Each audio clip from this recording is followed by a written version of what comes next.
Democrats don't speak for me. Speak for me, speak for me. Republicans can't speak for me. Speak for me, speak for me. A bitch ass nigga can't speak for me. Speak for me, speak for me. You coon ass niggas can't speak for me. Speak for me, speak for me. Listen here, this is a fact of life. I be rapping like Nat Turner came back to life. Grab Donald Trump by the pussy, he ain't acting right. I never run from a conflict, I be glad to fight. It's a very cold world that we live in. Somebody please tell Elizabeth you're not an Indian. You just trying to con them people to get the benefit. Just another immigrant, stealing from the Indians. That's some punk ass shit and that's too lame. Now we finna step over to Andrew Yang. And you a sucker, you could never speak for black folks. Fake ass pandemic, trying to get the black vote. The Democrats don't speak for me. Speak for me, speak for me. Republicans can't speak for me. Speak for me, speak for me. A bitch ass nigga can't speak for me. Speak for me, speak for me. You coon ass niggas can't speak for me. Speak for me, speak for me. You know your boy be high off sativa. Kamala wasn't popping, so we said bye, Felicia. She ain't had a right policy. We ain't trying to meet her. Y'all can take Biden too. Bye, we don't need him. We don't need Roland Martin or that coon Al Sharpton. Didn't need Cory Booker from the start, man. I don't fuck with police and no snitching. You know I'm coming with the heat when I spit it. The Democrats don't speak for me. Speak for me, speak for me. Republicans can't speak for me. Speak for me, speak for me. A bitch ass nigga can't speak for me. Speak for me, speak for me. You coon ass niggas can't speak for me. Speak for me, speak for me. If you ever go to court and this is your luck, try not to get fucked by Benjamin Crump. I know it's hard, you and all go is hard. But who the fuck is Amy Cloak? Put her picture up on the bullseye and start throwing darts. People cut our organs out our bodies, that's a stolen heart. They can't save us from the flood like Noah's Ark. Black lives always matter, we finna go for ours. So then we savages, we don't need to pot the piss. Mike Bloomberg can suck dick with that stop and frisk, bitch. You ain't speaking for us, we don't know you. Bernie Sanders, they get your funky ass on too. The Democrats don't speak for me. Speak for me, speak for me. Republicans can't speak for me. Speak for me, speak for me. A bitch ass nigga can't speak for me. Speak for me, speak for me. You coon ass niggas can't speak for me. Speak for me, speak for me.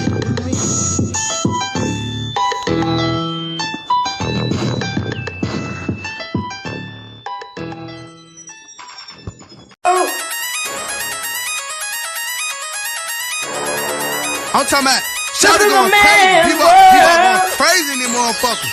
Run that shit back, man. But it means nothing. Nothing. Got a woman on the bed.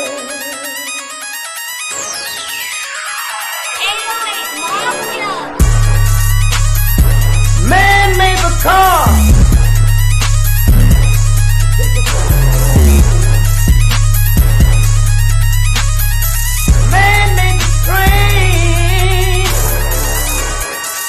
Carry the heavy load. Man made the electrolyte to take us out of the dark. Man made the boat for the water. Like the 7 no meter. Man thinks about a little bit of baby girl and a baby boy. Make them happy because man makes them strong. But after man make everything we can, do you know that man makes money?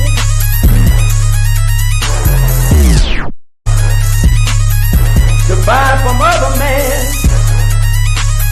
This is a man's world.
So thank y'all for tuning in to another episode of the Frontline Black News. I'm your host, Shane Crewman. I'm joined with the other host, Lady Chase. She's asleep right now, but she'll be joining us when she wakes up.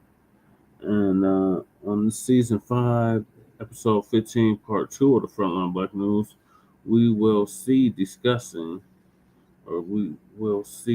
several topics. We didn't listen to Dr. Claude Anderson. Now it's clear delineation is the only way forward for FBAs. Zohran Mamdani, busted for claiming to be African American. Justice and Black unity. Are we too divided to get what we're owed? Karmelo Anthony, Jeff Metcalf's racism exposed, calling a black woman the N-word. Then America is Egypt. What? The new old world. What's up with Trump's big beautiful bill? Forrest Galante. Still popping off fireworks and gunshots. Escaping Alligator Alcatraz harder than Alcatraz Island. Young Noble of the Outlawz, the Tupac's Outlawz, R.I.P. at 47. Sparta Loke reacts. Then No Jumper hosts 4 Extra. Blows off his hand and apparently blinds himself. Popping fireworks in L.A. Adam 22 responds, or Agent 22 responds to 4 Extra blowing off his hand, popping fireworks, and gives update. I heard and if we have time, young brother smacked by LA gang members on camera. Streamer breaks down crying as he's humiliated. Please join us on StreamYard, YouTube, Frontline Black News.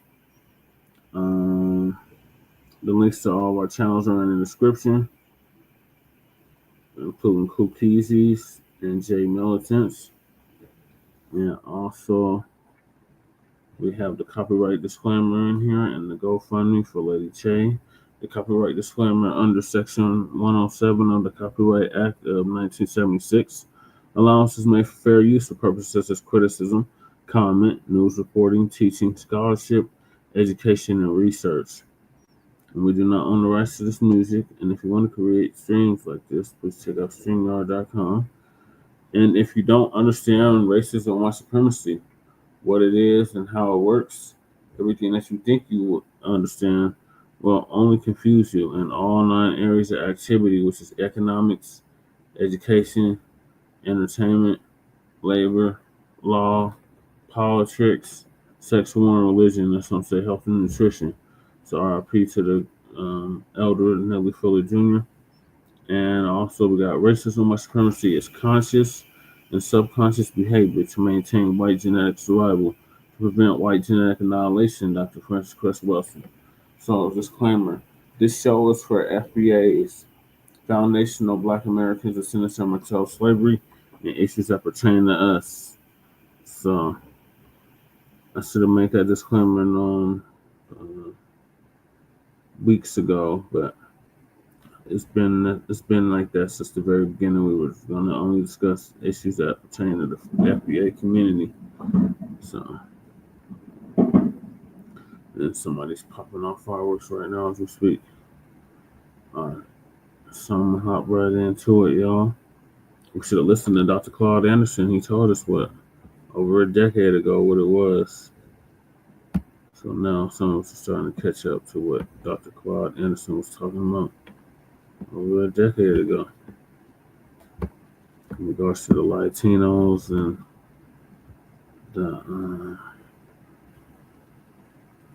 the political parties, the 2 major political parties. There we go. I had discussed this earlier on Church of Black Power's show.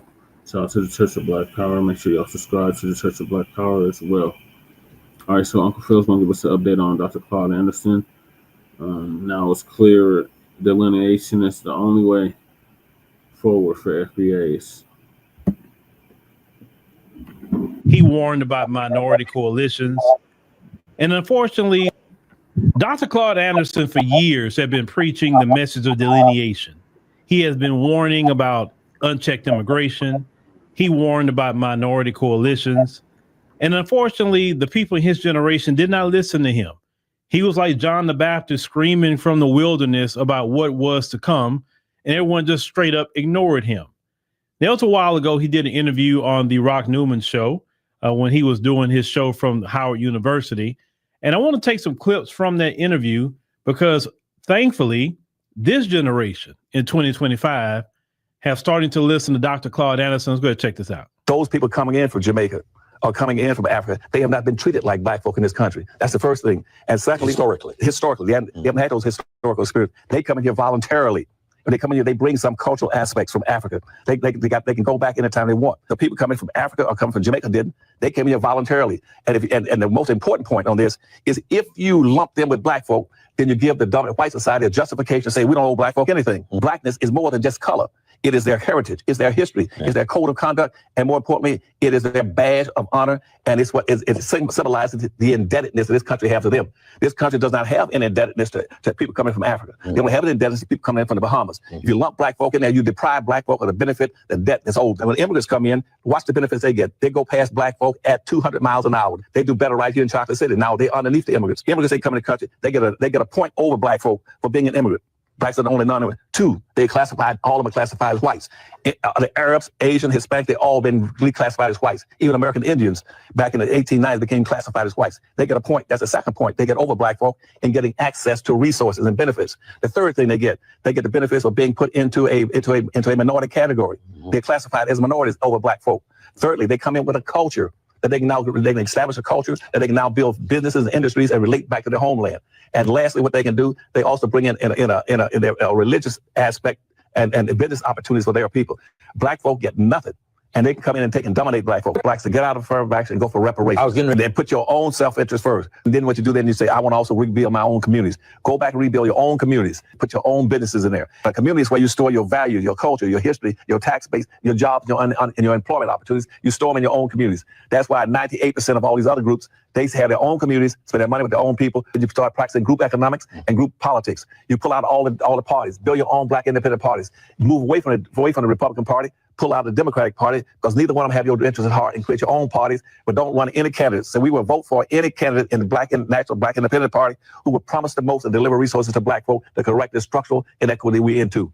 Dr. Claude Anderson hit so many points, but the main point that he was hitting was delineation and how he said that just lumping all of us together in one group as black would alleviate the folks from paying reparations. Think about it. Our reparations fight and reparations claim didn't get any headway until we delineated. Prior to that, when you say, oh, well, just everybody's black, it don't matter what it is, we black, then we could not get any headway. So now that's why you're starting to see more studies of reparations being in the mainstream. Why? Because of delineation. And this is what Dr. Claude Anderson tried to tell everybody a long time ago. This is what he tried to tell my parents, my grandparents. Hey, delineate. Hey, we need to work on FBAs and what we got going on, right? He warned supporting all this unchecked immigration into this country. And our civil rights leaders did support immigration. It was on this black and brown minority coalition. What did Jesse Jackson say? The Rainbow Push Coalition. That's what he was pushing. Jesse Jackson was very big at one point in time. The two people that was the most central figures in the 80s and 90s was Reverend Jesse Jackson and Minister Farrakhan. That was the main two. Of course, you had Khalid Muhammad, but he eventually passed away. But that was the main figures, Reverend Jackson and Minister Farrakhan. And Reverend Jackson is the one that pushed this minority coalition and all that. He was heavy on that. I remember that. That's how we got into all of that. Jesse Jackson is the reason why we started using the term African American. We was called black. We would say, hey, I'm black and I'm proud, say it loud and all of that. Then you go from I'm black and I'm proud to African American. You know what I'm saying? Like we don't know where we from. You feel me? And when they used African American and moved away from black, that's when a lot of things just kind of went left. You understand what I'm saying? This country have always tried to see if they can lump us as a group of immigrants. And we're not immigrants, no way, shape, or form. But these minority coalitions, and we found out in the end that there was no coalition, number one. Number two, it was we were being used and abused in these so-called coalitions. These people come from their homelands with anti-Black American sentiment. We found that out.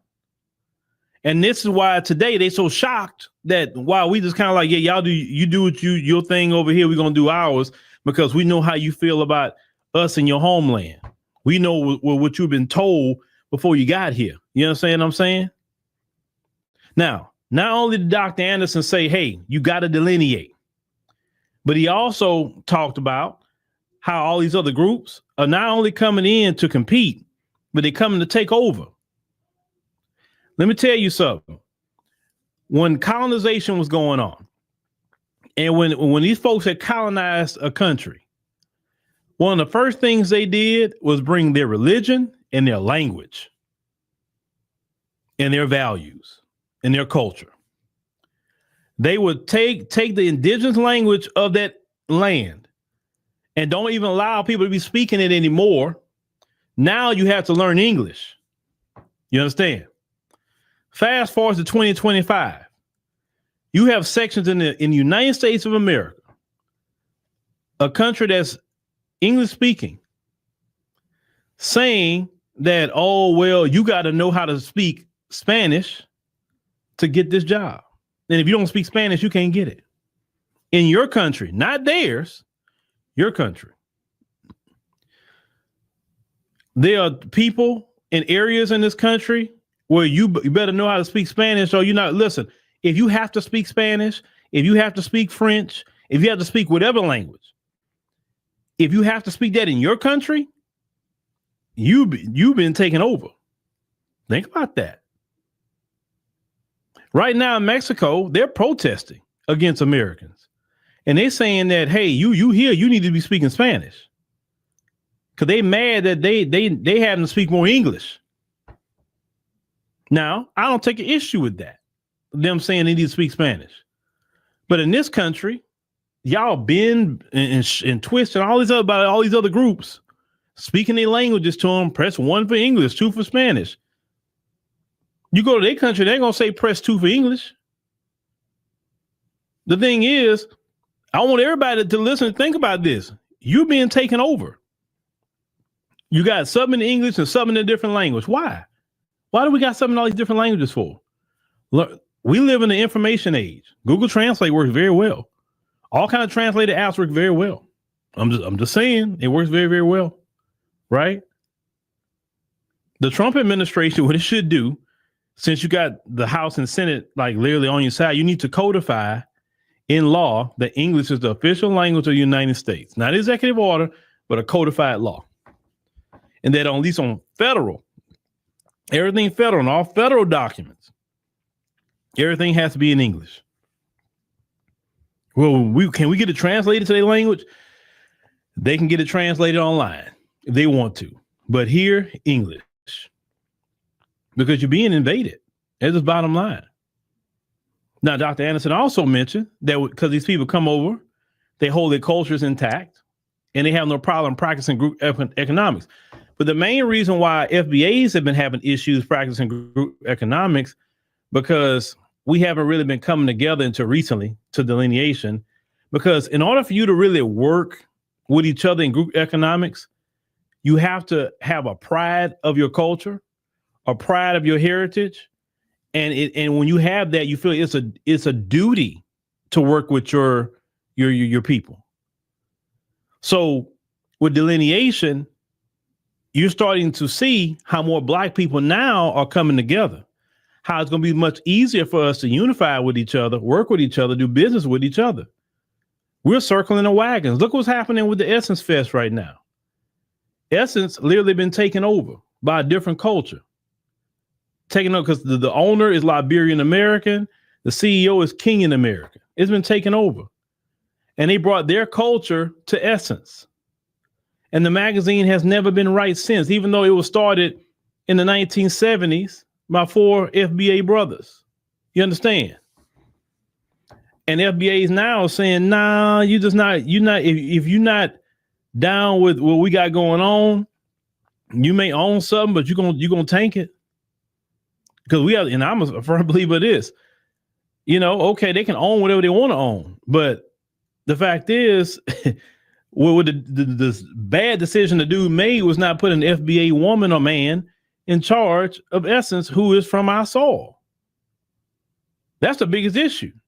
But see, if it wasn't delineation, we wouldn't have caught that. We wouldn't have caught all that, and we wouldn't have caught these foreign cultures that is foreign to us.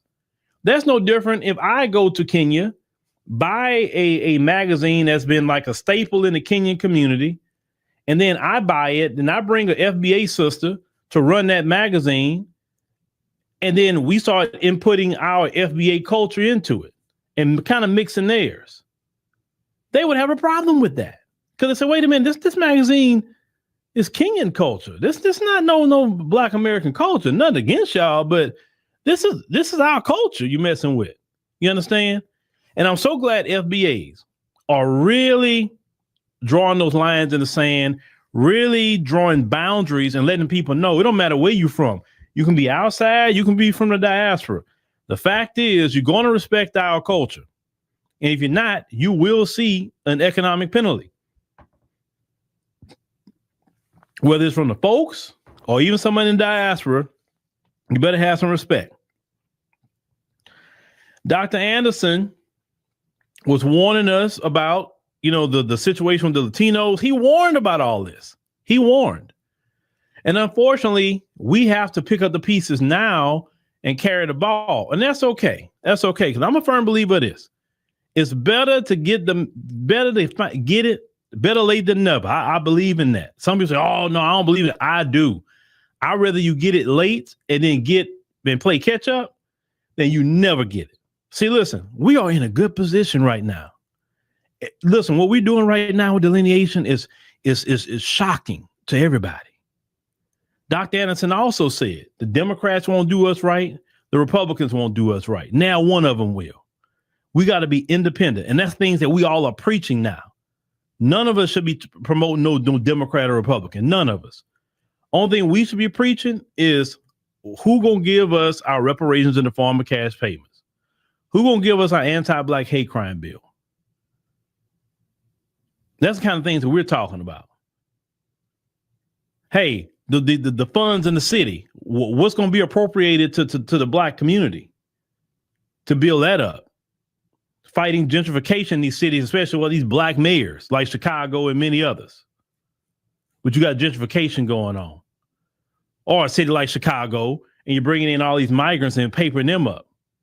See, now we can focus on that. See, before we wouldn't have focused on all that. We'd have been quiet. We wouldn't have said anything. You wouldn't have people like Sister Jessica Jackson and Sister Danny C up there going in on them every day at the city council, because we'd have been on this minority coalition while we being destroyed.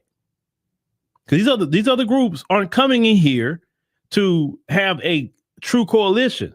They looking to get ahead. They look at us as a competing group. And Dr. Anderson said that many, many times.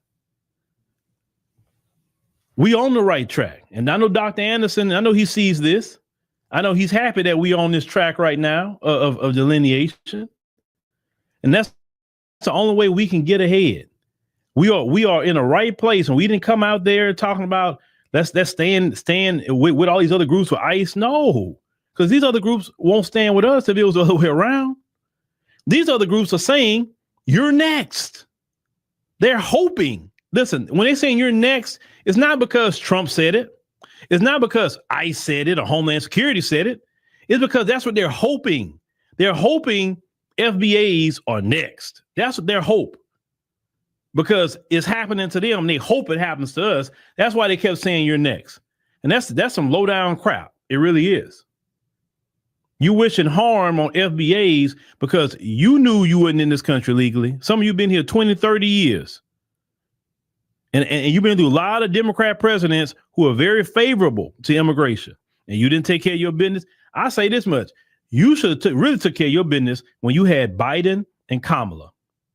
That was the time to get your paperwork straight, because he was very friendly with mass immigration. He's the king of mass immigration. See, you had, and y'all complain on Trump, but this is the issue.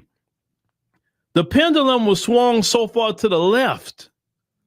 Mass illegal immigration, mass. So now the pendulum swings back to the right and say mass deportation. So y'all shocked, y'all seeing that, but you can't have mass illegal immigration and it don't swing to mass deportation. That's what happens when you operate in extremes. And people are so shocked. Well, people are shocked about all the people that was coming into this country. For all these freaking grown men who are criminals came into this country. You think people didn't want them out? And that's the Democrats' fault. Trump got elected because of Biden with all that mass illegal immigration. If he wouldn't have did that, Trump probably wouldn't have got elected. But it got that bad. Dropping these people off in city after city after city. And then when they come here, they demanding resources. They didn't work for it. They weren't bit by dogs, and they didn't go through the Bloody Sunday on Selma. And they didn't go through any of that. But yet they can come plop themselves here, get resources, stay in free hotel rooms, then in New York, demand their cultural food.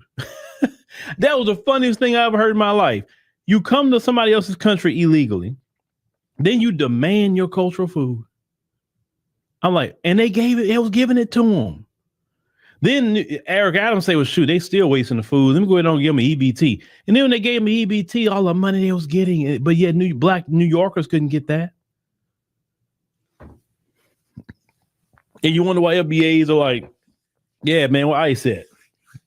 Yeah, they got a roll. That's why.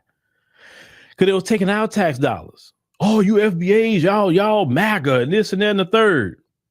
No, but you know, a broken clock is right twice a day. And MAGA's right about deportation. MAGA's right about that. Whole lot of things they're not right about, but they're right about that. And they were putting these people in our neighborhoods.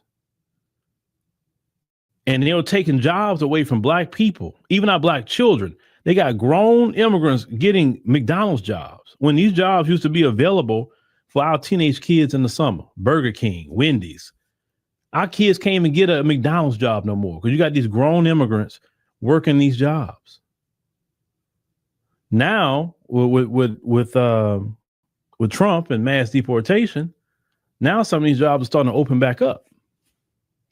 So that's why I tell our kids and I tell the men in the community, you see these ICE raids at these construction sites, you know where that's at? Hey, go over there and go get that job. Because that's a job. They can't say they ain't got no job openings, right? They need people. Go get them. I did a video on my other channels when we coming up. Well, our brother talked about that. How he said after ICE left, there's so many brothers he saw working. That's what I'm talking about. Dr. Anderson was right the whole time. None of them come over here to be a friend to us. They come to compete. And not only come to compete, they come to sabotage. Because they get on these jobs, they see brothers there, and they do everything they can to get you people in. And people know they've done it. So no, we are on the right track delineating. And we got to look out for our people too. Just like they look out for theirs, we got to look out for ours. Delineation is the best thing we could have ever did for our community, for us to even have a chance in America. Because if Kamala would have won, man, we'd have been finished if she'd have won. Because she would have dumped another 20 million more on top of us.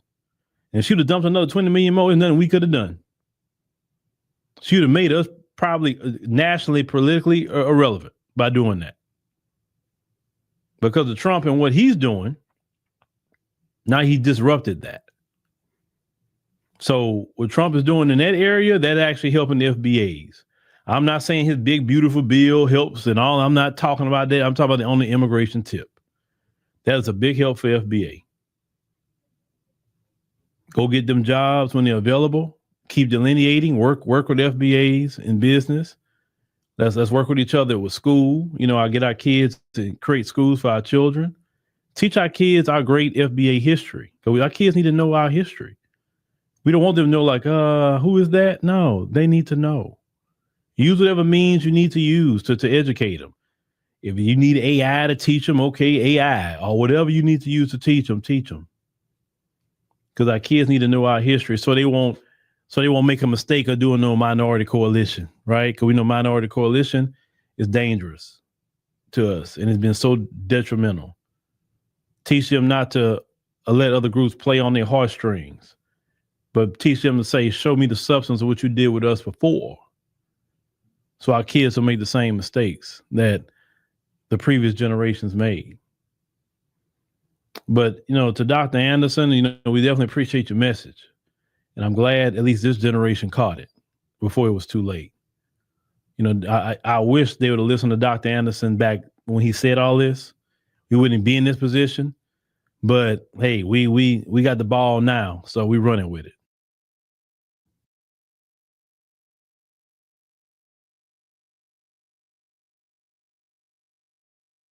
Tonight, the desperate search for survivors.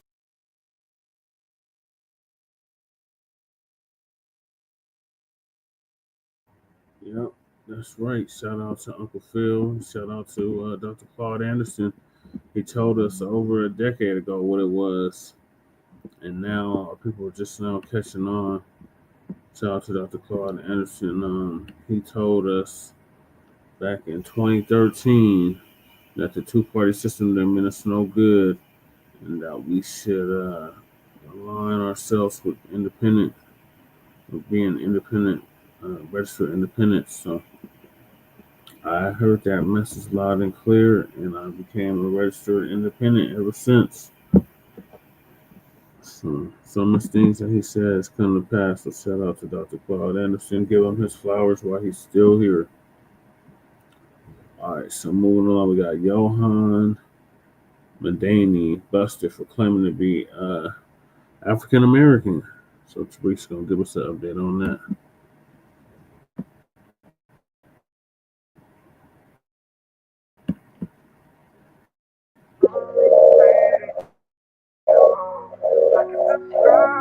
Darling radio, like and subscribe.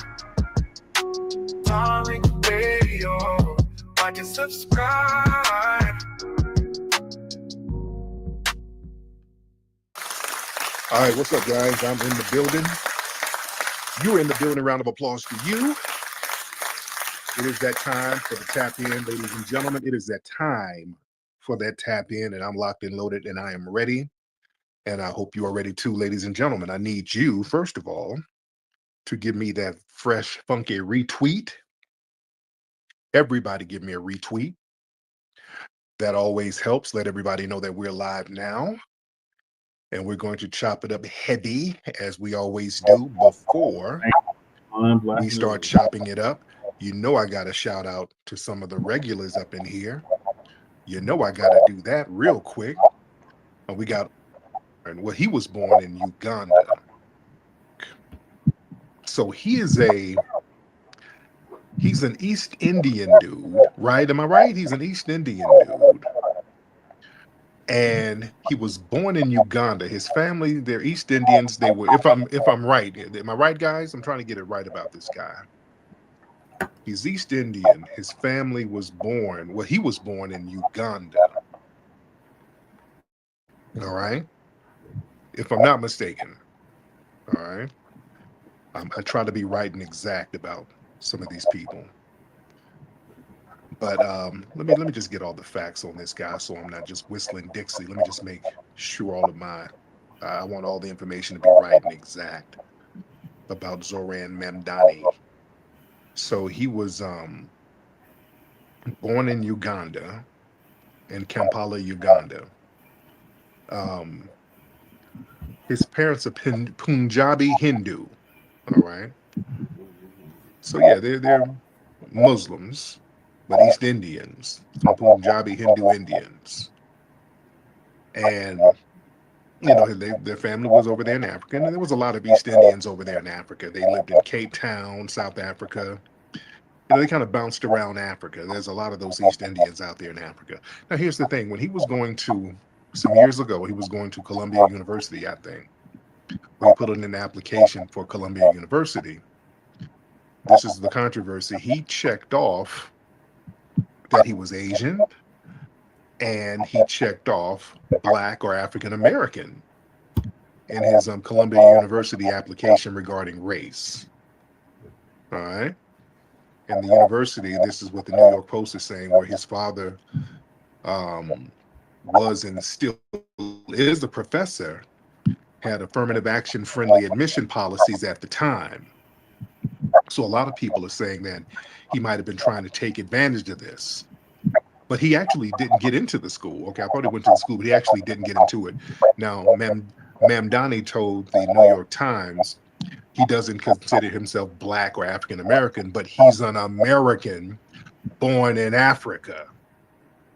And he felt that the other choices on the form didn't fully address who he is. See, this is what a lot of people are trying to play now. Well, technically, he was born in Africa, then he came to America, so technically he's an African American. So people are trying to say he didn't really lie. Family, this, ladies and gentlemen, is why we use foundational Black American, ladies and gentlemen. This is the exact reason why the foundational Black American that has to be used in place of African American. We just can't use African American no more. This is why the delineation, it could not have come sooner, family. You understand what I'm saying? This is why we're just so hell-bent on getting the language right. African American, it's too geographically vague and it's open to manipulation like this. The term African American, it applies to anybody with a link to the continent of Africa. North Africans, Arab Africans, South Africans, Elon Musk, Indian Ugandans, because it's rooted in geography rather than lineage or experience. So non-Black people, they can easily exploit that term to falsely gain benefits meant for the descendants of freedmen. You understand, family? That's what foundational Black American is, a lineage-specific title. It can't be hijacked by somebody who was born in Africa and all. No. That's why it's very important to get the words together. Family, African American, I'm telling you, I've been doing broadcasts about that for the last few months, telling y'all we got to drop that shit. That creates a very dangerous false equivalency. Using African American as a blanket term, society, they'll lump us in, foundational Black Americans, in the same categories of African and Indian immigrants, Caribbean immigrants, everybody. Anybody born on African soil or come from somewhere on African soil, no, that dilutes our distinct legacy, our trauma, our restorative claims. These claims, these things belong to the descendants of the freedmen here. You see, and all of this stuff muddies the waters, man. The term African American, that enables opportunist under the guise of this whole complex identity. See, Mamdani's application shows the vagueness of the term allows somebody who doesn't identify as Black, who has no lineage or connection to American slavery, and is of Indian descent, to mark down Black or African American on a damn college application. That's not a harmless misclassification. That's a damn loophole that was designed to undermine us when it comes to policies that address our generational harm. I want y'all to understand that. That was a damn deliberate loophole that we fell for. African American, we got to be very honest, man. That term has been weaponized against foundational Black Americans and our specific needs. You know, programs that's intended to support foundational Black Americans often benefit non-FBA immigrants who just got here. Yeah. And then they get chosen to be the black voices in media, academia, politics. Man, we see who's up in these universities. Man, these HBCUs and other universities, who do they have teaching at these spots now? They got a bunch of hostile tethers up there. Y'all remember that Nigerian woman out there in Pennsylvania? She's at one school. We've been on her bumper. It was a few of them. It was one dude up there in New York teaching at a university, and he's all online calling us Akatas and shit. And they got him. I think they got his ass fired, I think. Then that other mammy, the Nigerian mammy out there in I can't think of what school it is. It's out there in Pennsylvania, if I'm not mistaken. This big old mammy, she's Nigerian, and we saw her all on Twitter calling us all types of Akatas, and she's teaching black studies up there in damn Pennsylvania. You know what I'm saying? So we allow these little loopholes where these hostile people can come over, misrepresent us, and then be the representatives of blackness with their hostilities. You see? So we got to check this stuff. And, you know, the term African American, that reinforces institutional gaslighting. See, we maintain a term that the institutions can easily manipulate. You know, it allows schools, corporations, the government, all of these other entities to claim diversity numbers by using foreign-born or non-FBA individuals, excluding us while they're talking about there's some African-American representation. When we say, hey, man, what's going on with the black people here? They'll pull out a piece of paper. Well, look, we got some African-Americans admitted here, so we do have African-American representation. And it's a goddamn East Indian. You know what I'm saying? On paper, it'll look like we got some representation, but it'll be a bunch of damn tethers. So yeah, that's not a harmless infraction. We got to understand the term African American, that term lacks historic specificity. African American, that don't give no indication of the distinct cultural and spiritual and resistance tradition born from slavery and the survival of us here in the US. You understand?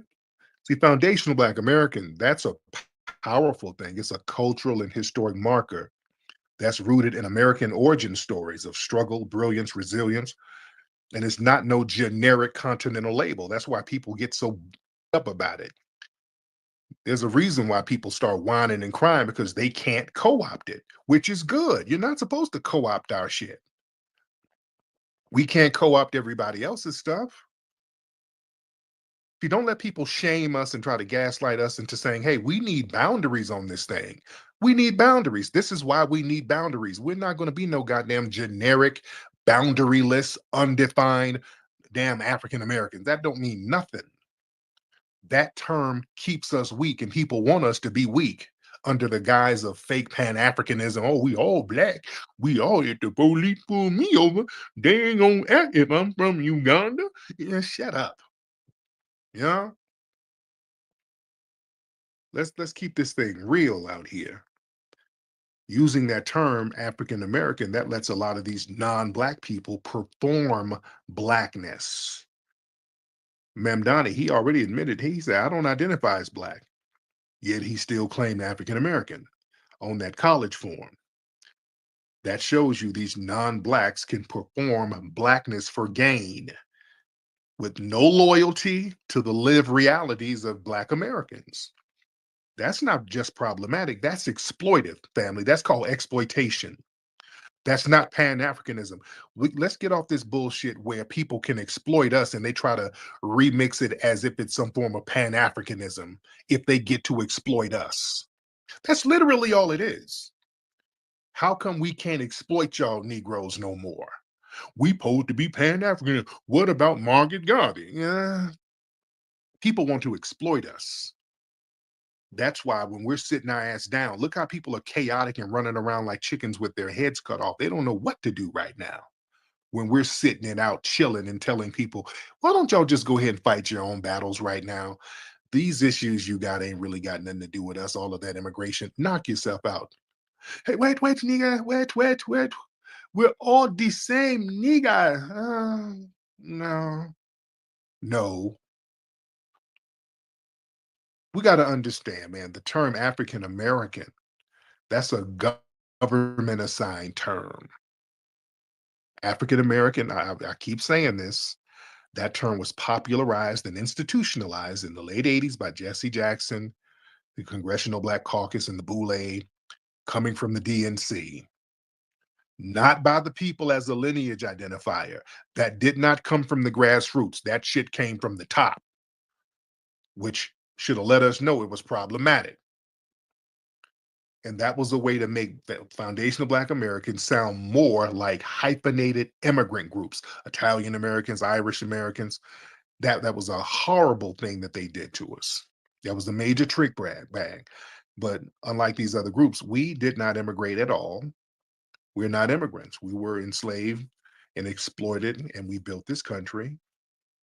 We are a native-born ethnic group formed through generational oppression and resistance, and we survived it. That's a very unique thing that we have to put our markers around. We have to put our boundaries around. And I want y'all to understand some family. Language defines power. Language defines power. Foundational Black American language must be ours. Terms are political. African American, that allows other people to define and dilute our foundational Black American identity. The term FBA, that's self-determined. That's a specific lineage-based designation and is resistance to people co-opting it. When we fully embrace that designation, foundational Black Americans, we protect our legacy. We shield ourselves from erasure. You understand? And then we clarify the righteous claims to justice that we're supposed to get. And family, there's a new energy out here now, which is good. When we recognize our unique foundational Black American lineage, we pay honor to not just ourselves, to our lineage and our ancestors, and our ancestors show us the support and protection in return and the just retribution that's needed for the spiritual warfare that we're enduring right now. See, that brings me to the thing with y'all heard about what's going on with Essence right now down in New Orleans. Essence, a lot of the vendors are dropping out, the ticket sales are low. Essence, the Essence Fest down in New Orleans, people ain't really feeling it like that. It's really falling off, and a lot of people are complaining about how the Essence Fest is falling off. The crowds ain't popping like that no more. You know why? Because they tried to turn Essence Fest into Tether Fest.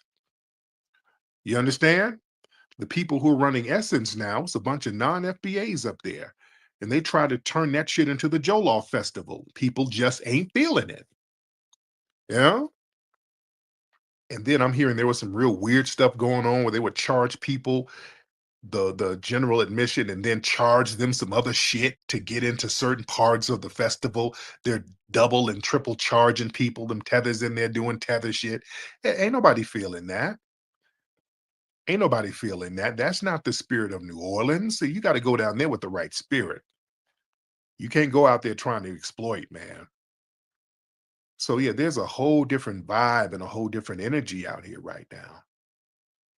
And we could not have delineated sooner. This is why we're seeing in real time why it's important for us to define our lineage on our terms and put boundaries on it.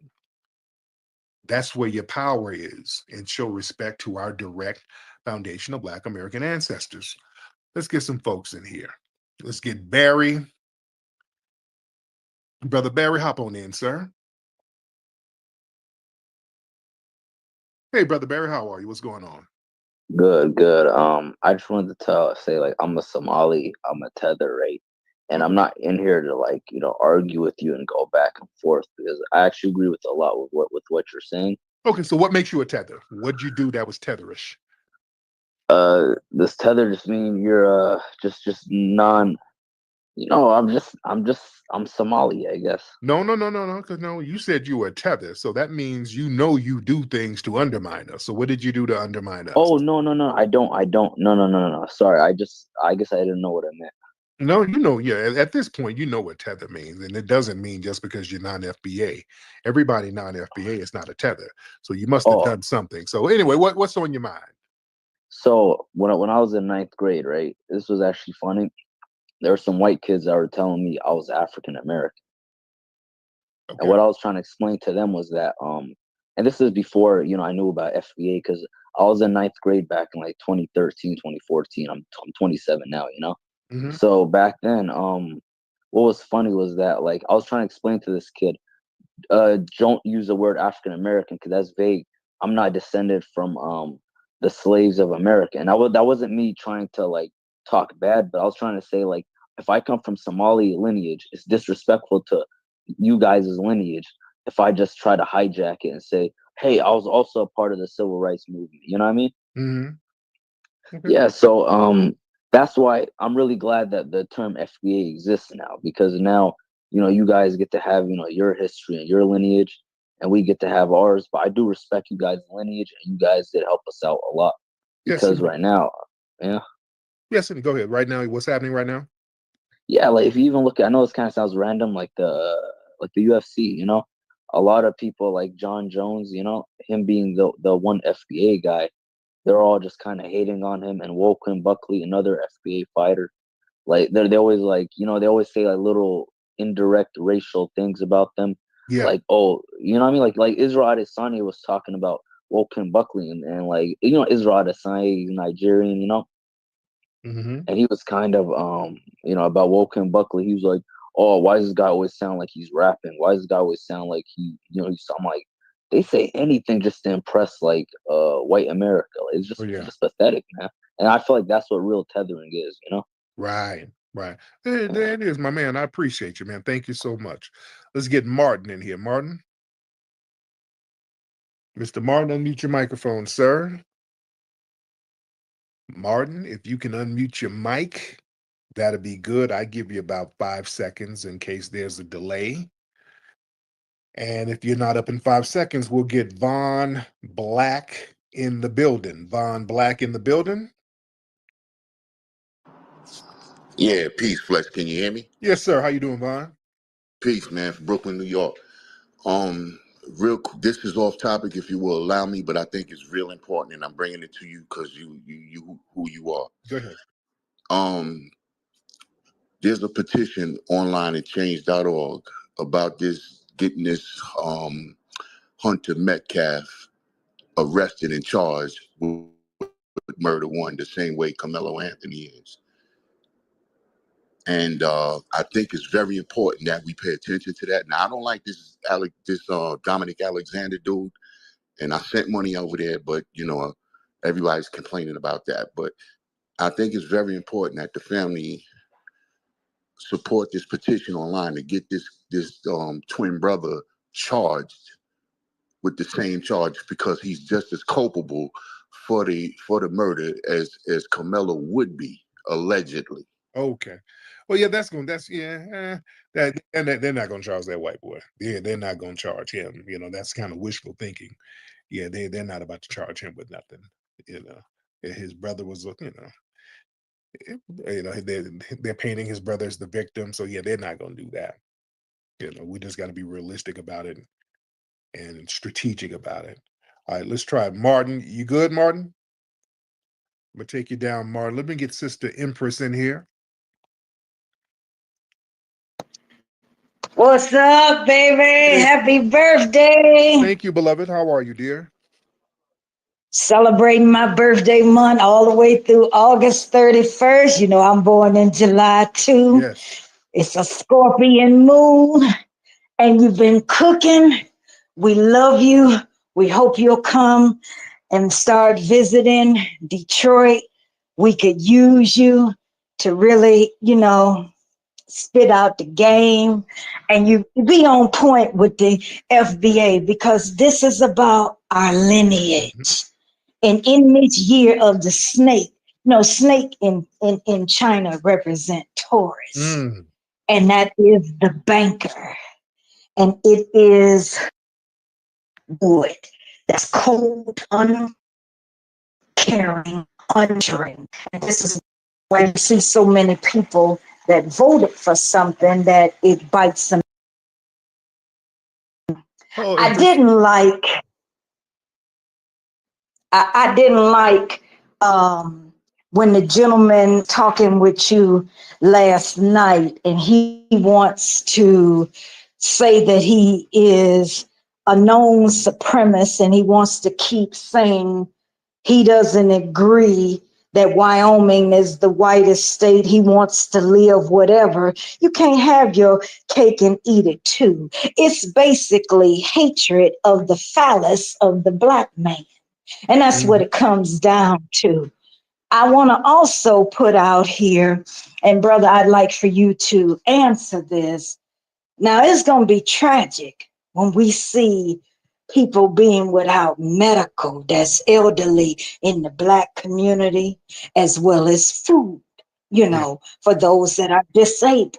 That is a problem that I don't like. And I like when I'm seeing how they're doing it, you only want it to come into play once it's in a time of elections, feeling that they're not going to lose their spot from the Republican end. And so the Democrats is really zooming in on that. And I know you had spoke on it about Thursday, but I wasn't able to hear it. But I will also say many people will suffer behind that, but there is a reaping what has been sown. It's time for us to have our benefits, and you've been on point. It's time for us to get our benefits. Have you been noticing that it is a lot of hostility because we are claiming our foundational Black American lineage, letting that Majora spirit really marinate? I've been noticing a lot of hatred just coming out of nowhere. As long as you use Black Americans or African American, nobody has a problem with that. They have a deep problem with the term foundational, and I'm peeping this really heavy in the medical field, in your scholastics, as you're going to like Wayne State, you're going to the U of M, you're going to Ohio, New York State, Howard. I'm noticing that more than anything because on job applications, they will not put that. So your best bet is to just put other. What do you think about that, Brotha? Yeah, that's a good idea. That's a very good idea. Thank you for the call, dear. Yeah, people, there is a hostility because it's an exclusionary term. And we as foundational Black Americans, people expect us to be the mule for everybody. Everything we get, we're expected to share it, which is another form of slavery. That's what slavery was. We would sacrifice benefits for ourselves to work and fight and struggle so that everybody else could eat while we're sitting here with a plate full of crumbs. Now that we've said, okay, we're not holding no more crumbs, it's time for us to eat our cake. We have to sit down and eat because if we don't eat, we're not going to survive. We just can't have people leeching off of us indefinitely. This is why don't feel bad for looking out for yourself. They tried this shaming tactic on us. If we look out for ourselves, oh, y'all work for the CIA. Y'all Black MAGA. What that is? Y'all hate the motherland.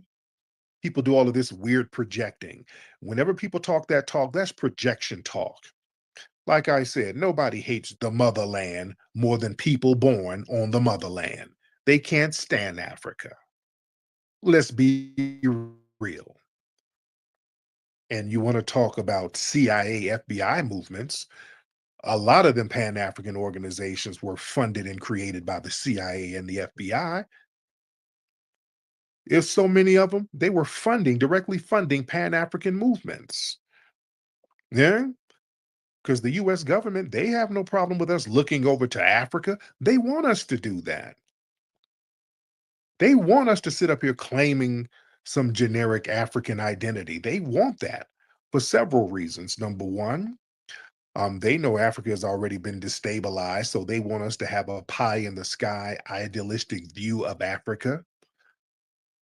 This longing to want to go back to the motherland and all that. They have no problem with that. That's why they pay for all of those African study courses and all that. Hey, we'll fund all of your African scholars, all that shit.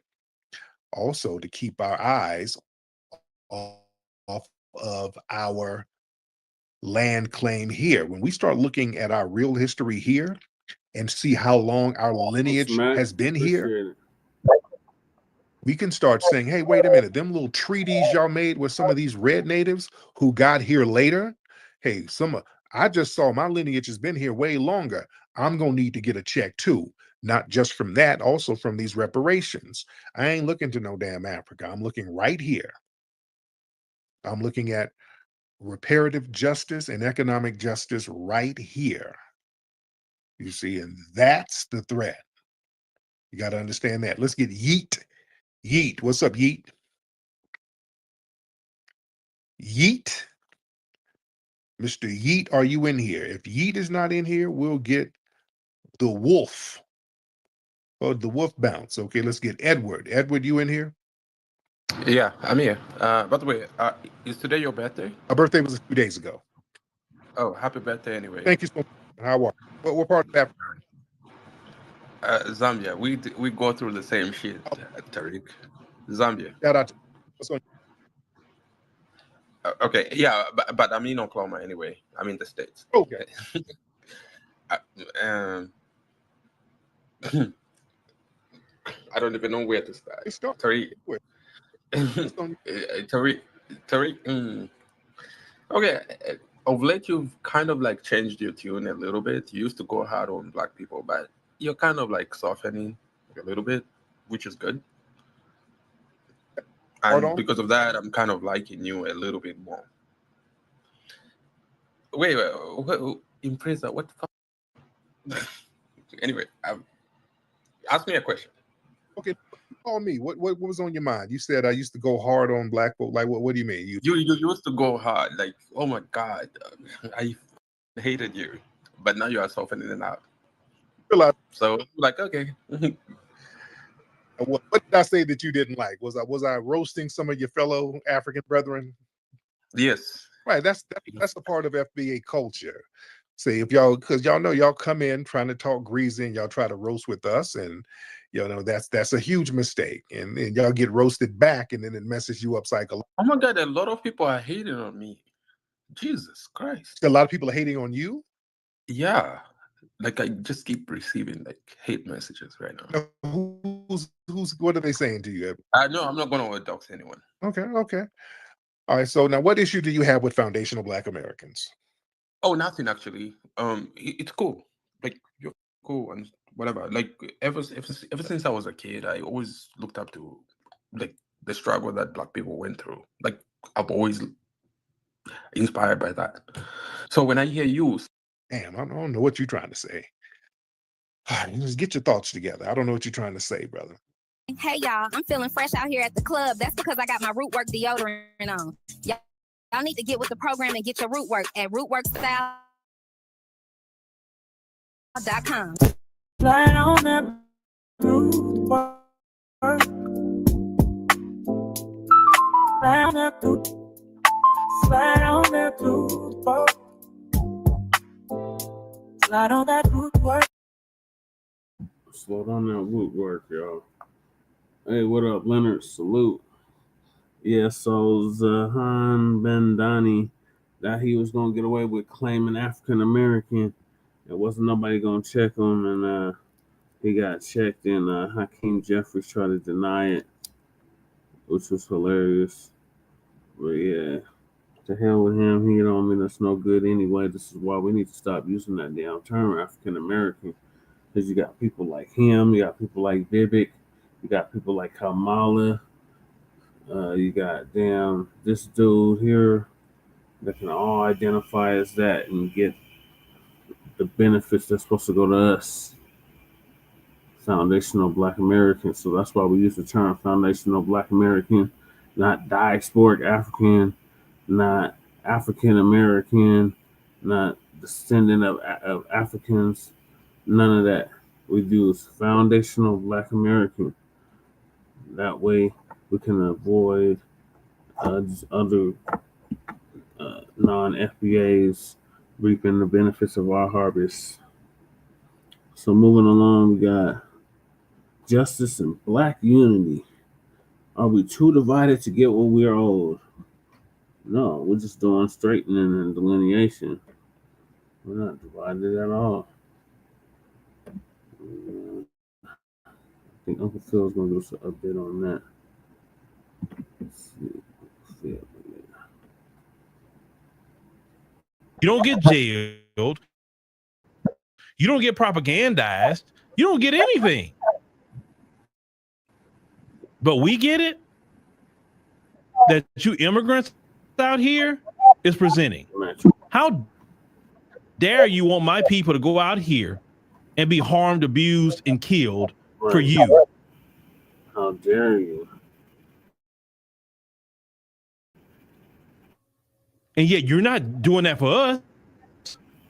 Only we actually just be get shot with rubber bullets, get beat up. We didn't actually do nothing. We say just be supportive of cash payment reparations. Now let's go to California, Latinos and Asians. Let's talk about you. You had the opportunity for FBA to come help you. When they had the California Reparations Commission, it was you Latino Asians. It was totally against reparations in California. So was. Now you need FBAs. No, see, maybe if you would have helped, if you would have been just lending your votes and lending your voice to assist FBAs, right now FBAs all over the country would be assisting you, because that's the way we work. See, we unified here. So if we notice that FBAs have been helped in California, now you got the whole FBA on your side. But you chose to be against FBA because you couldn't get it, even though you get everything else, but you couldn't get that. So you say to hell with FBAs. No, they shouldn't get it. Why should they get it? I should get it. Well, now you're getting it from ICE. You see how that works?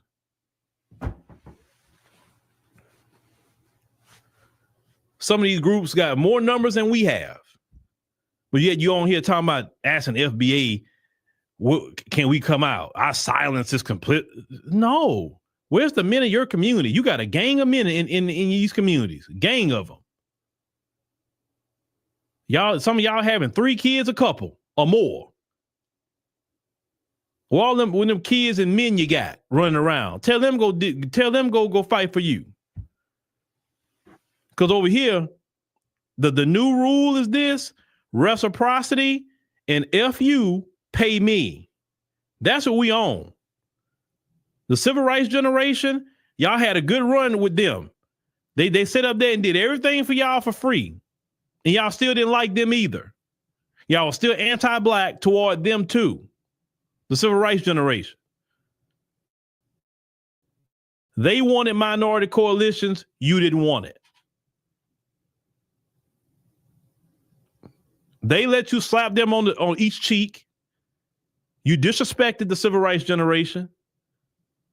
And we seen all that. As kids, we seen what y'all did to them. So now we can like, you're not about to disrespect me like you disrespect my grandma and them. That ain't happening. So when it comes to Trump and all of that, not my problem, not FBA problem. Now, you want to make it FBA problem? Let's have some reciprocity. Let's start pushing for reparations. California, you can still do it. Push for reparations. Latinos in California, get on code and start saying, hey, we need to get FBAs reparations. Not because you care about the FBAs. Let me tell y'all something, you immigrants something. Do things for yourself. Don't do it for us. Listen, we get it. You want to get something out of us? That's fine. Support reparations. Vote for it. Push for politicians that are going to support reparations, cash payment reparations.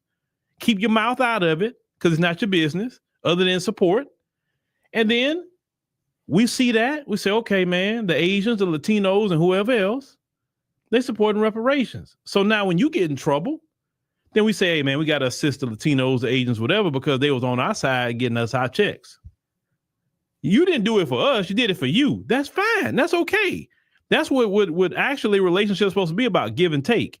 You do something that's going to benefit you and the other person, and then it goes the other way.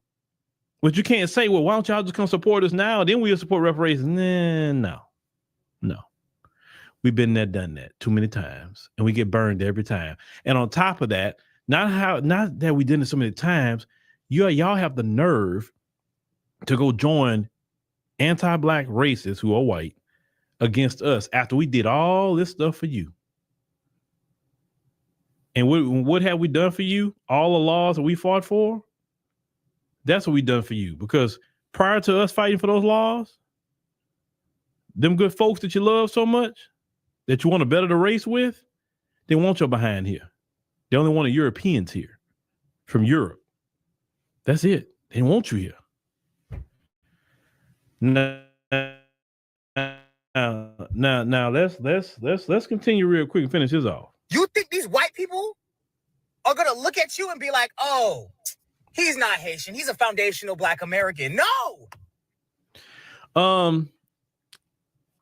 White people can tell the difference. Y'all remember when Trump had said about the Haitians, the dogs and the cats? But you remember they had went to a city council and the white man went up there and said, no, he said, these Haitians, I want the Black Americans around. I don't want them. And he was specifically making a difference, and he knew the difference between the Haitian and the Black American. Listen, white people been here long enough to know the difference. They know. Don't think they don't know the difference. Listen, they obsessed with Black people. They know the differences way more than you think they know. They're obsessed with how we walk, how we talk, how we style our hair, what we eat, what we don't eat, how we bathe, how we do anything we do, right? They're obsessed with our good. They're obsessed with our bad. They're obsessed with everything with Black people. So you think they don't know the difference? Now, that's a lie. They do know the difference with Black folks because they study us 24/7. How do you not know the difference? I know the difference with them. They're going to see your Black ass and take your ass to a prison and then deport your dumb ass. Okay, they've been taking us to prison. What else is new? It's like the crack era, right? Now, let me go ahead and play that. Let me play that video again. This is what they did to Black people. Let me play that video one more time. Hold on, wrong one. That map is actually where all the Black people stay in the United States of America. You wonder what that map was. That's where all the FBAs is at. We're not on the West Coast like that. That's why we don't have the numbers. If you start more so, go right there on Southeast Texas and all the way up. That's really where we were originally at in our ancestral homeland, right? So Black folks are not really all over the United States like that. That's why I say our power base is the South. Or everywhere else is spread too thin. All right, just to let y'all know what that was right there. Now let's play that video one more time, sir. And this is a reality. This is what these politicians did to Black people. Let's play it again. Y'all know how like Cubans wrong one. think they're... Let me get him off the screen. Boom. Right one. Let me play that one more time. Because this is a reality. Politicians talking and laughing at Black folks. Put drugs in the Black neighborhoods, let them sell them, then lock them up for years. We make money on both ends. Slavery all over again. That's right. Yes, that's an AI video, but doggone it, that's right. That's right. That's what they did to Black people. They put drugs in our community. They let Black folks get to the freeway with Ricky Ross and all of them. They let Black folks do it. Then after folks were selling, because of economic deprivation that they created, then they want to let Black folk and then benefit off of the prison labor in private prisons. This is why they say slavery all over again. They benefit from the selling of the drug because they don't want to traffic it in. They benefit off of incarceration. Always trying to figure out ways to keep Black folks enslaved. So you talking about they're gonna lock you up, and they've been locking black people up for nothing. At least ICE isn't doing what they have done to us. They not. I've seen a single video of an ICE agent shooting you 17 times in the back when you're running away. I've seen that video. There's an FBI like that. I haven't seen ICE agents put their knee on your neck. I haven't seen ICE agents choke you out like Eric Garner. I haven't seen that. I haven't seen none of your kids get shot by ICE agents like Tamir Rice. Haven't seen that. So what are y'all talking about? The ICE agents actually been pretty decent with y'all. Yeah, they've been breaking your window and pulling you out of the car. You know how often that's happened to black people? Exercising their constitutional rights.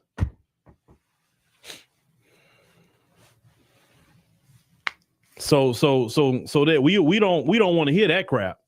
We don't want to hear that at all about ICE and all that. No. But all this, y'all, they gonna get y'all too. It's not gonna stop them from getting y'all. So what's the point of saying it? What's the point? What's the point? No, the point is to get us out there to fight your battles because you're being a coward. Stop being a coward. You got all these men running around these communities. A lot of these men you got running around here being in gangs, terrorizing your own communities. You got men in your communities, immigrant men who have formed gangs, and they're terrorizing their own communities. They committing crime against their own communities. If they're so tough guy against their own community, we'll tell them stand up and do something then. So some of y'all drop babies, man, like somebody just dropping water. And you mean to tell me none of these men could go out there and defend their children? Oh, they trying to put their kids, lock their kids up. Where's the men defending them? You say you're so much better than FBA men. Where your men at? The only thing you try, y'all lazy. Y'all lazy. Even if FBAs were lazy, what the hell that got to do with you? That means there's more jobs for you, right? So clearly, like I told y'all before, I love lazy people. I love them. I really love lazy men. Because that's men I don't have to compete with. That'd make it easy, give me a better lane when lazy men. Look, I hope everybody I come across is lazy.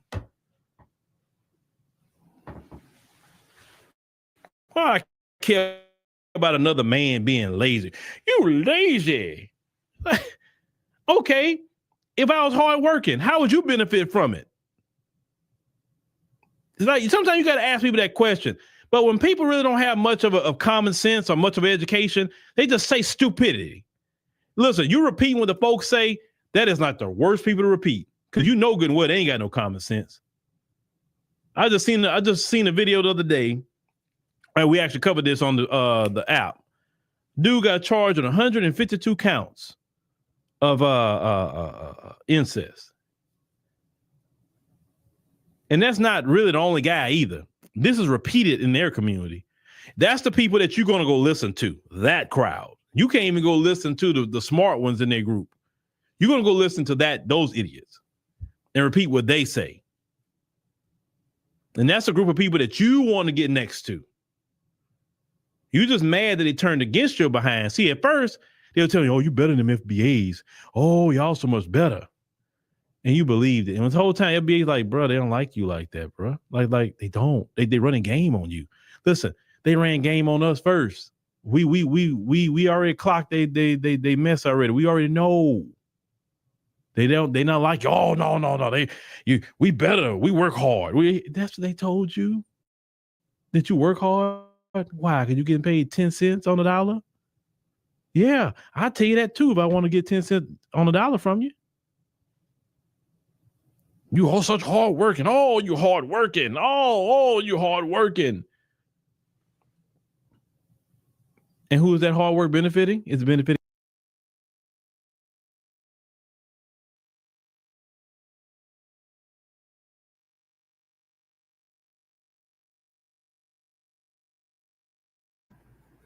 It's benefiting them, Uncle Phil, not us. So yeah, we're not doing it no more. We're not doing it. So your other groups, y'all can hold your own. We're gonna continue to hold our own and do what is rightfully needed for our people, for foundational Black Americans. So you keep saying we're divided and all that bull crap. No, we're not divided. We're on code. And those that's in the diaspora, y'all get on code, and y'all can be on code with us. But the rest of y'all, you tethers, y'all can hold your own. We're not doing it no more. And where the hell they gonna deport us to? That shit is hilarious. Come on, they're gonna deport your ass, and then they're gonna lock you up and then deport you. They been locking us up, like Uncle Phil said. And where the hell they gonna deport us to? We're the non-deportables, dumbass Haitians. They are delusional, Leonard. Clearly. So moving along, we got our brother Karmelo Anthony. He has recently been indicted, and Jeff Metcalf, meaning the father of the victim, Austin Metcalf, racism has been exposed. He called a Black woman the N-word on the Twitter space, I believe. Twitter X space. Yeah, they are definitely delusional. So the information media is going to give us an update on that. It's a fun video. So just pull it up. So I'm just gonna play it from the part where Jeff Metcalf called this Black woman a nigger. B. That knows deep down.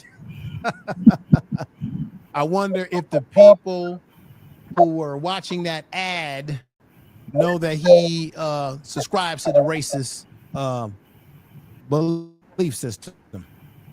I just wonder, because he's on there looking like your friendly neighborhood realtor on there, right?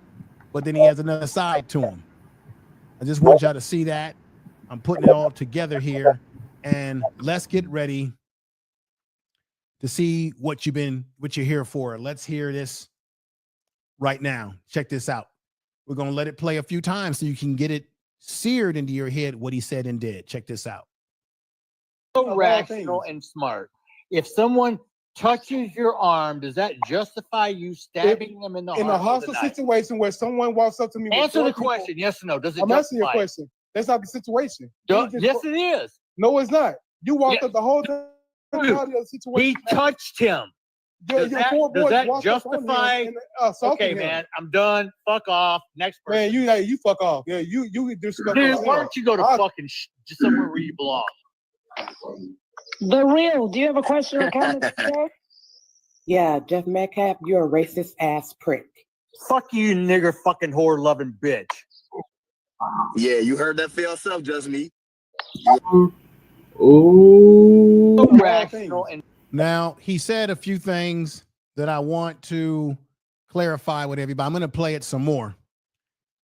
He told the one brother that was talking to him, I think they were going back and forth about what constitutes self-defense. Jeff Metcalf says that if someone touches you, doesn't mean you should stab them. The brother was saying, well, it depends on how hostile the situation is, right? So the conversation got heated, and you later heard Jeff. That's his voice. That is his voice. I'll play back that commercial I played of him. That's his voice. He told that brother, you need to go somewhere. And I'm saying to myself, well, where does he need to go? Are you saying he needs to go back to Africa? Does he need to be in this place? We talking about he is from Texas. Texas is a racist too. So that's interesting that he would say you need to go somewhere. Then the one Black woman on there said that, Jeff, you are a racist prick. And then he said, you are a, I'll play it back. If someone touches your arm, does that justify you stabbing them in the heart? In a hostile situation where someone walks up to me. Answer the question, yes or no. Does it I'm justify asking your question. That's not the situation. Yes, it is. No, it's not. You walked up the whole time. He touched him. Does that justify? Okay, man, I'm done. Fuck off. Next person. Man, you fuck off. Yeah, you disrespect. Dude, why don't you go to fucking somewhere where you belong? He said, man, why don't you go somewhere where you belong? Another thing, after I let this finish playing, I'm going to play that commercial again so that you can compare and contrast the voice, because damn it, that's him. Some people are going to try to say on this video, oh, that's not him. This was on a TikTok video. It's been confirmed. And I'm going to play a video for you next by Dominique Alexander. I'm not a big fan of the brother. He has a bad background. I agree with the lead attorney on these YouTube streets that it could hurt this case because of that man's background. And I'm going to display what his background is again on this channel tonight. But he put out a TikTok video talking about hearing this man, and he knows what this man sounds like. So I know the haters out there are going to say, it ain't him, it ain't him. No, it's been confirmed. It is him talking on this panel, and we're going to let you hear his voice to get on that commercial, because the tonality of his voice is the same, and it is him. And these people are calling him who he is. He came on here on this lady's TikTok, Miss Just Me. She has a big TikTok channel. She's got 316,000 subs on that channel, something like that. And he came on there. People were asking him questions, and things went far left. But let this finish playing. The Real, do you have a question or comment? Yeah, Jeff Metcalf, you're a racist ass prick. Fuck you, nigger fucking whore loving bitch. Did you hear that, everybody? Yeah, you heard that for yourself, just me. Now, let me let you hear this right here. Compare and contrast the voice. Here is his voice on his commercial. Hi, I'm Jeff Metcalf, and I've lived in DFW for over 40 years. My extensive knowledge of the Dallas area gives me an advantage when searching for homes, and the relationships I've built makes me the ideal agent for marketing a home for sale.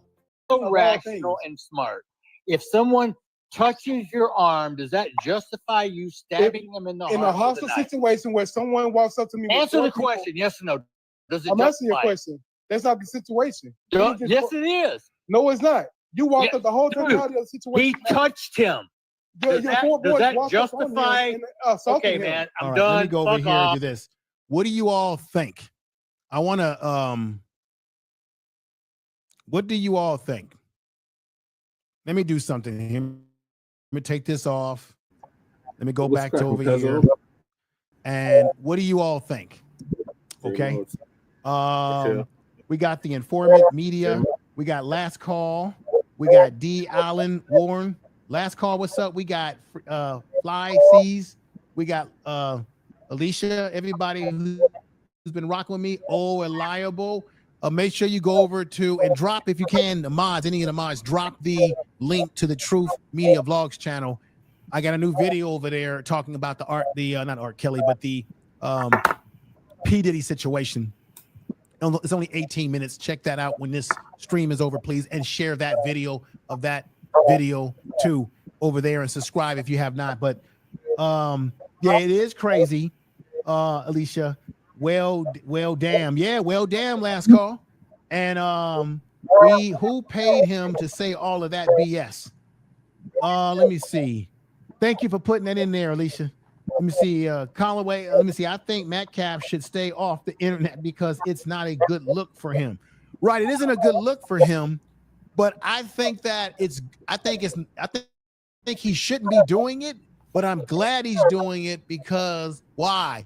It's exposing him for who he is, and it so opens the door to the team or anybody to say, you know what? Could his kids? Where did they? He's talking like this. Could his kids have been saying something? How can I say this?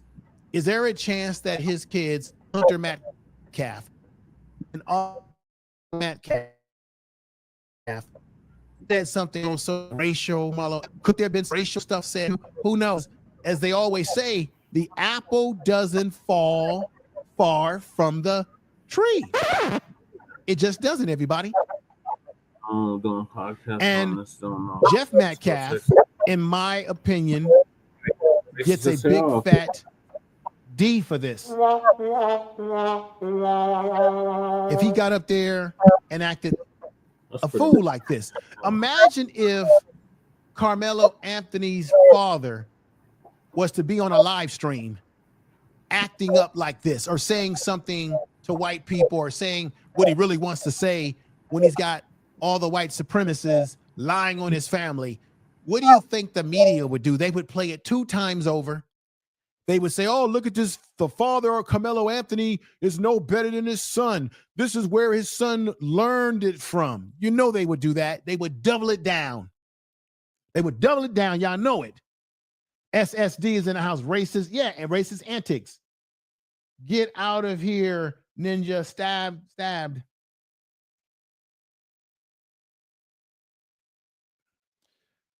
Let me see. Empress has come in. She's saying, I'm glad that his true feelings have been exposed and we will not accept a right. This is why I'm glad that I hope he continues to go on social media to expose how he really feels. See, I like to know. This was great about the time that we live in. Everything that's going on with the Trump administration, everything that's going on, racist people are showing you how they really feel. That they're no longer hiding. They're just coming out and saying it. And I like that. I want to know just where they stand when they come out and speak their mind. So, yeah, he might have said what he said to that dude, Jeff, the Proud Boys member that I played not too long earlier, when his sister thought that, oh, he's a swell guy now, right? But his true colors comes out at the end of the day. And let's hear some more of this. Next person. Man, you fuck off. Yeah, you disrespect. Dude, why don't you go to fucking just somewhere where you belong? Now he tells the brother, go somewhere where you belong. And the question I'm wondering, and I want all of you to wonder, is, well, where does he belong? Does he not belong in this country? We see that Trump and his administration, they're trying to make America white again. They've even brought racist Afrikaners over here. They're doing everything to destroy the environment. The situation that happened in Texas with all the flooding, that you guys know that that Trump's administration cut back on a lot of programs that battle against climate change, programs and money that the state of Texas needed to deal with these sort of natural disasters. And his administration has been cutting back on so many things that the hens are coming home to roost. Well, Metcalf, like a motherfucker. Jeff Metcalf, the hens are coming home to roost on you because you expose yourself. You got into the kitchen and you couldn't handle the heat, and now you've been exposed in this way. And I think it's a good thing. The Real, do you have a question or comment? Yeah, Jeff Metcalf, you're a racist ass prick. Fuck you, nigger fucking whore loving bitch. Yeah, you heard that for yourself, just me. No. That's the man here on the commercial. If someone... Hi, I'm Jeff Metcalf, and I've lived in DFW for over 40 years. My extensive knowledge of the Dallas area gives me an advantage when searching for homes and the relationships. Now, I wonder, everybody, here I go with my speculation. I wonder how many black people did he put in bad homes. He's a realtor, right? Remember redlining, where they would keep black people out of certain communities? I wonder if he believes that black people belong somewhere, then I wonder, as a realtor, allegedly, is he fair when his clients have been black?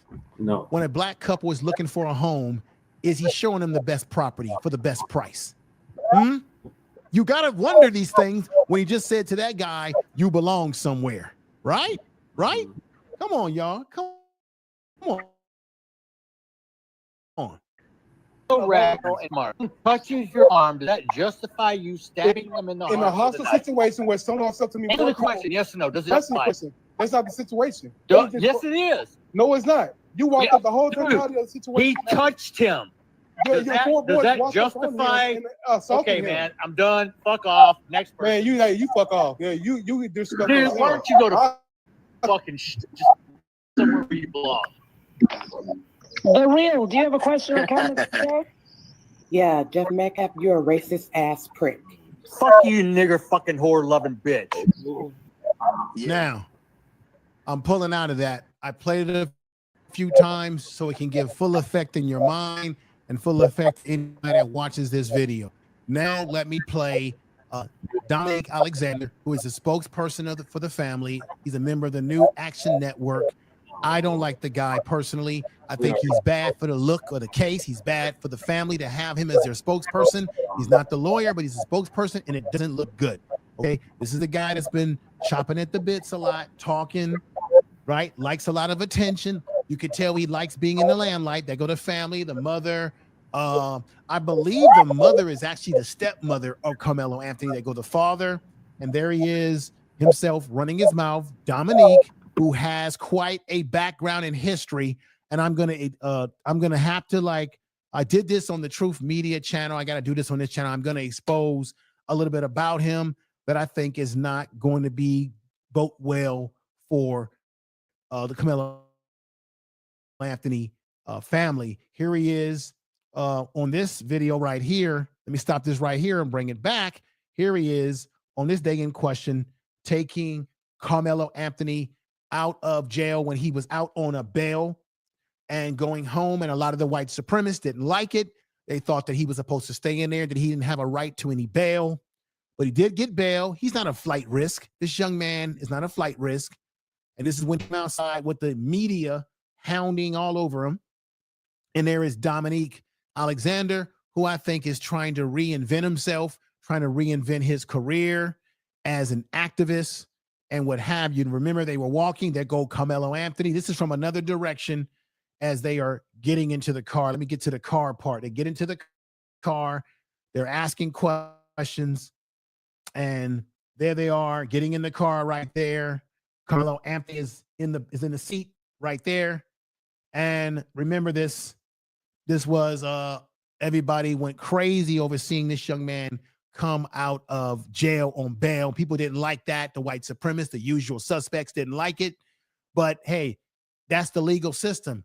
He had the money that they had to raise to get him out. So therefore they did.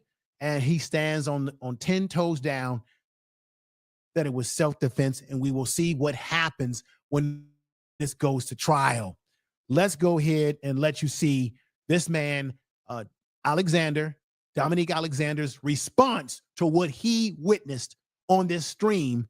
And he also, I think, to me, reinforces that was Jeff Metcalf on that video.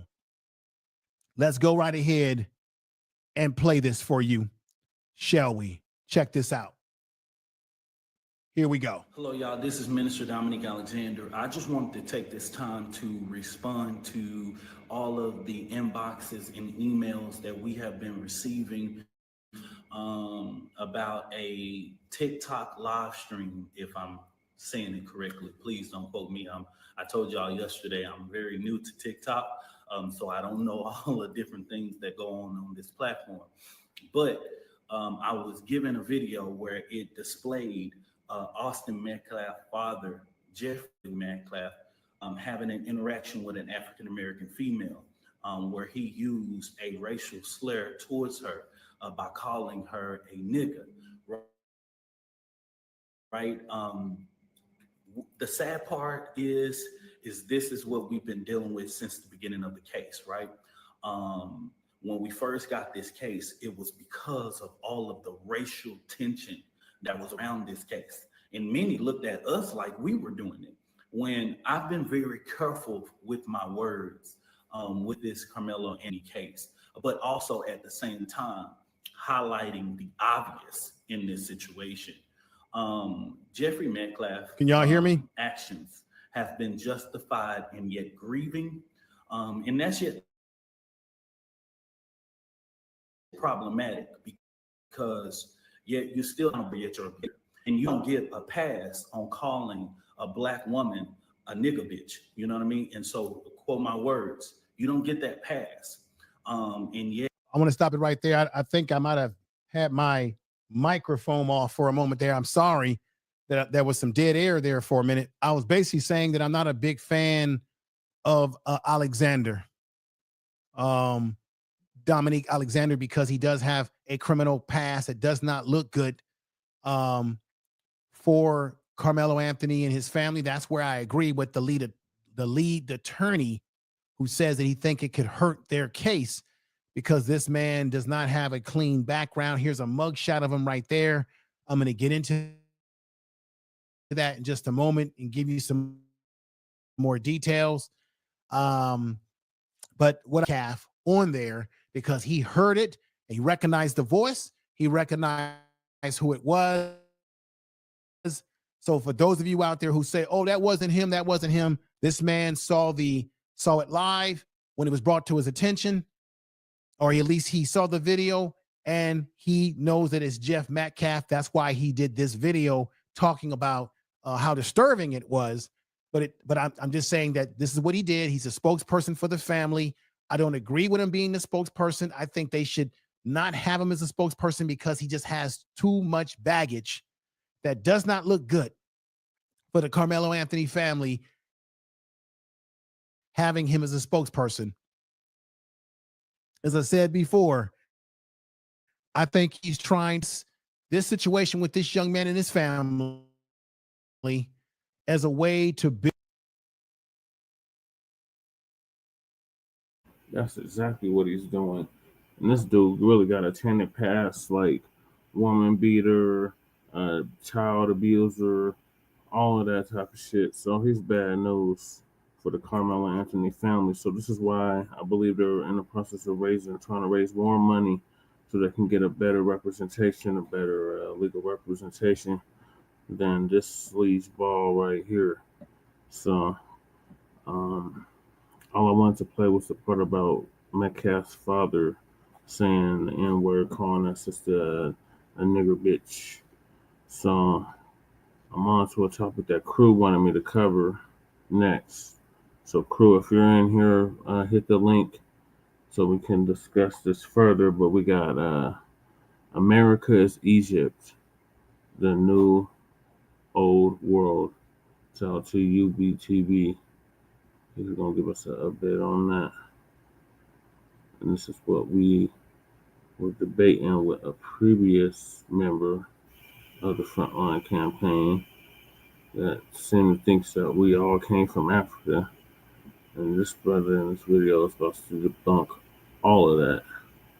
And then some. So where is it? Where's the Q? What's this?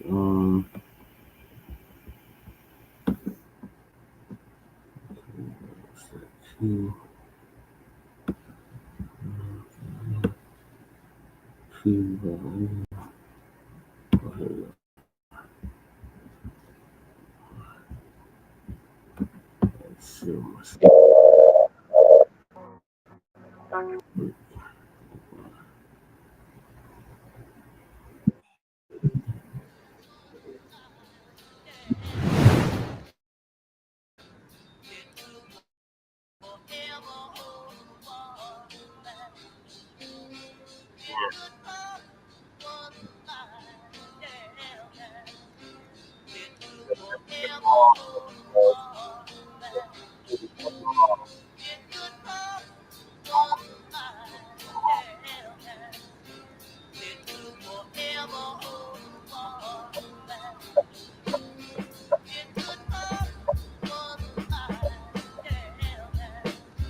That door in the Sphinx, does the library of that knowledge lie? I think there is extraordinarily powerful evidence to suggest that this is so. If you were amongst the survivors of a high civilization and your civilization had been destroyed in an enormous cataclysm, and you wanted somehow to keep the memory of your civilization preserved, if you believe passionately in the reincarnation of the soul, by the way.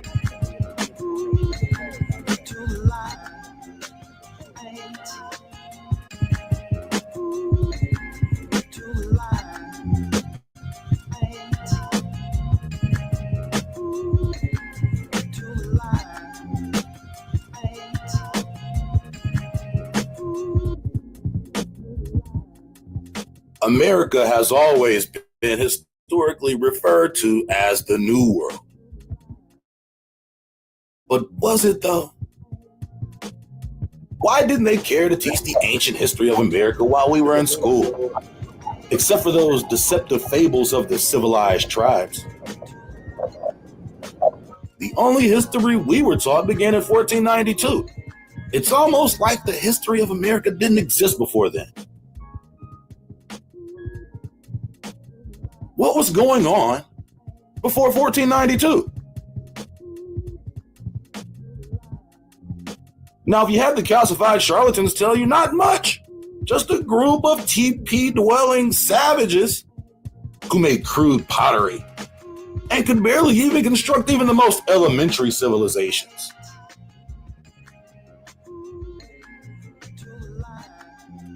And those meager civilizations are definitely not worth mentioning in history class. If it wasn't Babylon, ancient Egypt, Greece, or Rome, then history wasn't worth studying according to them. And yet the histories of Babylon, Egypt, Greece, or Rome are supposed to be connected to them via their knowledge of ancient history. How could the supposedly most advanced civilization in the world lose over 1,000 years of their own established history? If Egypt fell under the jurisdiction of Rome, and in the last days of the Holy Roman Empire, or during the colonial era, why did they need the Rosetta Stone to decipher the language that they should have already known? Could these people be tricksters who are constantly changing information to alter history? It's not just about deception, it's about controlling the narrative and taking credit for other people's achievements, in addition to falsifying history. They'll have you believing that they built everything in America and every large city in America that now sits, when in reality, most of the large cities on the continent were ancient cities that were built upon after colonialism.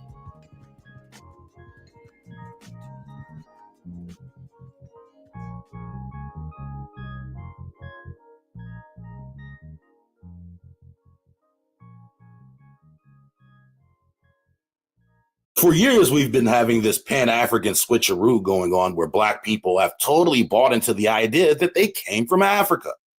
And to compound this, there are agents on both sides to perpetuate the theory and develop an entire psyop behind it.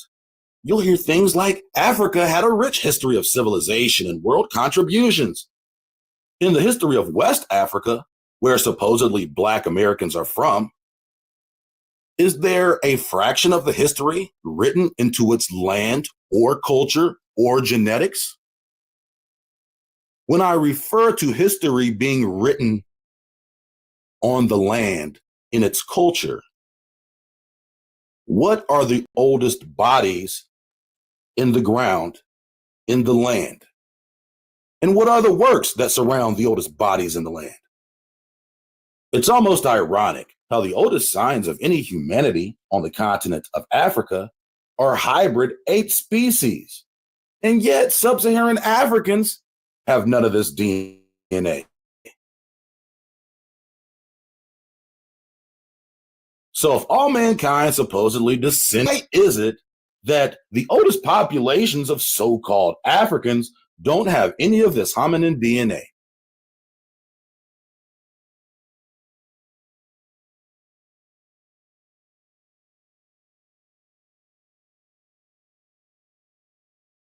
It's like I've said before. If you believe that you evolved from an ape in Africa, but the concept of America being Egypt and the ancient Holy Land is unbelievable, then this may not be the message. So probably do not operate on the same frequency. You're probably vaccinated and have already been pumped full of chimpanzee adenovirus, simian virus 40, and other monkey DNA through your blind compliance to the powers that you swear you don't worship, but obey as though they're your God. It's already in your DNA. So indeed, you may be the smartest ape in the jab line.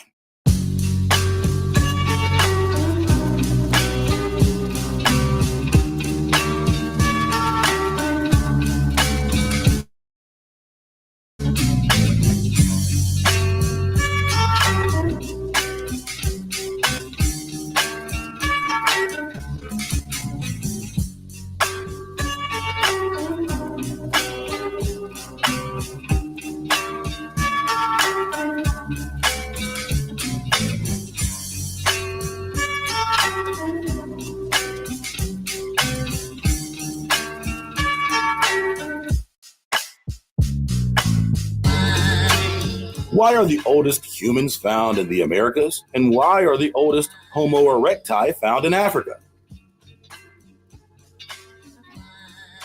Naya, found in the Maya territory of the Yucatan, Luzia, found in Brazil, were both Black women in America, with features classified as African. But this was at a time when the Siberians hadn't made it to America first yet. So what explains their presence in the Americas? Not to mention Clyde Perry, the South Carolina man with the world's oldest Y-DNA male genetics.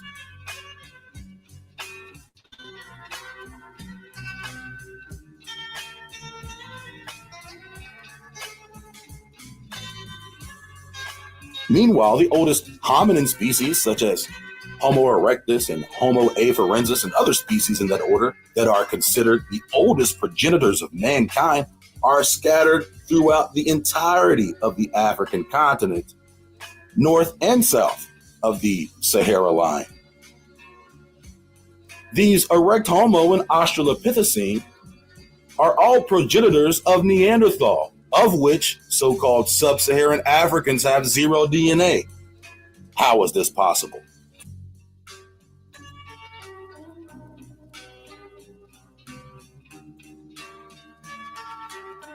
The term sub-Saharan African DNA is a misnomer in itself. It implies that it includes the entirety of the sub-Saharan African continent. But it doesn't. Sub-Saharan DNA specifically applies to the little pocket in West Africa where supposedly all American blacks descend from. Yet the oldest Y DNA is from Clyde Perry, a supposed Black man in South Carolina. The rest of the African continent is comprised of populations with varying amounts of Neanderthal DNA. Now, if American blacks are supposedly from this pocket in West Africa and also have a rich history, then my question would be, what history is that? Are you personally familiar with the history of West Africa, the documented history of West Africa, or the indigenous legends of West Africa?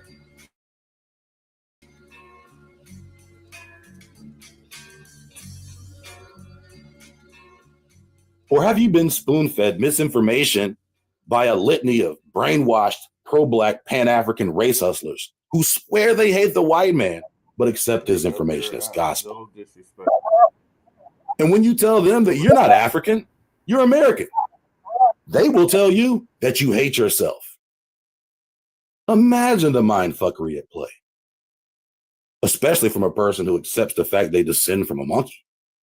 So what of all of this rich history from West Africa, from which American Negroes are descended? What history is that? Are you familiar with the oldest archaeological sites in West Africa? Are you familiar with the oldest archaeological sites in South Africa? Are you familiar with the oldest documented history of West Africa? And if you are familiar, exactly what part of that history was so rich, and exactly what part of that history applies to you? There are only a fraction of the archaeological sites and civilizational distribution in comparison. there is barely a trace of innovation in that area where they say Negroes descend. Furthermore, sites like Iwo Iliru show signs of erect homos, a divergent species that are not related to American Negroes who were supposedly living there since the existence of man. And if geographic proximity and sexual selection are the two key factors in the genetics of men, how is it possible that quote unquote sub-Saharan Negroes have none of this erect homo DNA? Well, that wasn't until colonialism. They used the out of Africa theory to trick people into adopting the monkey to man theory blindly. Then they packaged it with the Siberian ice migration theory and taught it in schools. And once you learned this theory, you were considered smart, the head of the class. But you can go ahead and chuck that syllabus in the trash. Because if you can believe their bullshit your entire life, you can listen to my bullshit for a few more minutes.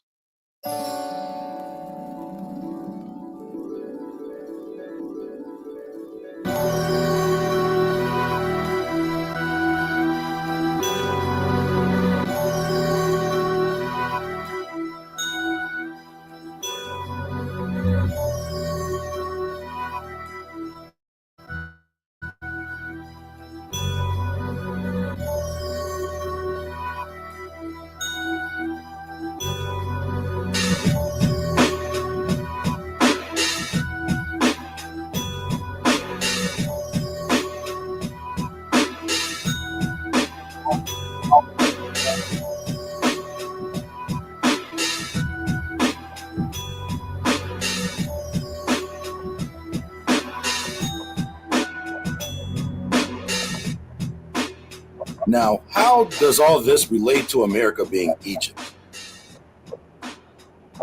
A synonym for Egypt is the word bondage. What part of America did the most so-called Africans end up in bondage? If all Africans from this pocket in West Africa ended up in America, by which port did they embark on the continent? We go back to the deep, dirty South, the port of New Orleans, highest concentration of supposedly enslaved Africans. We also detail the ancient civilizations and tribes who inhabited that region to see if there's any connection between America and Egypt.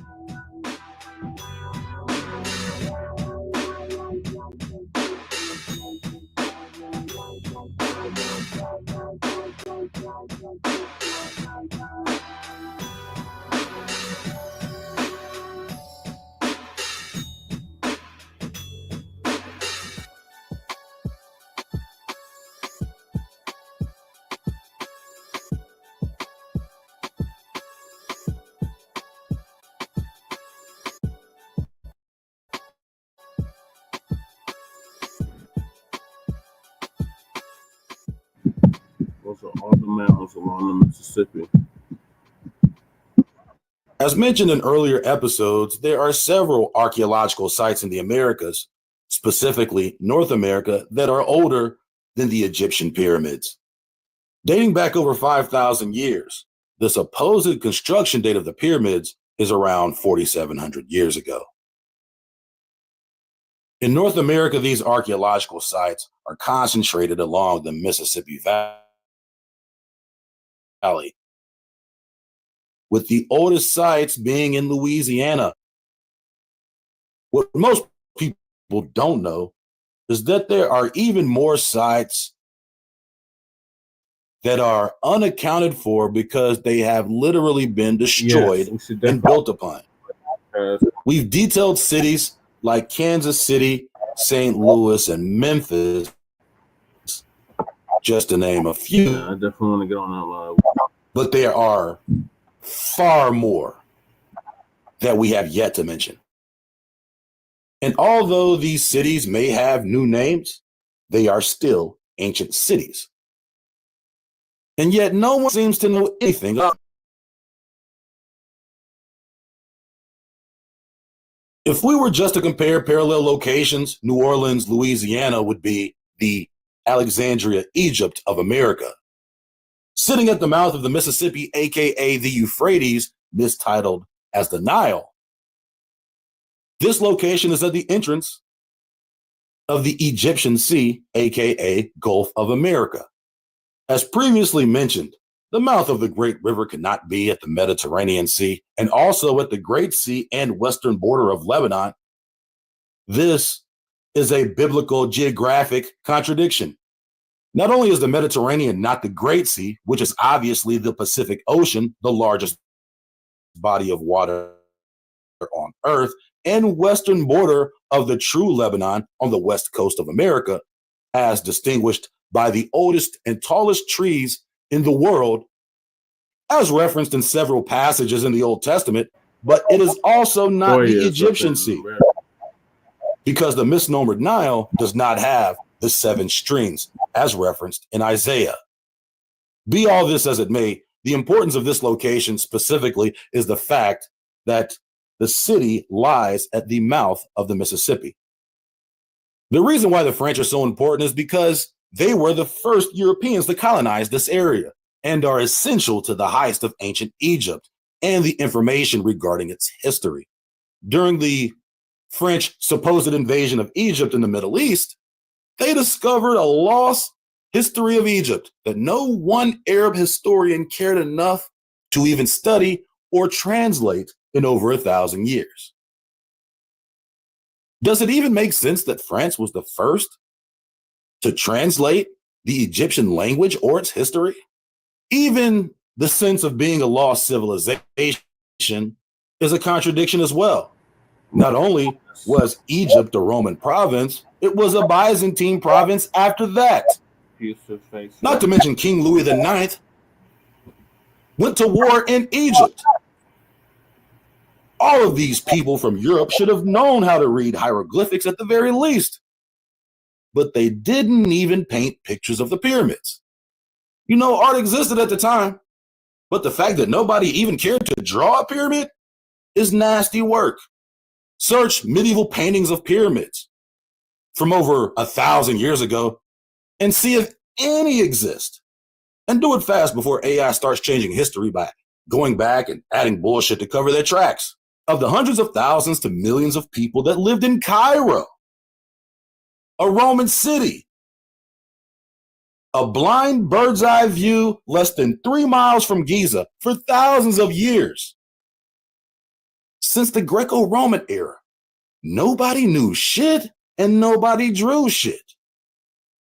And when they did actually start making art depicting the pyramids, it was this shit. And this shit. And this shit. And what the fuck is this shit?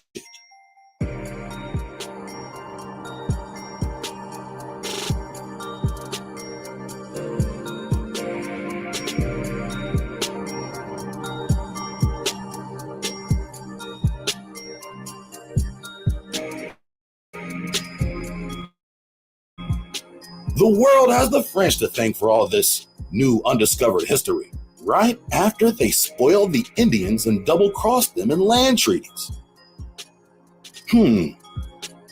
Ironic, don't you think?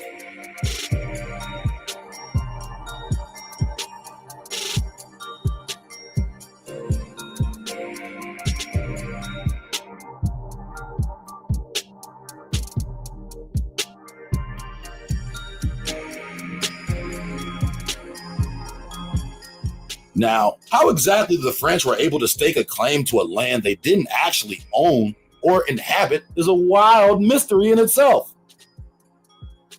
But it's also very essential in understanding their war tactics. Even crazier is the fact that through the French claim to the vast land in middle of America, Napoleon was supposedly the largest landowner in America without ever having stepped foot on the continent. At this point, it's not even a wild speculation to question the outright existence of Napoleon in general. I mean, really, it seems like Napoleon was everywhere and nowhere at the same damn time. How difficult could it have been to fabricate a mythical, non-existent war hero ghost character at the time when long-distance communication was at the breakneck speed of one horse? It's ironic. That's how the Rothschilds became rich during a war fought by Napoleon. But I digress. It's important to note, it must be understood that after the transfer of Louisiana Territory to the Americans were under no obligation to honor any treaties that the Indians had previously made with the French. All of these treaties between supposedly different European nations concerning the lands that were being inhabited by Indians were initiated under the notion that the Indians would be killed or enslaved if not in compliance, and the land would be taken by force. This was a gentleman's agreement made by Europeans amongst themselves, not to interfere in each other's plans to subjugate the Indians and steal their land.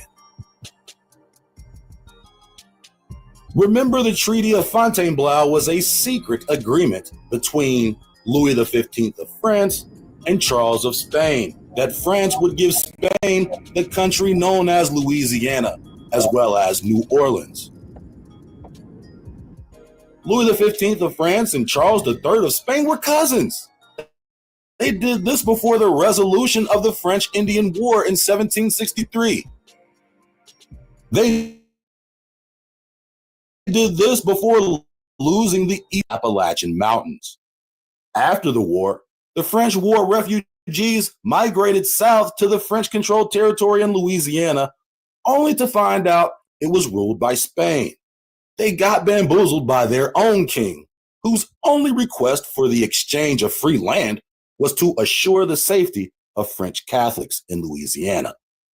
As you can see, they're playing war games with a serious pattern of duplicitous treaties, vast amounts of land being traded in a bloodless war. So how did France end back up owning Louisiana Territory?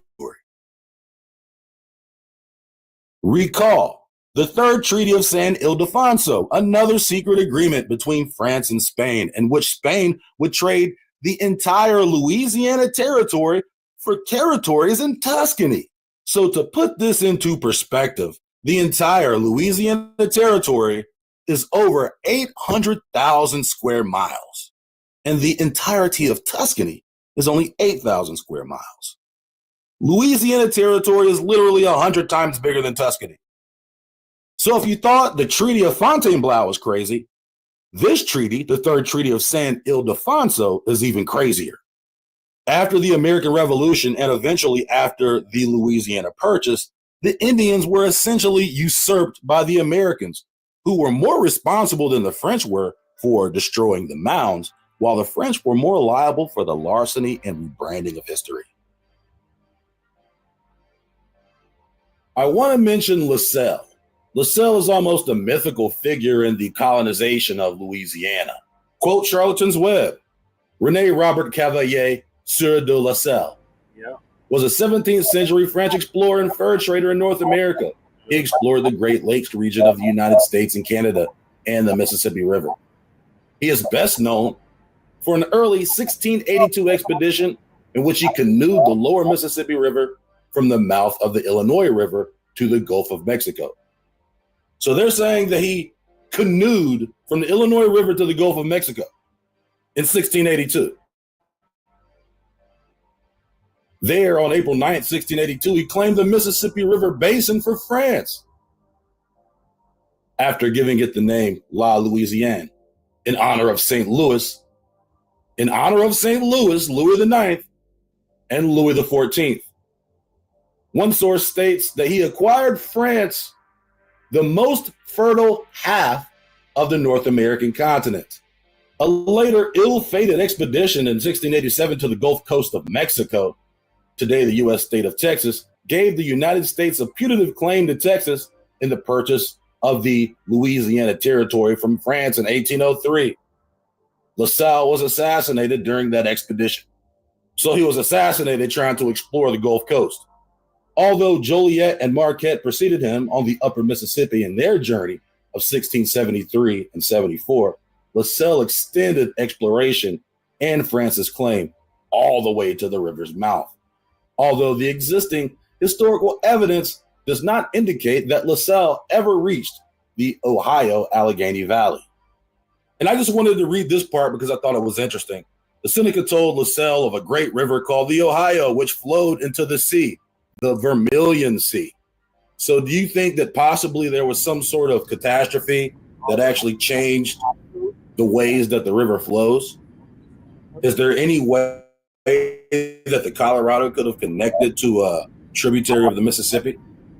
At some point, did the land change and allow a direct trip from the Mississippi to the Red Sea, aka Baja California? And all that basically would mean is that the watersheds between the Colorado and the Mississippi at some point would combine, maybe somewhere around the Red River, or possibly the Missouri, or possibly the Arkansas, really.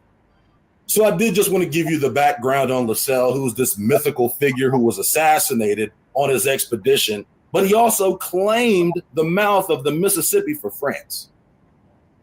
So you see these games they're playing. He can claim it just because he claimed to navigate it. I also want to mention Alabama, Mobile and Biloxi in particular.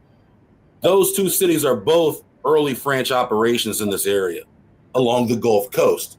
They have their own rivers and watershed, and those rivers led inland to the states of Alabama, Georgia, Tennessee, and Mississippi. And all of those civilizations are an empire themselves. And that area requires its own episode. So for the purposes of time, I like to keep this discussion geographically limited to this particular area around the lower Mississippi region, because the other area deserves its own episode. And there's no way to really give it the amount of attention it deserves in this episode.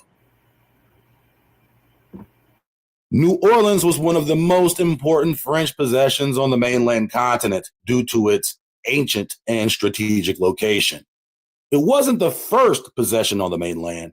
They had already set up colonies in the north, in Acadia, Quebec, and Montreal. But the southern end of the Mississippi was an enormous feat for the French on the continent.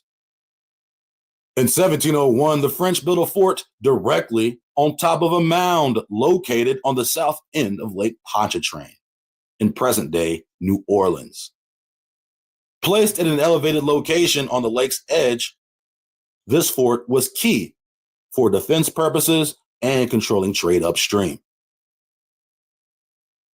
Quote from FEMA: "Fucking everybody, millions at a time." New Orleans, pottery sherds, animal bones, and pieces of clay tobacco pipes are among the items recently discovered by a team of archaeologists under contract to the FEMA agency surveying land near Bayou St. John in New Orleans. "It was a bit of surprise to find this," says FEMA Louisiana Recovery Office Deputy Director of Programs Andre Cadogan. I mean, what a title. Referencing a small broken pottery fragment. "Oh, it was a bit of surprise to find pottery. We clearly discovered pottery from the late Marksville period, which dates 300 to 400 AD. The pottery was nice, easily dateable. They knew that, hey, we can date this shit easy. It was 1,500 years ago. We know this. 300-400 AD, lock it in. Easily dateable and much earlier than we expected, much earlier. This is exciting news for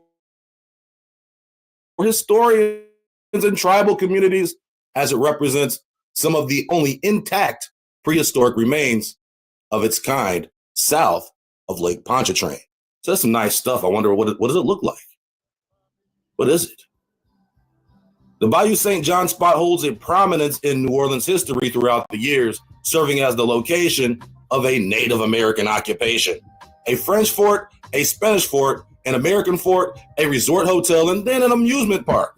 I wonder how many other mounds or cities this has happened to. A French fort, a Spanish fort, an American fort, a resort hotel, and then an amusement park. Through a series of shovel tests and methodological excavation, the archaeologists discovered evidence of the early Native Americans, the colonial period, and the hotel. The historical record tells us that the shell midden or mound, okay, so now it's a shell midden or mound. You see how they say this? Okay, so a shell midden actually implies debris. So these shell mounds were used as debris mounds by the indigenous Americans. So on one hand, it was like a big pile of trash when they call it a shell midden, but they find pottery that was nice and easily datable in the trash pile, all right? So just be careful with the terminology they use to decide what is what. The historical record tells us that the shell midden, or mound, created by the Native American occupation, was destroyed by the French when they built their fort here. Destroyed by the French when they built their fort here, says Cadogan. However, we've discovered that through archaeology, rather than destroy the midden, the French cut the top off of it and used it as a foundation for their fort. FEMA's work near Bayou St. John is part of an agreement with the State Historic Preservation Office, Indian tribes, and the state to perform archaeological surveys of parks and public land in the city of New Orleans. It falls under FEMA's Environmental and Historic Preservation Program, which evaluates historical and environmental concerns that may arise from projects funded by federal dollars. FEMA hazard mitigation funding was used for thousands of home elevations and reconstructions throughout Louisiana, rather than evaluate every property for archaeological remains. A nearly impossible task, which is probably true. FEMA, the State Historic Preservation Office, and various consulting parties signed an agreement which allowed FEMA to conduct alternate studies, such as the archaeological surveys. So yeah, FEMA, they're doing archaeology now, guys. Listen to this. The surveys do not offset potential destruction of archaeological resources on private property from the home mitigations, but also give us a leg up on any future storms. So the surveys don't offset potential destruction of archaeological resources on private property, but it also gives us a leg up on any future storms. We are helping the state of Louisiana learn about its history as well as provide information that leads to preparedness for the next event, says Cadogan. And it goes on to say some other crap. So FEMA, in coordination with the State Historic Preservation Office and Indian tribes, have identified the areas to be surveyed. Once field studies are completed, all of the artifacts are analyzed and recorded. The State Preservation Office will become stewards of the information. The State Historic Preservation Office will become stewards of the information. So whatever they find during the little project, new archaeological information, they'll pass it over to the state. And I'm sure the state will act responsibly with whatever new information they decide to steward. New Orleans, built over mound. They say it was a shell mound. Say it was a shell midden. Essentially a debris mound. Yet they find nice pottery that's easily datable in a trash mound. All right. End quote. FEMA, fucking everybody, millions at a time. Of course, New Orleans wasn't the only city in this area built upon an ancient civilization. This entire area in the lower Mississippi Delta region was a virtual Egypt in America. And it was systematically destroyed in a targeted effort by the government to conceal and destroy history. There are several key players in the destruction and suppression of these civilizations, their monuments, and their histories in the Mississippi Valley. Most notably, the Smithsonian, but other groups hold their own blame as well, such as the state highways, railroads, the Army Corps of Engineers, FEMA, planters, and the massive and clandestine campaign to plow them down and erase their histories during Western expansion by the common man. When I was doing research on this video and other research about this history in general, I came across a few names associated with the French in particular. And many of these French names reminded me of the video game Red Dead Redemption. I don't know if y'all have ever played that game. Think GTA on horseback.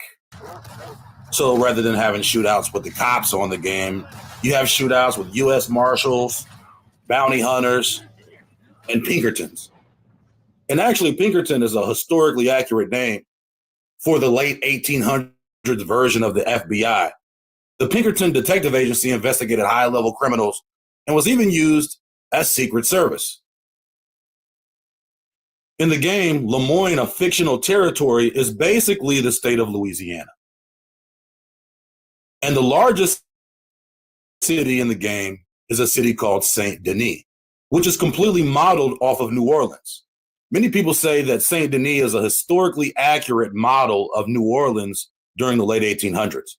But the thing that I found most interesting when I was researching was all of the history and accurate parallels. Both Lemoyne and Saint Denis are real-life figures. They're actually some of the most instrumental figures in the French colonization of Louisiana. Born in Montreal to a French merchant father, some historians have considered the Lemoyne brothers, Pierre and Jean-Baptiste, the actual founders of Louisiana, Biloxi, and New Orleans. Jean-Baptiste was involved in the Chickasaw uprisings in Memphis at Fort Assumption, and he was also present for the establishment of Fort Rosalie in Natchez. Natchez, Mississippi actually has a parallel city in the game as well. The town of Van Horn is a recreation of Natchez. And this includes the Under the Hill district below the bluffs on the shoreline along the Lanahatchee, aka Mississippi River. Saint Denis, the largest city in the game, is named after Louis Juchereau Saint Denis, another French explorer from Quebec, who explored lower Louisiana west of the Mississippi and erected the Fort Saint Jean-Baptiste in Natchitoches, Louisiana. The name Saint Denis could also be an homage to the martyr Saint Denis, the bishop in France who was persecuted and decapitated sometime in the 3rd century. In the game, the state flag of Lemoyne has a depiction of the headless bishop holding his decapitated head. So throughout the process of researching this particular video, I actually remember several names from the game Red Dead Redemption that are found to be historically accurate and relevant to the history of Louisiana, to the point that I actually looked these people up. And I'm saying all that to say this: I believe some of these games really be dropping secret gems.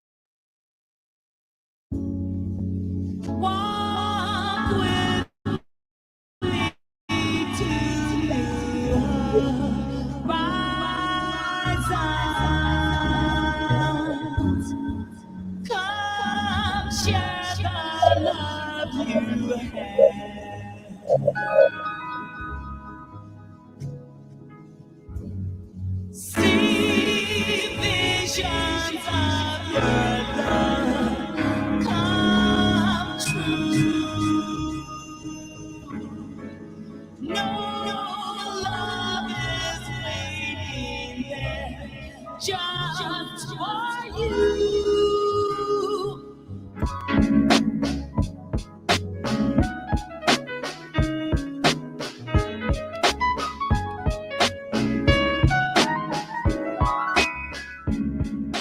So let's take a quick map study.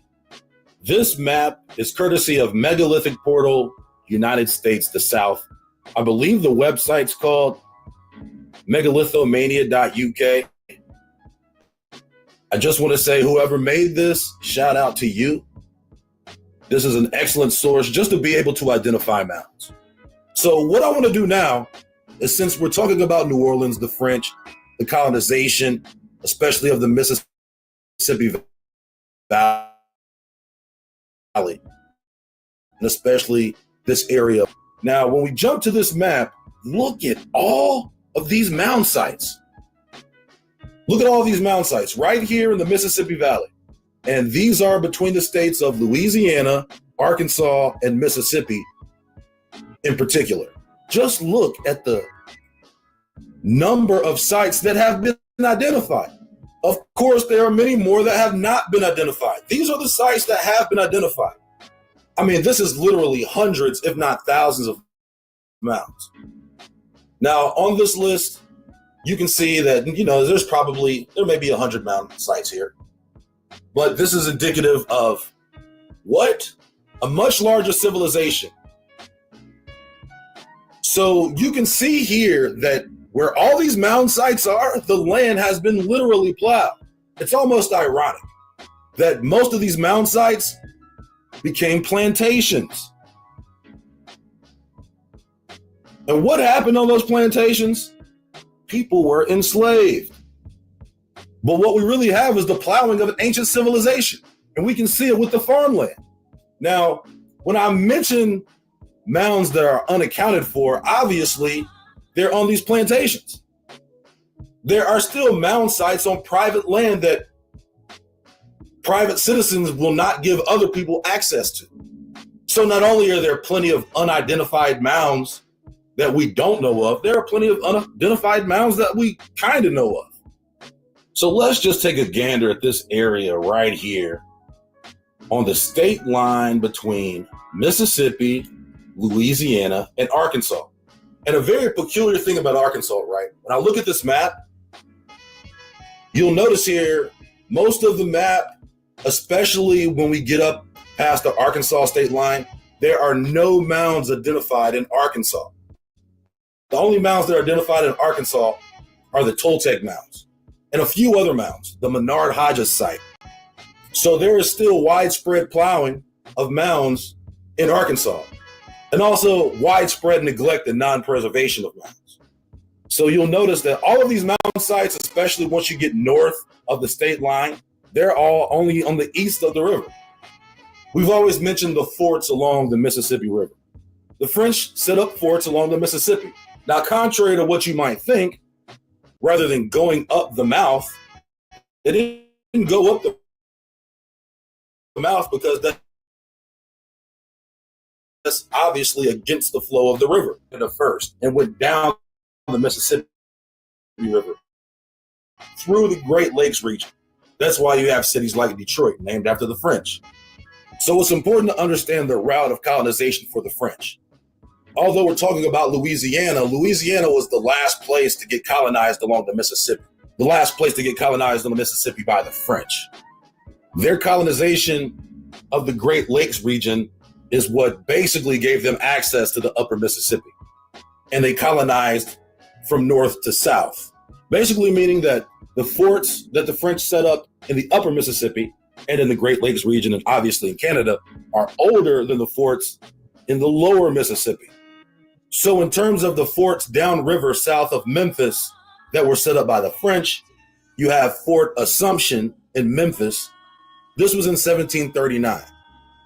And as part of this story, the French used Indians from upriver to go to war against the local Chickasaw. And they were repulsed by the Chickasaw with the aid of the British. So this was a key facet of the divide and conquer strategy between tribes.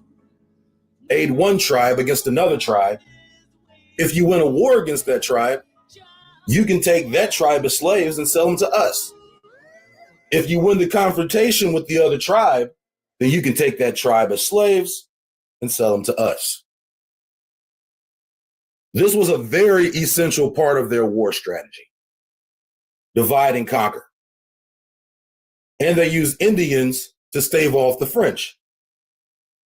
So at this time, the Charlatan's Web quotation says that the French were allied with Black and Native soldiers in 1939. There were no Africans in America, especially in the middle of the country in 1739.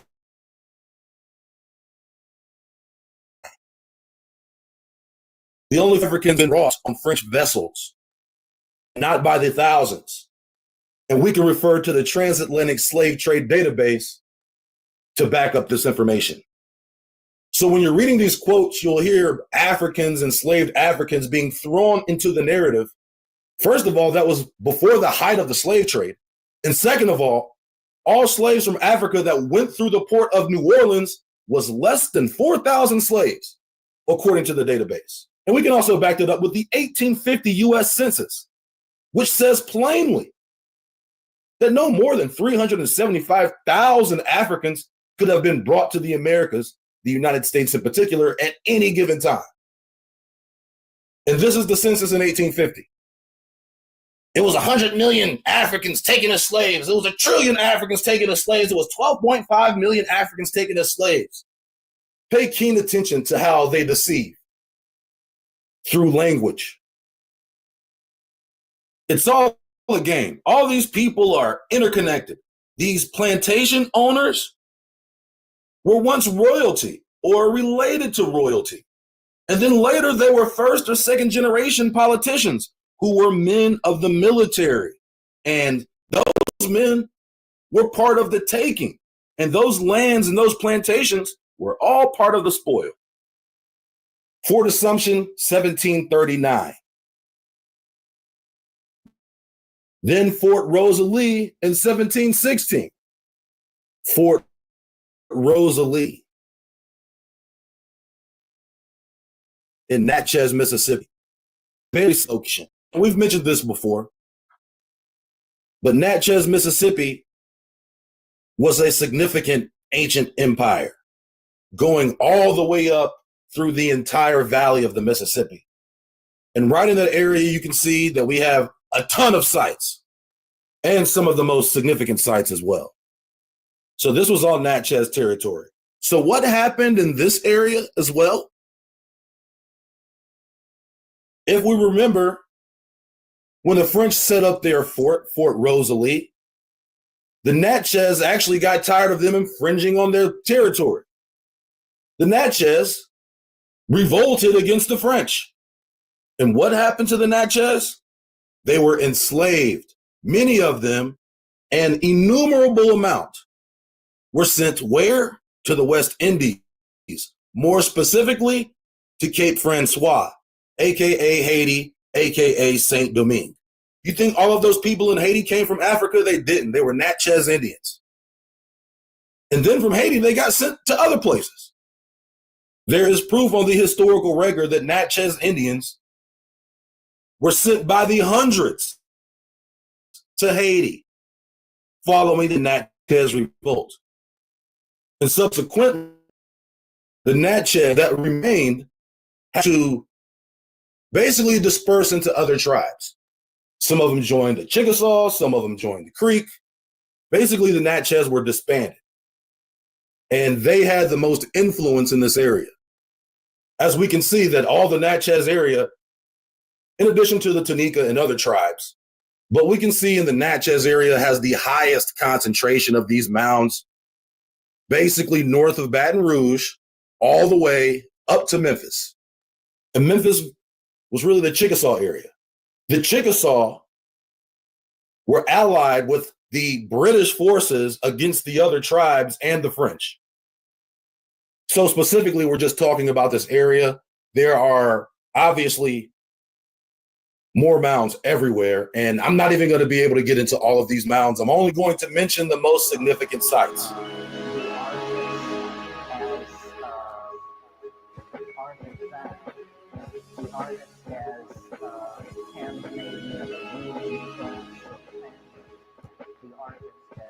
Winterville Mounds, Charlton's Web quote. The Winterville site is a major archaeological site in unincorporated Washington County, Mississippi, north of Greenville along the river. It consists of major earthwork monuments, more than 12 large platform mounds and cleared field plazas. It is the type site for the Winterville phase, 1200 to 1400 of the lower Yazoo Basin region, and the Plaquemine, Mississippian culture. Protected as a state park, it has been designated as a National Historic Landmark. So you can see the artist renderings of what Winterville supposedly looked like. All of these conceptions are just created in their mind because they really don't know what it looked like. They're trying to imagine what these places look like, hundreds of years later, in some cases, thousands of years later. And this is what we have. So be careful with all of these renderings because they really don't know what these places look like. And I don't know. I just have this weird idea that they look a little more advanced than what they're making them out to appear to be. And maybe if I get some time, which takes a really long time, I'll try to recreate these renderings into something that looks a lot cooler and maybe more indicative of a high civilization, because that's really what we're talking about here. We're honestly talking about a high civilization. And the Winterville site obviously is evidence of this. And it's one of the biggest pyramids, or what we would call truncated mounds, in North America.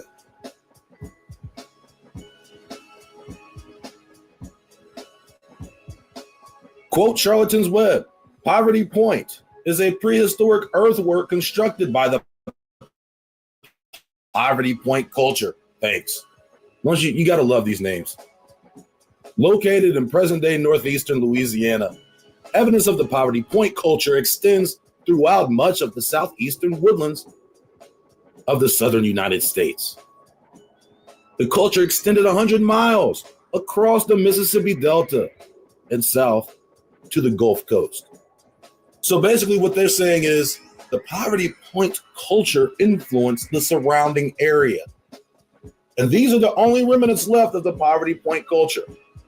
The Poverty Point site has been designated as a state historic site, U.S. National Monument, a U.S. National Historic Landmark, and a UNESCO World Heritage Site. The site is 15 and a half miles from the current flow of the Mississippi River. So this one's off the river and is situated on the edge of Macon Ridge. The village of Epps developed in the historic period in West Carroll Parish, Louisiana. The Poverty Point site contains earthen ridges and mounds built by indigenous people between 17 and 1100 BCE during the late Archaic period in North America. Archaeologists have proposed a variety of possible functions for the site, including as a settlement, a trading center, and or ceremonial religious complex. The 402-acre property, now operated as the Poverty Point State Historic Site, contains the largest and most complex late archaic earthwork occupation ceremonial site yet found in North America. Euro-Americans described the site in the 19th century. Since the 1950s, Poverty Point has been the focus of professional archaeological excavations. The earthworks are named after a 19th century plantation on the property. The earthworks, the culture is named after a plantation, one of the most sophisticated earthworks in North America, named after a plantation. So the real reason that this site is so significant is basically the sheer magnitude and the scale by which the people of the culture built, and obviously the size of the complex itself, and the fact that it makes a perfect semicircle. It uses the riverbank. Basically, this is a mound masterpiece, and they date it to around 1700 to 1100 BCE. That's how they date it. That's what they say. I'm really not here at this point to argue their carbon dating. We've been debunking that. I'm not here to cape for the lack of antiquity for certain mounds or the full antiquity of other mounds. We're just going to use their numbers for now. We're just going to use whatever they say for now. You don't have to be conspiratorial to figure out that there's a massive cover-up going on, a historical cover-up.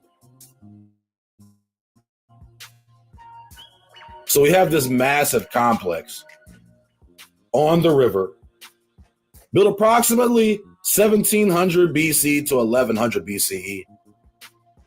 Basically 3,000 years ago to 4,000 years ago.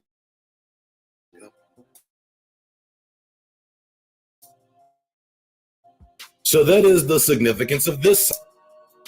A plantation in the land of plantations.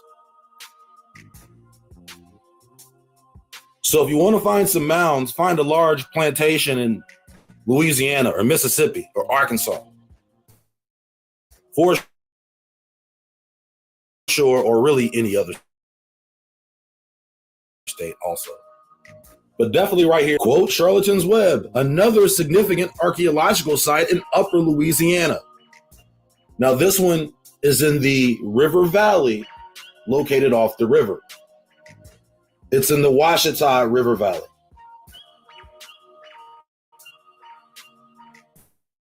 Quote, Charlatan's Web, Watson Brake is an archaeological site in present-day Ouachita Parish, Louisiana, from the Archaic period. Dated about 5,400 years ago, Watson Brake is considered the oldest earthwork mound complex in North America. It is older than the ancient Egyptian pyramids or Britain's Stonehenge. Its discovery and dating in a paper published in 1997 changed the ideas of American archaeologists about ancient cultures in the southeastern United States and their ability to manage large, complex projects over centuries. What? Hey, man, did you know they could do things like this? Not in 1997. What do you mean? They could do a large, complex project? What do you mean? 5,400 years ago, older than the pyramids, bro? Time out. The archaeologists revisited their date of the earliest earthwork construction by nearly 2,000 years, as well as having to recognize that it was developed over centuries by a hunter-gatherer society, rather than by what is known to be more common of other later mound sites, a more sedentary society dependent on maize cultivation with a hierarchical centralized polity. Let's stop here. Basically, they're saying that these niggas didn't farm. They didn't use corn or maize. These were hunter-gatherers. These people did not have agriculture. So basically what they're saying is these people didn't grow vegetables. They foraged like little chipmunks in the valley. The foraging chipmunks. They were hunter-gatherers. They were shooting deer and wrangling berries. Very sophisticated stuff. Hey, listen, they built these mounds, but they could not understand the planting of seed. Follow me here. What that means is if this civilization was dated about 5,400 years ago and corn hadn't made it from 10,000 BC to 5,400 BC, well, maybe not 10,000, from between 7,000 BC and 5,400 years ago, all the way up into contemporary times of the operation of the Watson Brake archaeological sites, they had no idea about corn. No idea. Even though them niggas a couple hundred miles down the road done invented this shit, apparently cultivated it. Them hybrided it, made these big corn cobs, feeding generations, making tortillas and little cornbreads and everything like that. They've been doing that down there. None of the corn ever made it north. You feel me? Here's what we know. Ain't no 5,400-year-old corn got nothing to do with this Watson Brake civilization, okay? And I need you to understand that. Yes, Mexico had corn at the time, just hadn't made it all the way. You know, they were still figuring it out. You know, I'm saying we started to cultivate corn, but it wasn't really a thing yet. Now, the other end of the spectrum is, hey, this place couldn't have been before the cultivation of corn. Nah, absolutely not. These people specifically, they don't know much about what happened 5,000 years ago, but they know for sure these niggas was berry foragers. Not that there's anything wrong with foraging for berries, okay? And hunting animals for food, I get it. You gotta survive. But I don't care how complex of a mound you can build. I know for damn sure your stupid ass ain't about to put no damn seed in the ground and watch it sprout. You don't know nothing about that. You got that from Mexico. And we know Mexico and America, they're separated by a sea, apparently.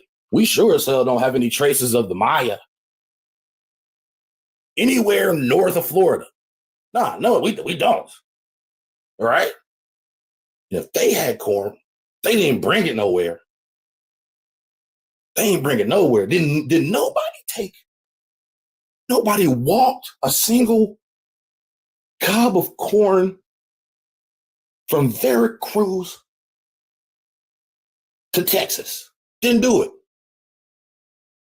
Corn never crossed the Rio Grande, my friend. Listen, guys. We radiocarbon dated it 27,000 times, and it must have been 3,500 BCE. You know, these are the same measures they use to date other places. So, yeah, whatever. We'll go with it. Oh, it's old. It's older than the pyramids.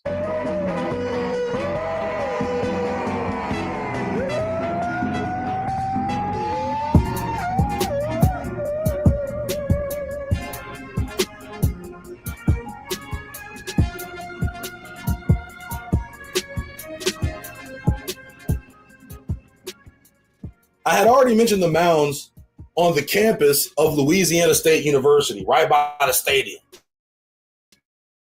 So the LSU Tigers play right beside the mounds. And those mounds are even older than these mounds, apparently.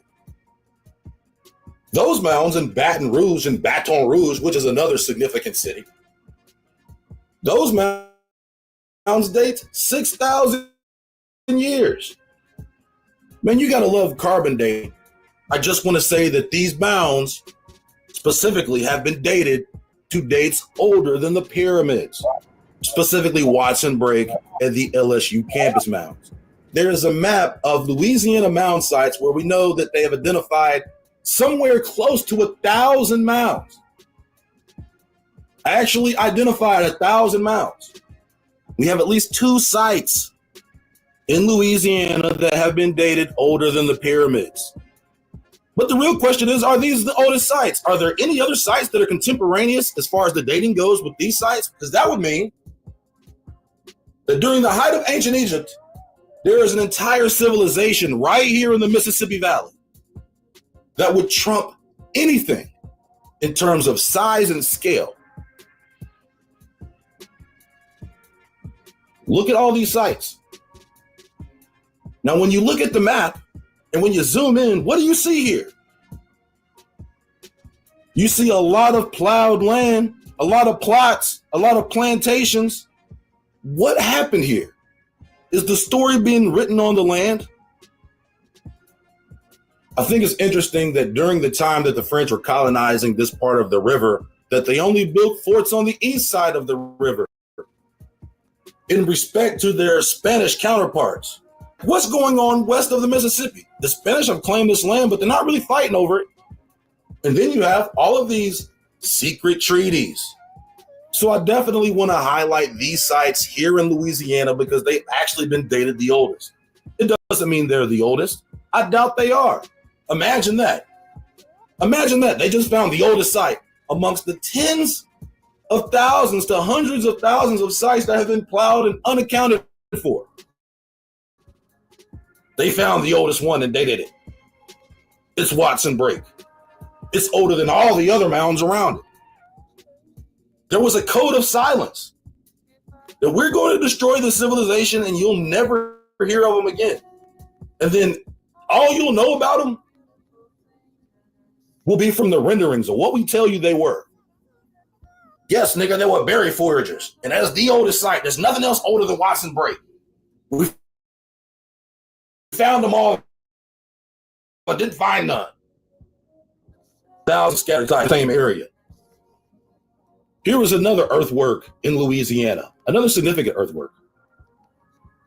Troyville is a woodland period Native American archaeological site. So here's what they do.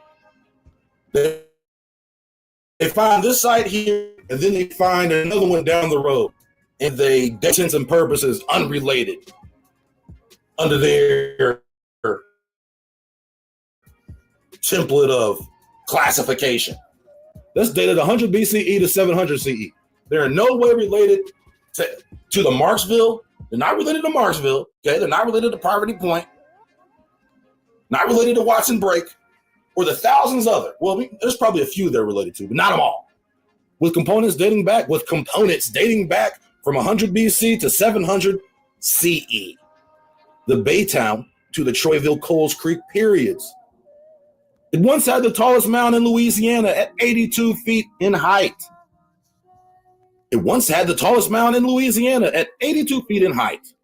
An 82-foot mound.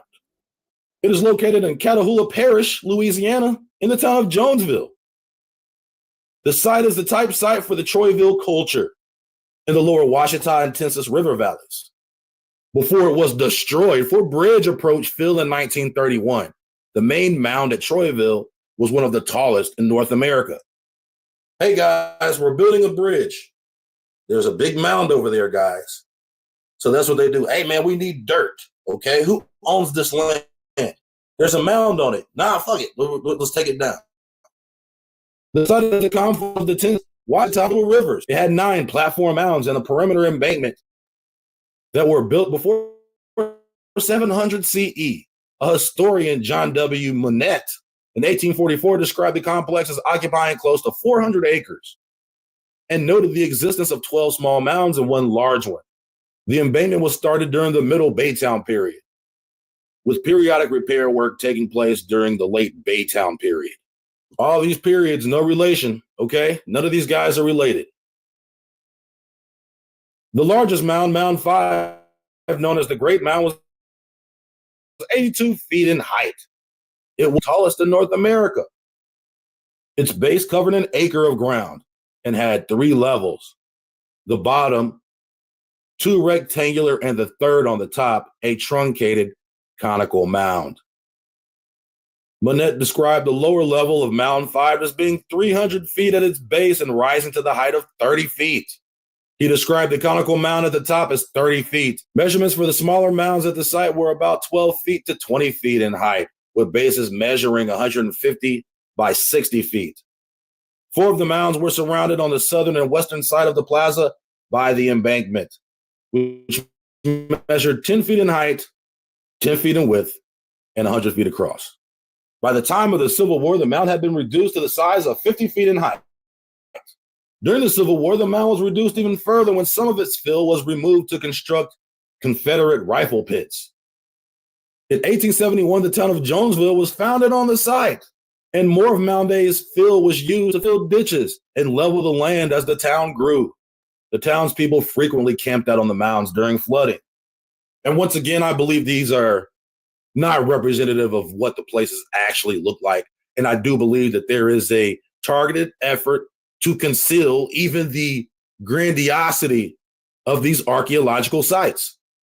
So one thing you will see, especially in these new renderings, they call them a truncated mound or a truncated pyramid. Back in the day, they used to call them pyramids in general. They built pyramids everywhere. They call them platform mounds now. What's a true pyramid? That thing with the pointy top.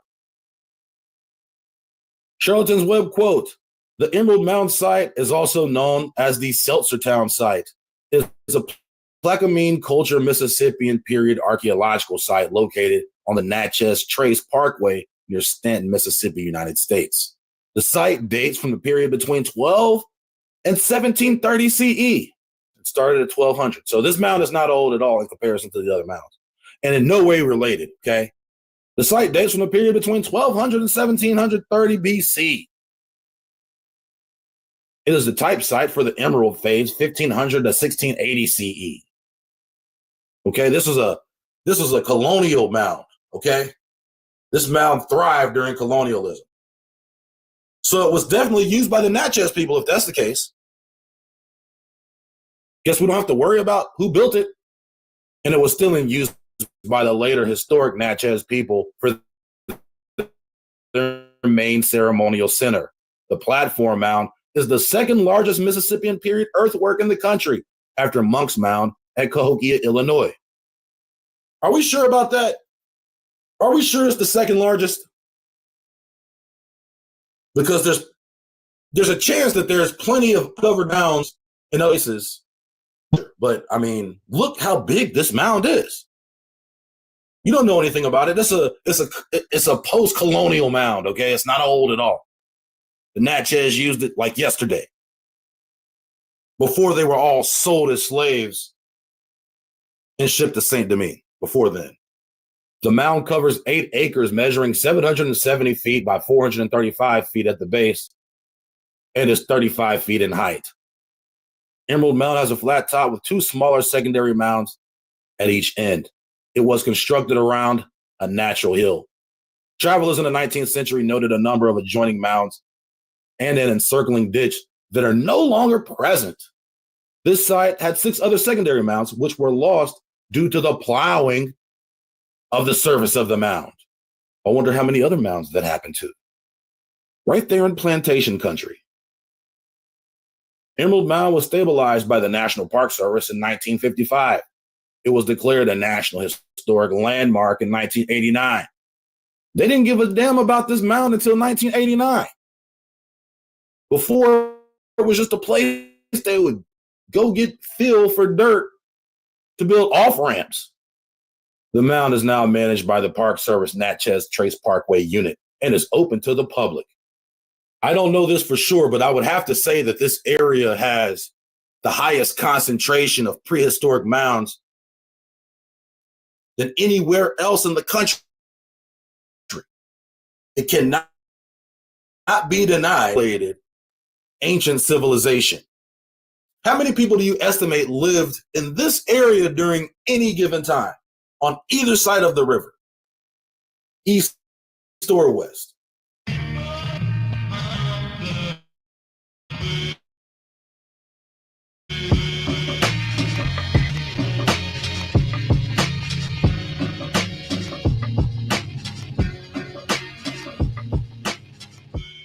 So I want to bring up this overlay of the tribes who are in this area. And I mainly want to refer to the larger tribes. And specifically in this case, I want to talk about the Natchez and the Chickasaw, and to some extent the Choctaw as well. So we know for a fact that the Chickasaw was allied with the British during the skirmishes before the French-Indian War.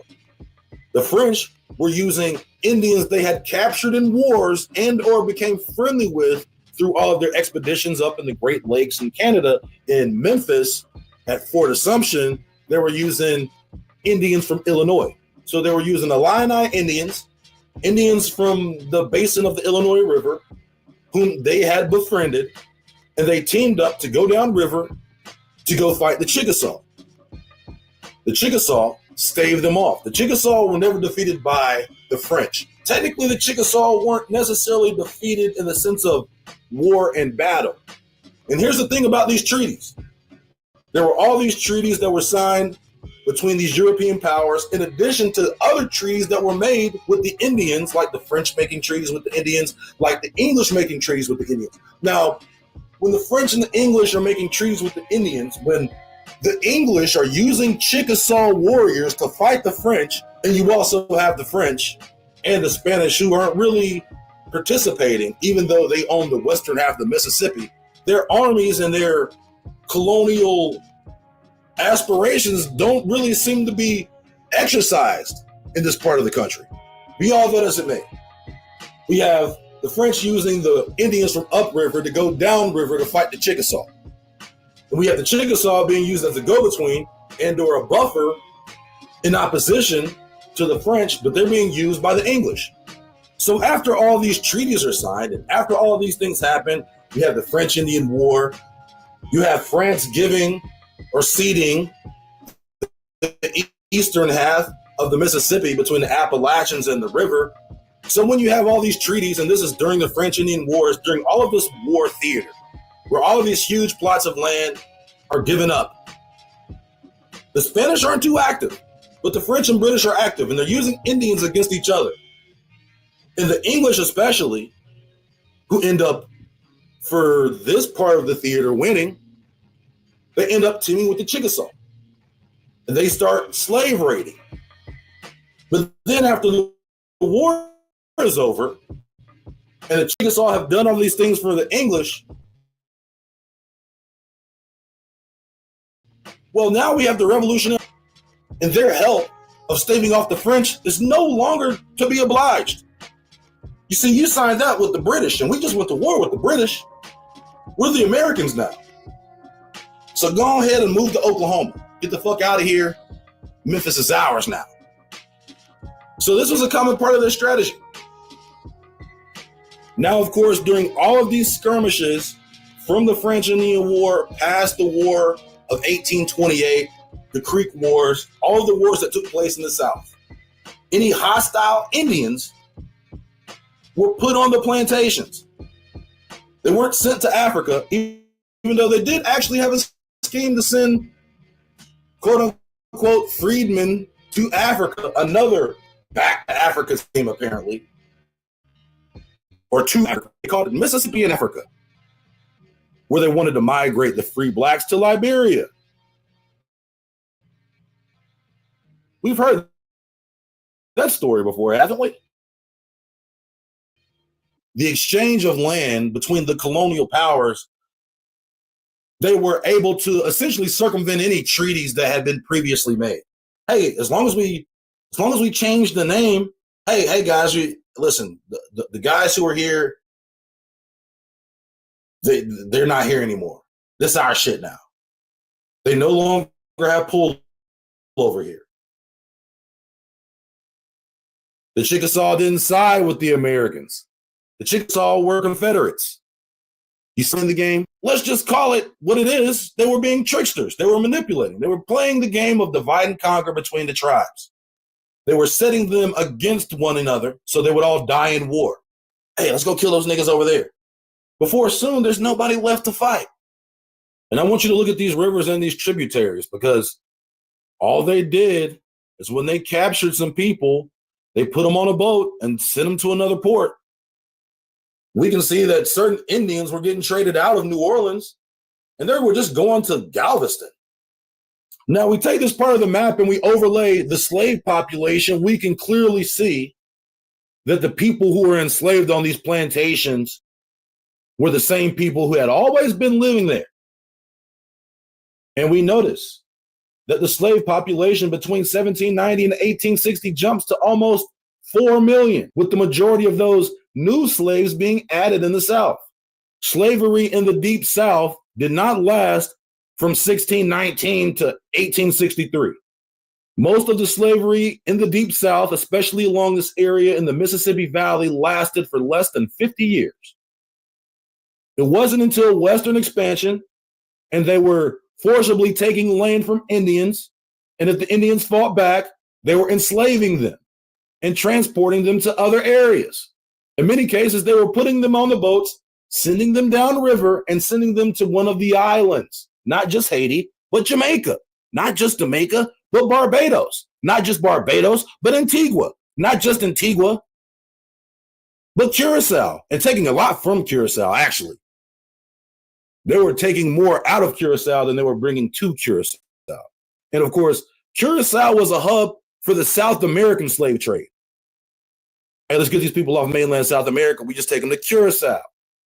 The majority of slavery that took place in this part in the Deep South, although it had the greatest number of slaves, the slavery in this area of the country was relatively short in comparison to the slavery along the East Coast in places like Charleston, New York, Savannah, places in Maryland and Virginia, and the Carolinas.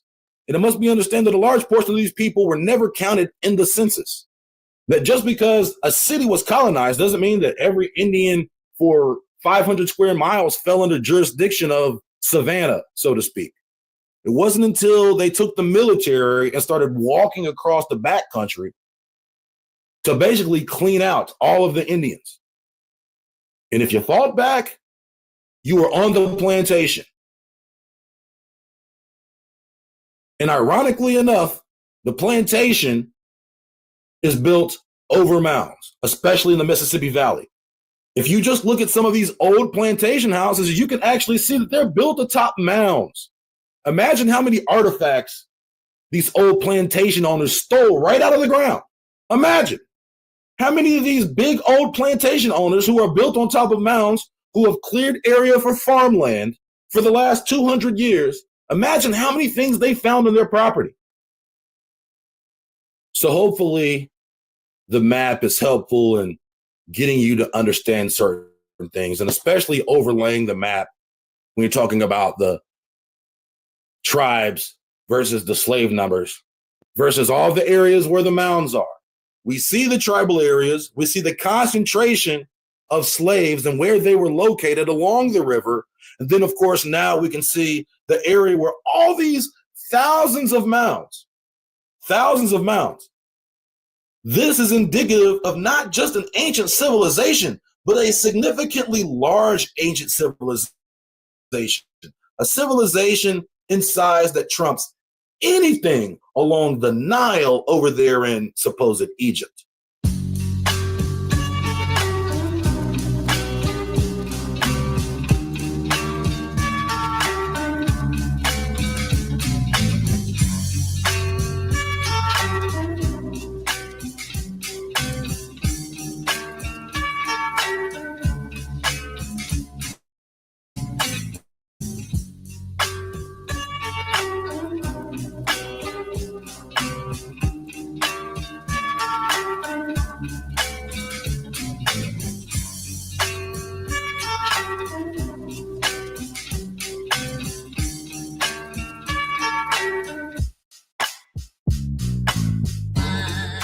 When I say America is Egypt, there are too many examples. If the first thing that comes to mind when you think of Egypt is a great ancient civilization, then the ancient civilization of the Mississippi Valley is not only greater, it's more ancienter. And yes, that's a word. If you just analyze the documented ancient sites and their size and scale in comparison to each other, ancient Egypt is barely a butthole fraction in size.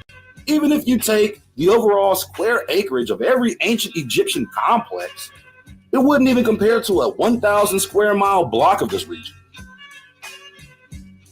Yes, the Egyptian monuments are still standing and in excellent condition, considering they're supposed to be older than most of the American civilizations. That characteristic alone makes them an impossible feat of erosion, weathering, and time. How, Sway? How, Sway? I asked how. How, Sway? If you didn't know any better, you might think they're only a couple of 100 years old. But according to the Saltine Charlatan Sciences, they are nearly 5,000 years old. Speaking of 5,000 years ago, under their same suspect dating metrics, there are at least 2 sites in this area that are older than the pyramids. One of these sites being Watson Break, which is generally thought to be the oldest site in North America. But is it really, though? Even the mounds on the campus of LSU are dated older than Watson Break, but nobody talks about them. Let's not talk about them. Because the entire city is built on top of them.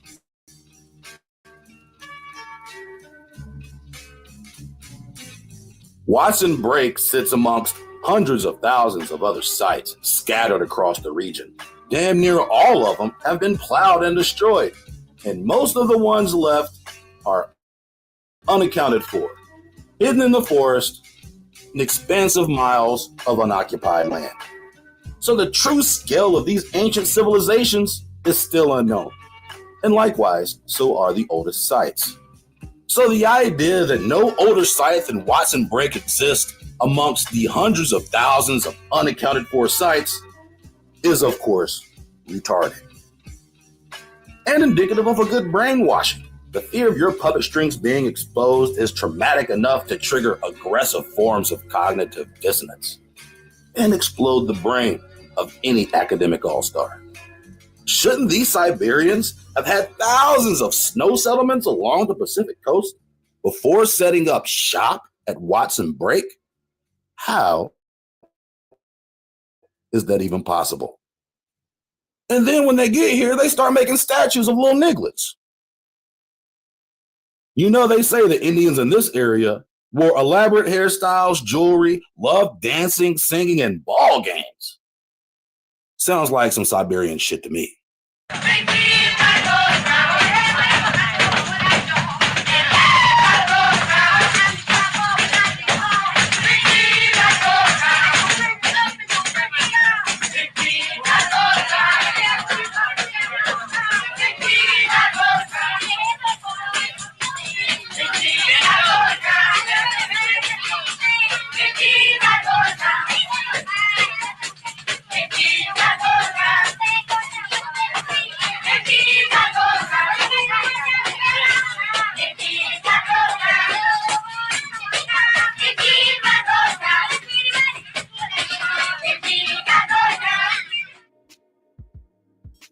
Now, in terms of biblical Egypt and its historical parallels, there is no other place in the world that mirrors the biblical conditions of the Israelites in Egypt more accurately than this area.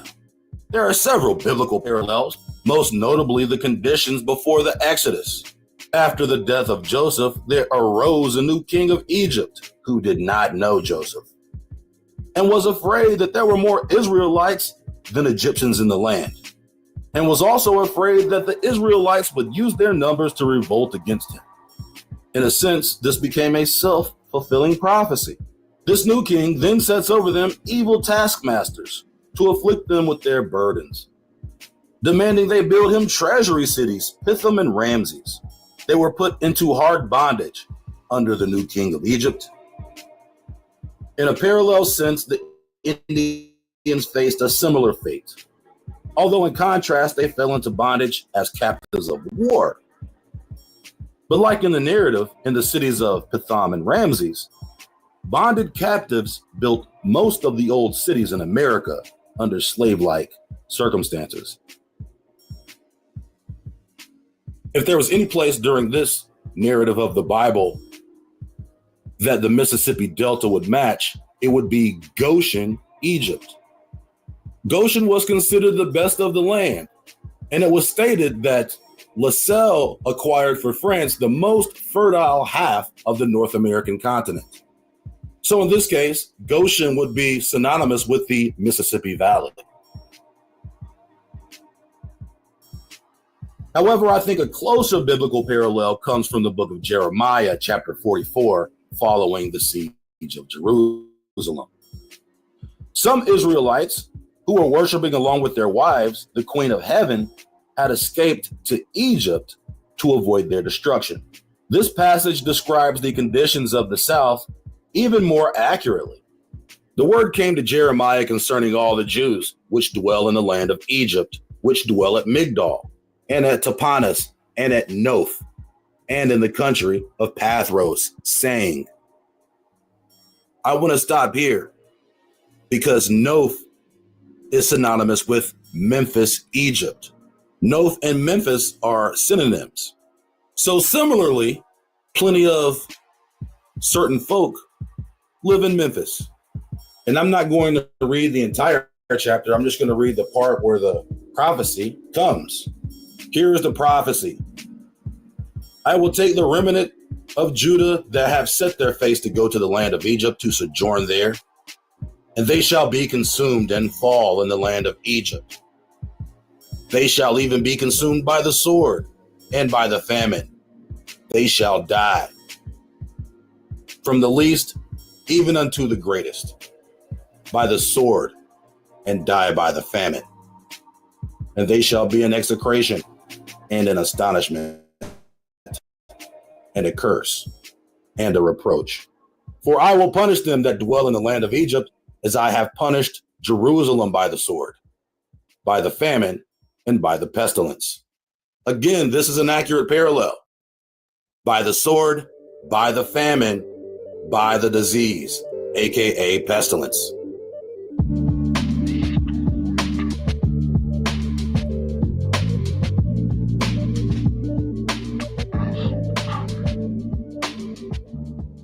And as part of this same story, Nebuchadnezzar carries a large portion of Israelites into Babylon.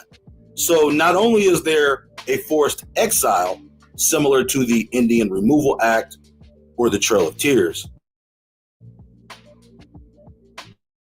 it's also possible that they were carried away into some form of bondage, considering they were war captives, even though there is no specific reference to slavery in Babylonian exile that I could find.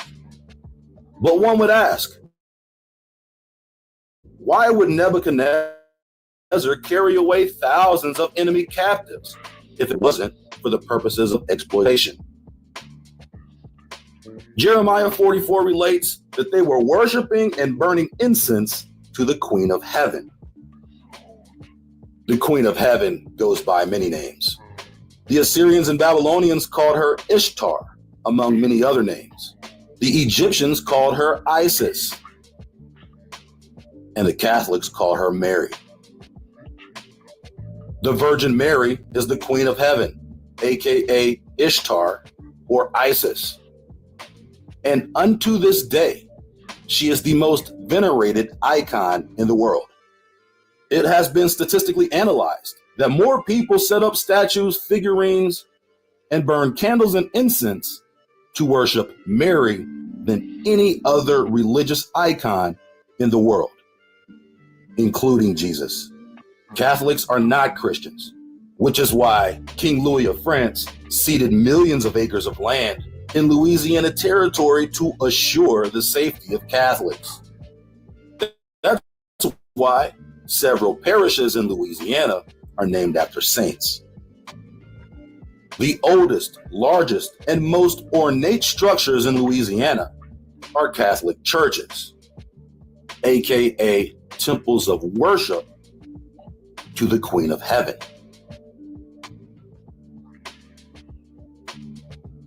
The connection is undeniable. And you know what else is undeniable? I'll let you figure that one out.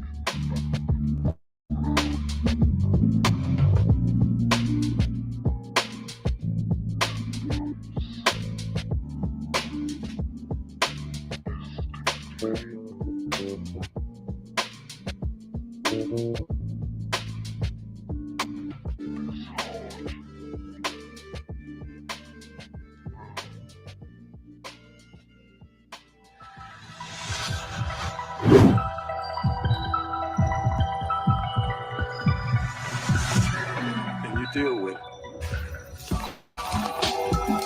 They can't stop us. No matter what they do, they can't stop us. Lex. They can't stop us.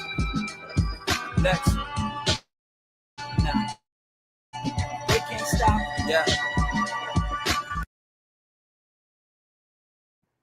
Right, y'all. So that was that. So a lot to digest from that. Very informational video that OBTB had played for us. So yeah, we've been live to FBA family. We've been here a lot longer than what they're telling us. And now we have information to back up what we're saying. So later with the scam Africanism. Now moving along. The Democrats are crashing out behind Trump's beautiful bill. And I understand it's just passed the Senate and is waiting a signature. So that has been passed, and Tariq's going to give us an update on what is up with the big, beautiful bill.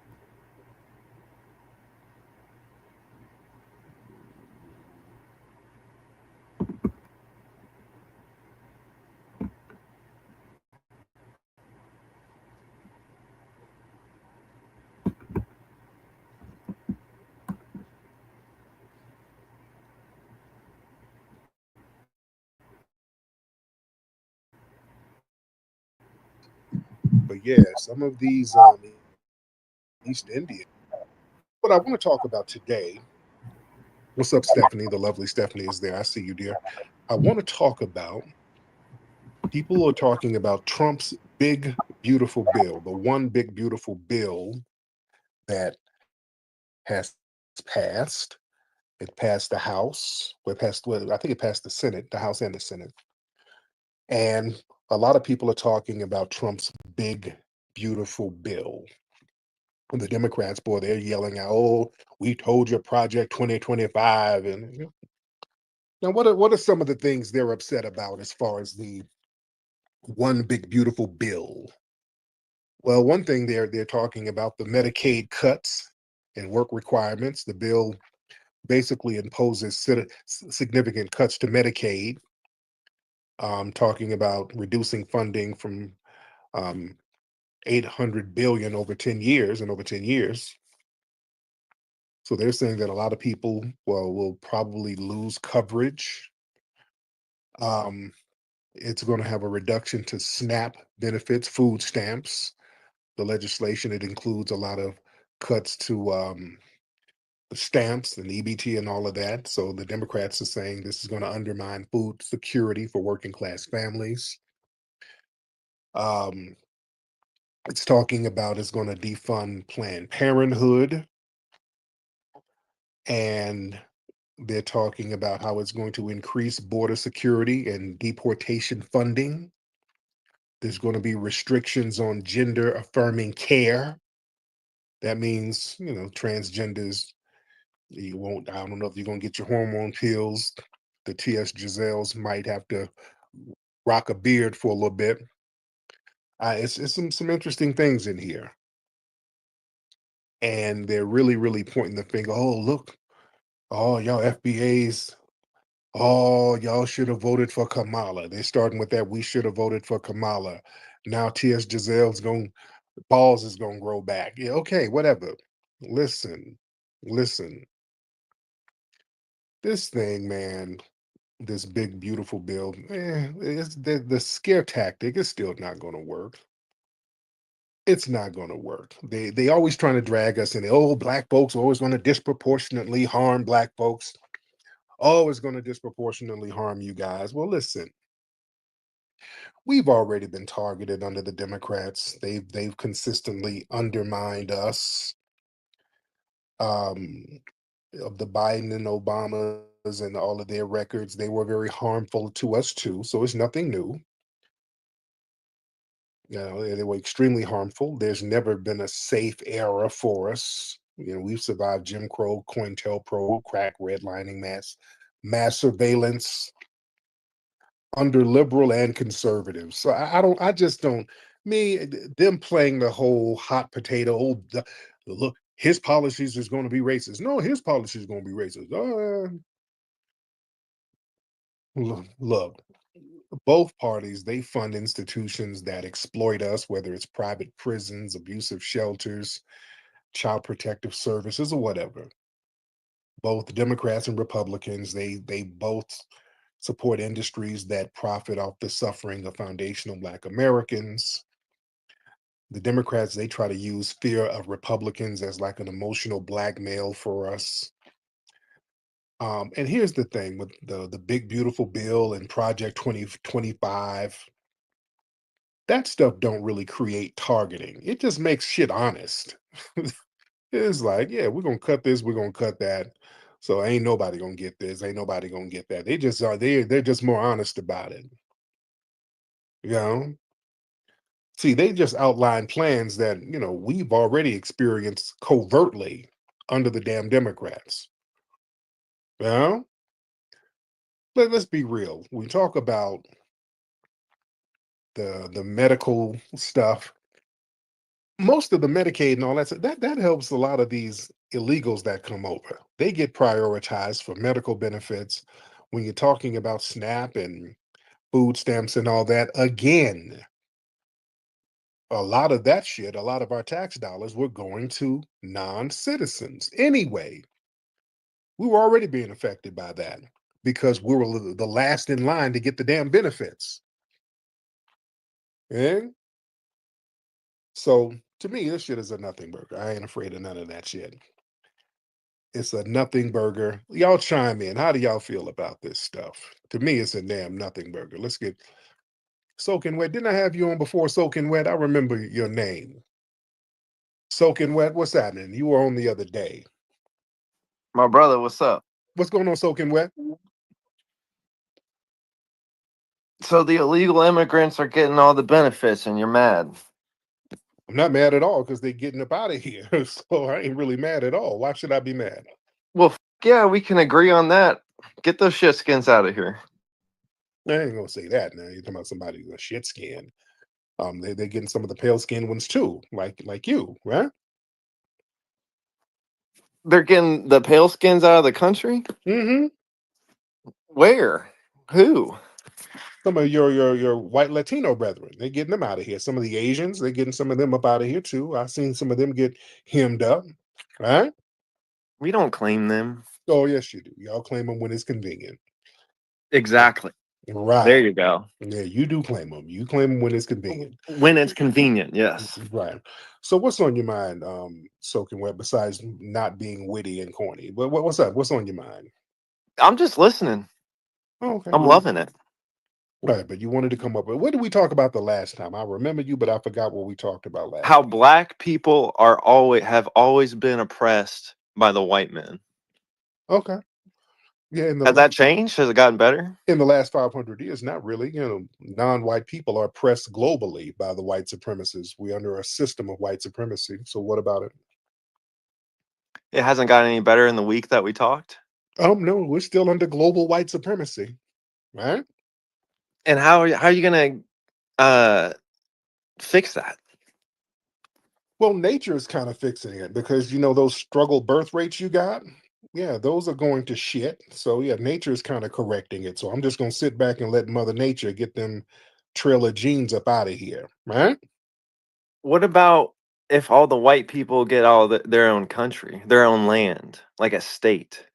Yeah, look, I'm in Wyoming. You already got it. I'm in Wyoming right now. This is it. This is your state right here. There are no black. I'm like the only black person here. This is the whitest place I've ever been. I'm vacationing in Wyoming right now. This is the capital of white people. Why are you vacationing at a white place and not a black place? Why are you supporting white people? Well, I come here to see the animals, and the animals are black and brown. So I But come here to see them. you're supporting the white supremacist nation or state. Well, I'll do that in California at home, right? Well, I guess you do it everywhere since Right, white people own everything. Right, I'm doing that. I can stay in California and support white supremacy. But yeah, I'm in Wyoming. It's very white. Why don't you come here? I like where I'm at. What, a dusty trailer in Arkansas somewhere? Why do you want to be in that dusty trailer somewhere? Well, I like America wherever it is. Mm-hmm. Except the cities. Where all the Right. nigs be. Ugh. Right. Right. And guess where that nig dick be? Up in them white women. Does that make you mad too? That doesn't make me mad. That's pretty funny. Yeah. So I think that's what you got a problem with. I didn't say I had a problem with it. I said I It's not thought like it was funny. No, you ticklish, but yeah, it ain't funny. Well, you got a problem with that. Well, it's funny when you don't claim to be a part of this race or group that by your skin color. I just look at them as individuals. You look at who as individuals. What are you talking about? Like I don't take it personally that all the black people are all these white girls because I just don't care. Yeah, you do. You do. You're in that trailer park, lonely and mad and on that meth pipe. And the white I ain't lonely or mad or on any drugs. Yes, you are. I mean, ain't no white women trying to get with you. So you're assuming things. I know, sir. It's in the middle of the night. You're calling up here. Ain't no woman in there. You understand? I just dropped her off. No. They're dropping her back off on the host roll. That's not your woman. You had to give her that little $40 so she can go get her meth, and that don't count. And you smoke some too. That doesn't count, sir. That doesn't count. I'm not a meth whore. That doesn't count, sir. The women in your community, I think you're upset because they're bobbing down on soul poles. Is that what got you triggered in trying to use these N words like that's offensive? Because you're trying. That's pain. I look at it as a bigger thing. Like I don't care if they're fucking white women, all that. I care about the murder they're doing to each other, to other black people. No. And I care about the no, you don't. All the loud. No, you don't. Shit. No, you don't. The only thing that's being murdered is they're murdering white coochie, and that's what you're concerned about. You're concerned about them killing that white pussy. So just say that and stop trying to hide your hurt behind 4chan trolling and all of that N-word stuff, which is not offensive. You thought you were offensive with that? I'm not being offensive. I'm just calling it how I see it. Right. Yeah, we don't care. That's not offensive. Yeah. I don't want you to care. I'm calling it how I sees it. Well, I'm an observer. Right. And you using the N-word is just not offensive, sir. You just got to be better than that. So I can keep using it without being murdered? No, you can't do it in person. You can do it on the phone where you're hiding in your trailer park. But if you do that in person, somebody's going to slap the headlights off your scalp. So that's not going to be good, is it? No? No. What would it be okay if a white person or a Okay, thank you. Okay, ladies and gentlemen, that's what's called a time-wasting troll. That's a white supremacist troll who likes to call up and waste time. All right. Nothing more, nothing less. He's a nothing burger. Y'all give me some retweets in here. Nikki the God, I see you. Nice to girl, I see you. Cousin Jerry, I see you down there. Twizzle, I see you. Yeah, well, yeah. These guys, they troll to mask their pain. That's pain there. Talking about what if whites move somewhere in their own state. Dude, have y'all been to Wyoming? Dude, it don't get no whiter than this. I ain't never seen these many white folks. It's nice, and they're very cool. I'm not saying anything bad about them. They're very cool people. Haven't had no issues whatsoever. They're very cool people. I did kind of have a little issue, but it was like with was it? I don't know if it was an issue or not. It was like it was a kid, it was like a little Hispanic looking kid. That's the only little issue, quote unquote, I could say I have. Out here they have a lot of Western themed things, cowboy boots and hats, and the stores got buffalo skins, bear skin, this, and toy guns and all of that. So there's toy guns all over the place. And out here, people got a lot of guns. And I'm walking. They had I'm in like the main part of town. I forgot what the name of it was, but the streets are kind of crowded. I'm walking down the street. We're coming out of a little restaurant, and there's a little Hispanic kid who had a toy gun. And this little walked up to me on some pow, pow, pow. He came up and shot at me with a toy gun. I got offended. Why the f you gonna target me? You gonna walk up to me out of all them people and talk about some pow, pow, pow, pew, pew. He gonna point his toy gun and shoot me with the toy gun. I don't know. I'm like, I don't know. Why he gonna pick me out? I'm the only black person, me and my family. How the hell you gonna point your little old gun at me and pretend to shoot me? Now, if I pretend to call ICE on your little old ass, will that be up too? That's where I was gonna go with it, but damn. But yeah, that's the only issue I had. The Anglo whites out here, they ain't tripping. They're not tripping at all. But yeah, y'all come visit. Y'all come out here and visit. It's very beautiful out here. It's beautiful out here in Wyoming and Idaho and all. Beautiful, very, very beautiful. Nigga, the mosquitoes out here is a bitch though. They got some different ass mosquitoes. I guess these mosquitoes are used to biting bears and moose and shit. These mosquitoes are different, nigga. I had a mosquito bite through my clothes. Nigga, I had on a jacket, bit through the jacket. Like, damn, what kind of mosquitoes are these? Dude. So yeah, it's different. And I saw something very, very white. I saw some white dudes. They were at the park because we took our kids to the park. I saw the whitest thing ever. I saw some white boys. They were playing like, I don't know what they were playing like a football game, but with a frisbee. What kind of game is that? They were playing a frisbee football game.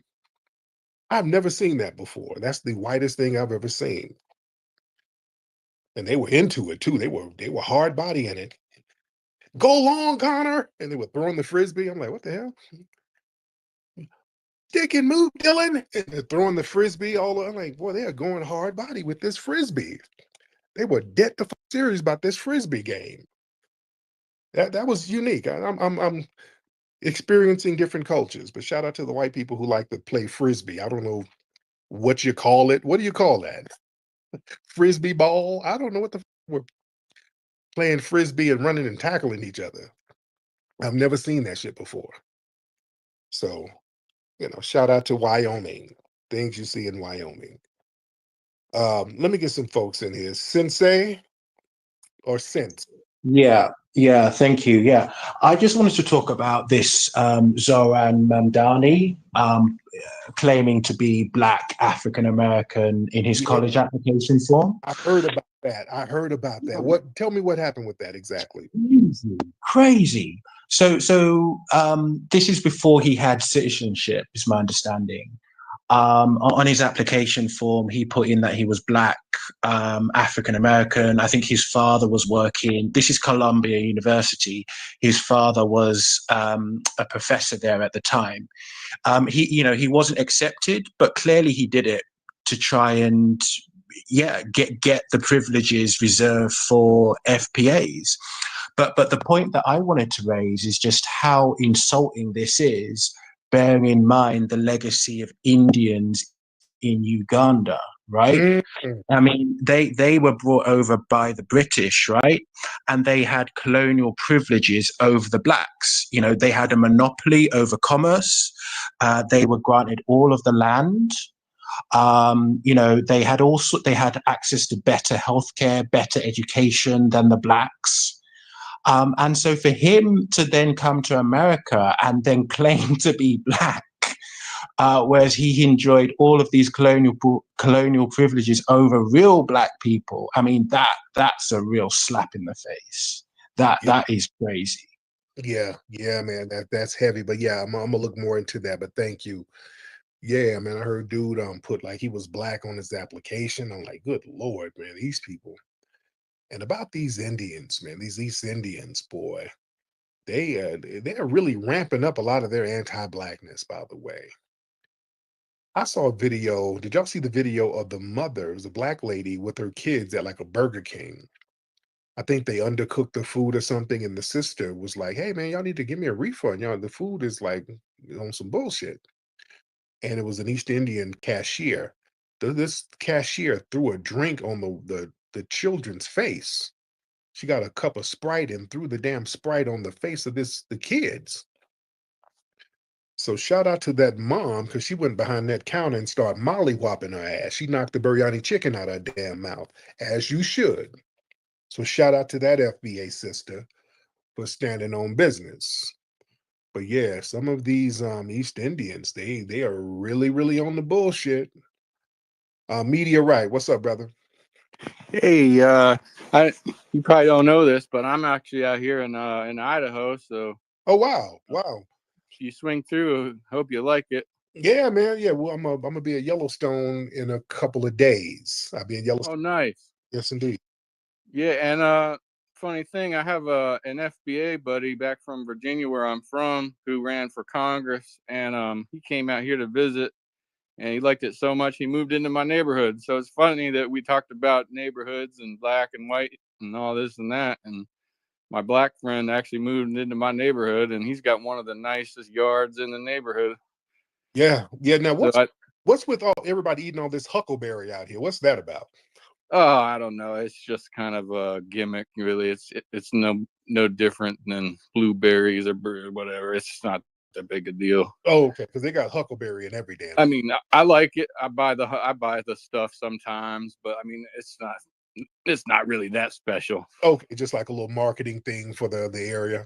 Oh yeah, just like potatoes in Idaho or whatever. Yeah, because they got huckleberry tea, huckleberry ice cream, huckleberry pie, just everything is huckleberry. It's just good. Oh, yeah. It's good, but I'm like, okay, what the fuck is all the huckleberry shit out here? But yeah, it's good. Man, what else was I even gonna say? I think I lost my train of thought. Now, what the big beautiful bill by Trump? What's your thoughts on that? Yeah, I mean, there's definitely some things that they could have cut out to save some money, but at the end of the day, you and I probably agree about the immigration. You know, the amount of money to spend on deporting people and building that wall. I think we might agree on that. Yeah. Yeah, I don't have a problem with that part. I don't have a problem. You know, they're always spending too much money running up the debt. You know, Congress is always going to do that until we go bankrupt. So I don't know how we're ever going to fix that. Mm-hmm. Yes, indeed. But anyway, let me get some more calls. Thank you so much, media. Sharif, what's up, brother? Sharif. Hello, brother. So first of all, about Mamdani, actually, so his father was born in Uganda, so he's technically Ugandan, but he's of Indian descent, and so is his mother. Just wanted to make that much clear. But he ain't black. Yeah, he's not black. That's that much obvious. Right. But about this big beautiful bill, there's two things I have an issue with. First is the tax cuts for the uber rich. That's one of the main issues I have, and also I don't know if I don't know if you agree with this, but I have an issue with like this whole like this whole crusade against illegal aliens, because at the end of the day, a lot of these illegal aliens are workers within a lot of businesses that are integral to the American economy, right? I don't think the American people understand just how much this might have an effect very soon on their economy, especially No, because they're sinking hundreds of billions of dollars into this like anti-immigration effort, and I don't think Americans understand that like this is actually going to be like antithetical to their prosperity. how so?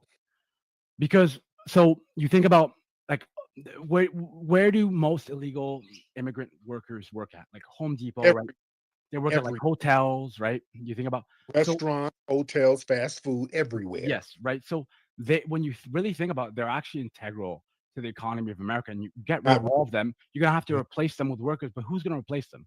Who's Uh, gonna want to work all these jobs all, that these illegal immigrants are working? all these unemployed black people. I guess. Yep.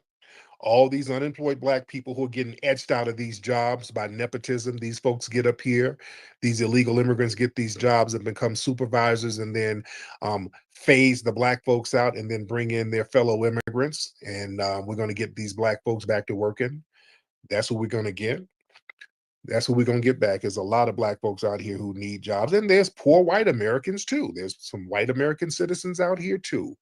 If you're a citizen, you should have jobs. You should have priority to jobs if you are an American citizen, particularly if you're a foundational Black American citizen. Sharif, where you from, by the way? Where's your family from? From Egypt. Egypt, there you go.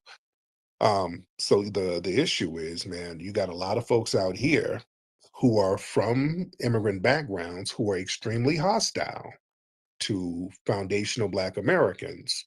And they've been very, very disrespectful, and they've lost a lot of support. We have not been on no big old coalition, and they've been telling us that they work hard and they can do all this stuff on their own. And then we're giving them the opportunity to do that, and they're not doing a pretty good job at that right now, are they? I mean, I've never been hostile to foundational Black Americans. Like I understand the struggle, and I've always agreed about like most of what you fight for, including Not reparations, right? So like that doesn't include me. Yeah, well, no, well, I'm not talking about you personally, but people within the collective. See, that's the thing, because you have people like, oh no, I got a Black friend, no, but collectively, people from immigrant backgrounds collectively work against us collectively. I'm not talking about you having a cool Black friend or nothing like that. We collectively, as foundational Black Americans, we look out for everybody as a group. When you have an Asian nail shop in our community, we'll go, if you do a good job, we'll go to you, we'll support you as a group. The Arabs, people from your community, the Arab community, you got a gas station or convenience store, yeah, we'll go support. We're not tripping. And more, the Egyptians, some of y'all jewelers, I know a lot of Egyptian jewelers out in California. Yeah, you got some good bling. We'll go holler at you collectively. We support. But collectively, there's always this little underlying vitriol towards foundational Black Americans that's not been reciprocated. So this is where we are now, Sharif, right? I mean, like that's not what I was taught. Like my mother always educated me on the plight of Black Americans, right? Mm-hmm. Mm-hmm. All right. All right, Sharif. Well, look, some of the FBAs are going to start getting them jobs. That's who needs them jobs. Because I've been seeing a lot of parents complaining about their teen children. Because I'm about to have some new teens. My children are getting a little older, and now these Black teens, you don't have them little summer jobs like you used to.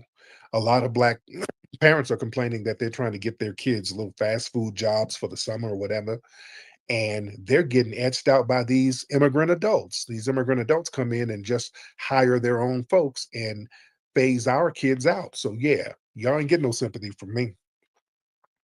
And y'all are not integral to these job positions. There's plenty of foundational Black American youths and adults and everybody else who can get these jobs. So I have no problem with that. I ain't got no problem whatsoever. All right, let's get Jacob. Jacob in the building. Jacob in the building. Hello? What's up? Hello? Yes, Jacob. You're getting cut out. I don't know. I can't hear you. Okay. Yeah, you're getting cut out. Dang it. I'll have you call back. Okay. Okay. No. Can y'all hear me? Everybody else, can everybody else hear me pretty good? Are we good to go? Let me know if everybody else can hear me. Now give me a thumbs up if everybody else can hear me pretty good. All right, if y'all can hear me pretty good, y'all give me a thumbs up, ladies and gentlemen. Hope I'm being heard. Okay, there we go. All right, good. All right, let me try some more people. Let's get New Dawn Arises. New Dawn Arises. Hop in, New Dawn. New Dawn, what's up, man? I hope I'm saying your name right. New Dawn? Yeah, you're right. Yeah, you said it correctly. I was double muted. Yeah, just to add on to what you were saying, I was I used to work at a plant in Houston, and I remember how those guys used to always pick, their people, always, and what they didn't understand or what they didn't know at the time. I spoke Spanish, and like I said, I talked to you before. I learned it because that was the first place I ever heard the N word was from them. And so I taught myself how to speak it at that time. And they would literally like cut me out of work when I was available. And I remember one time somebody gave me a chance and I went, and the same guy who said that he didn't have any work, I saw him there the next day with his people there. Yeah. And then just one other thing in our land. In Houston, every Sunday, we have like a car show on MLK in South Houston. And now, like you said, we always include everybody. What we don't understand is they don't come there to share with us; they come there to take over. Yes. And now, what I'm seeing now is like a quarter of MLK is the Hispanic, and then the other are Black people, and we up there, and we're combining. And what they don't understand, within about 5 years, they're gonna take over that whole block and try to run all of the Black people out of there. And and we don't understand that for some reason that they take over. The neighborhood I grew up in, they done took that neighborhood over. And it used to be an affluent Black neighborhood. So we need to think about those things. So everything that's going on right now, it needs to happen, because if it don't happen, we're gonna just keep repeating the same vicious cycle. Yes. My man, and now let me build on what my brother is saying. See, this is why, family, this is why it is very important for foundational Black Americans to start getting on code and start looking out for each other. We prioritize our lineage and then look out for the lineage, because these little programs and all these things are being cut and folks are being brought in and just all types of things happening. So we have to understand nobody's coming to really save us. No government programs, none of these multicultural coalitions, they've always failed us when it matters the most. So when these programs are being slashed, rolled back, or redirected, we have to become each other's safety net, ladies and gentlemen, financially, emotionally, politically. You understand? Because policies are being reshaped to exclude us all across the board, from the right and the damn left. All right? So a lot of these policies, they're race neutral on purpose, or they're specifically tailored to benefit immigrants, LGBT, refugees, or whatever. So we have to circle our wagons. You understand? Because see, our collective identity is under attack. See, there's a coordinated push to basically erase our lineage. You understand? See, we got to understand the broader ramifications of all of this, why everybody, especially on the left, they keep trying to lump us into some broad, undefined, generic ass category. You know, because that way they can exploit and erase us at the same damn time. You see, and we don't have no global backup. You understand? That's why all that like Africa, Pan-African stuff, look, ain't nobody in Africa helping us. I'm a realist. I think like a military strategist. Ain't nobody in Africa or the Caribbean, ain't nobody helping us do shit. And you ain't obligated to claim nobody who ain't helping you. That's my thing. I hate when people try to force us to claim Pan-Africanism. Oh, we displaced Africans. No, man, ain't nobody got our back. If you ain't got my back, I ain't got to claim you. You understand? You miss me with the motherland shit. Hell, even a mother, if you don't raise your child, you don't get to claim shit. You understand? If you give your damn child up for adoption, you don't come around when the child is successful. Tell me, I'm your mama now. No, you forfeited that. Yeah? Yeah, y'all not going to, don't let people try to shame us into that bullshit. But listen, us going back to what I'm saying, economic cooperation, see, that's a necessity now. We got to start practicing group economics like our brother Claude Anderson has been teaching us for the last 50 years. You see, and legal and political protection and economic protection, that comes from a high number of people being on code. That's all it is. That's what nation building is, a large number of people being on code. Let me say that again. I'm going to say it twice. Nation building and strength comes from a large number of people being on code. Success and progress comes from a large number of people being on code. You understand? When you are on code with each other and there's a large number, you're unstoppable. You want to know why Africa is so fractured? You got a bunch of people who are off code. That's why Africa is fractured. I'm saying this from a constructive criticism standpoint, because every time you say something about Africa, the tethers, oh, you niggas hate us. No, we're talking constructive criticism. Africa is in bad shape right now. You got all these people, all of these resources, all of these minerals, but no code. Nobody's on code. Too many damn tribal differences within the countries themselves. Forget about all the other countries being off code with each other. Just within each country itself, there's so many tribal damn differences and beefs. Nobody is on code. But when a small number of Asians get there, those Asians are on code with each other. That's why they start taking over the gold and the oil. The Arabs get there, they're on code with each other. That's why the white people and the Arabs and everybody else can come over in small numbers and do well. You see?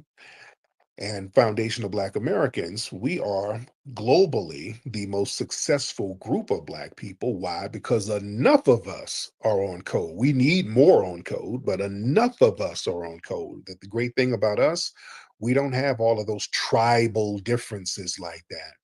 A foundational Black American in California, we can generally get on code with a foundational Black American who's in South Carolina, DC, Virginia, Maryland, Chicago. We have a commonality there that we can relate to each other with, you see, for the most part. Hi, I'm Mateo. Do you want to learn about Hidden Heroes? Hidden Heroes from A to Z is a cool book that tells the stories of amazing Black heroes you might not know about.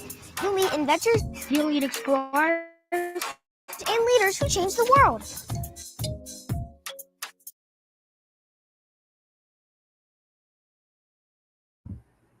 All right, so that was the synopsis of the Big Beautiful Bill. It looks like it's going to actually benefit us, in regards to getting all these illegals off of our service systems. Moving along, the dump as a human shit, and one right there perfectly. He has created what is being termed, or wants to create what is termed, the Alligator Alcatraz. And it's supposedly harder to escape from than Alcatraz Island. So I'm going to go over that real quick. Fox News going to give us an update on that.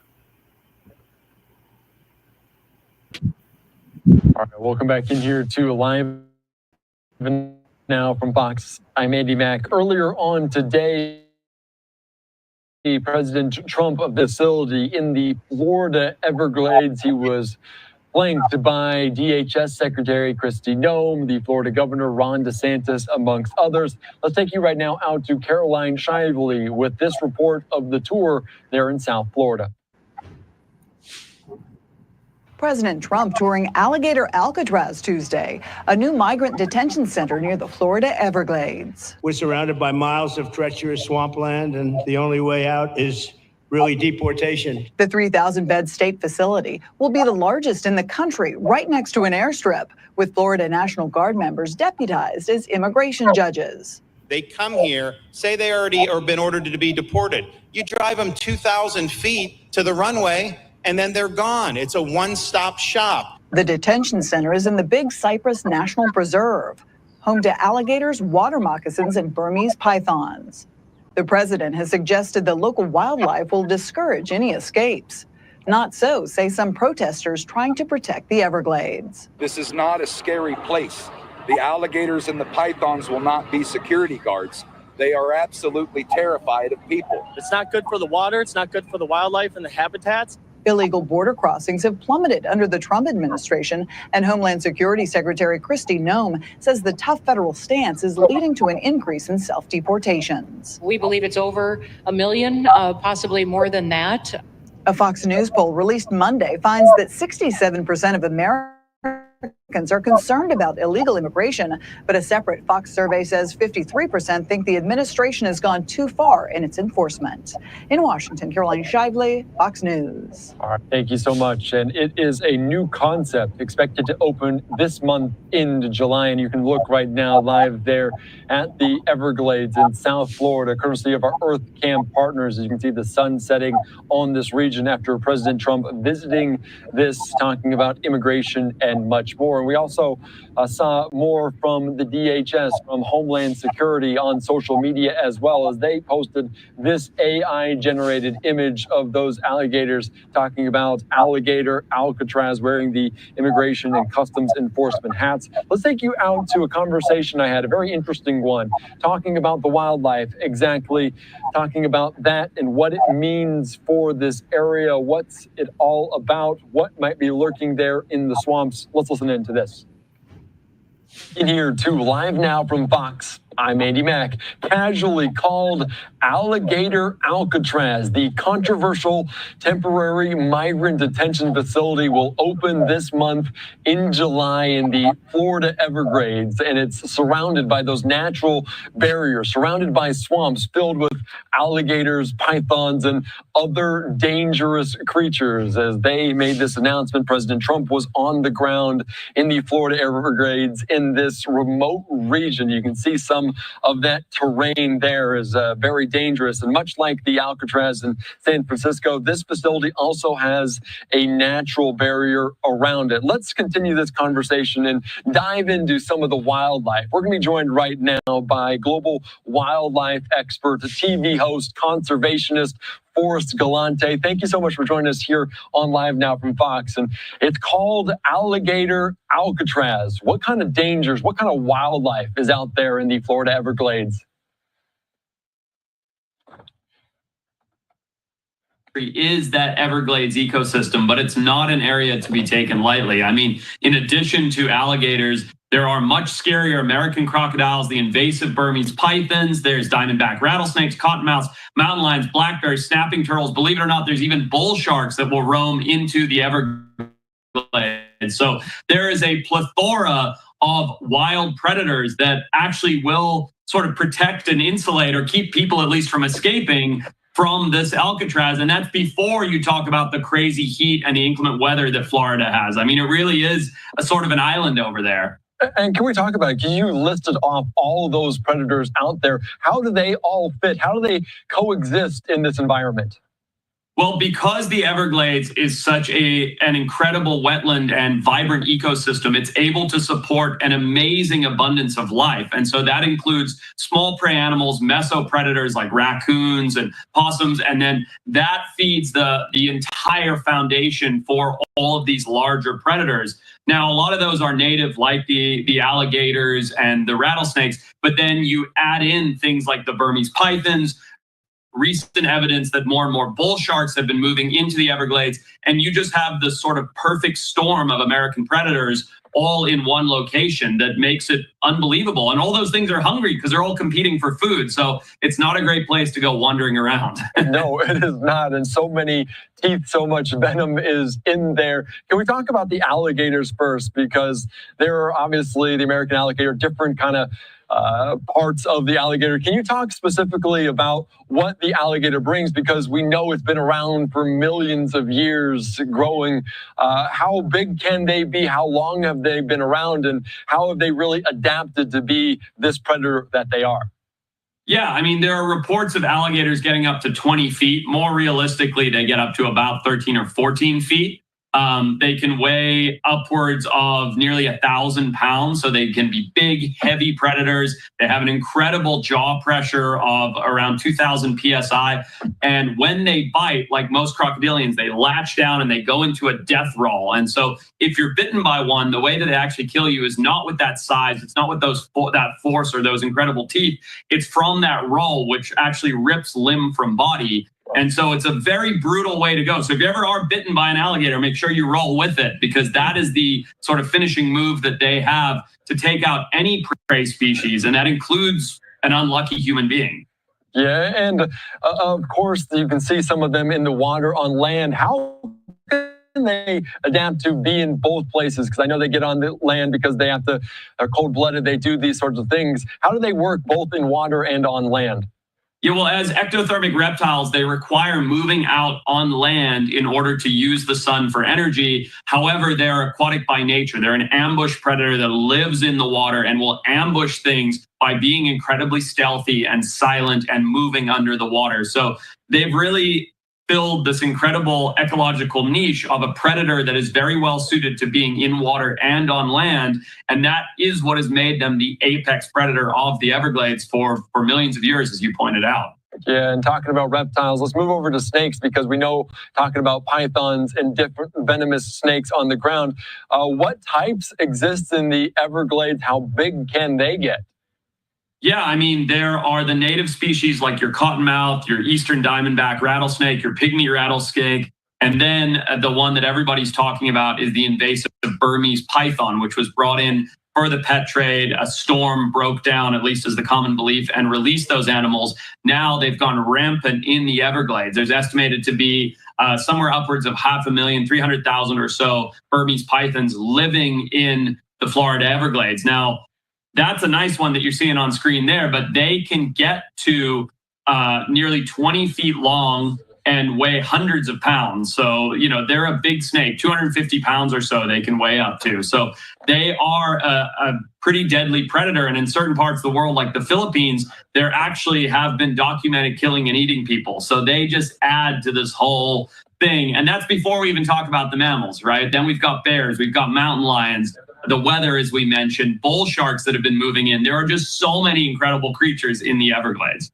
Yeah, that is so very impressive. You won't want to come across anything like that. You wouldn't want to come across anything well, you like wouldn't, that. Andy. You wouldn't. I'd love to. I'd love to go trek through the Everglades and try and survive from Alcatraz. I think that would be incredible. Let's talk about that, because as you mentioned, just the surrounding there, it is a very remote location. You talk about some of the animals, some of the wildlife, but just talk about the environment, the terrain, the swamp. How dangerous is just that?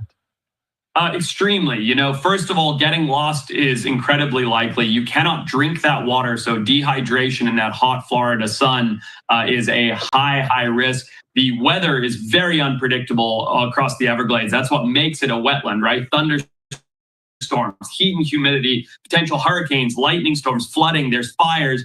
In addition to all of that, you have some of the worst insects on the planet, toxic stinging plants, biting mosquitoes, ants that are absolutely terrible. And so if you were to actually get out of Alcatraz, you're then standing in nipple deep mud with water overhead, alligators around, all of these things that I just mentioned that can kill you from exposure, all these things that can kill you as predators. I mean, it really is a fantastic isolationist location, because getting out from there on foot for most people is practically impossible. And can I ask you, because it's aptly named Alcatraz because of what's going on in San Francisco, everyone knows the rock that is out there.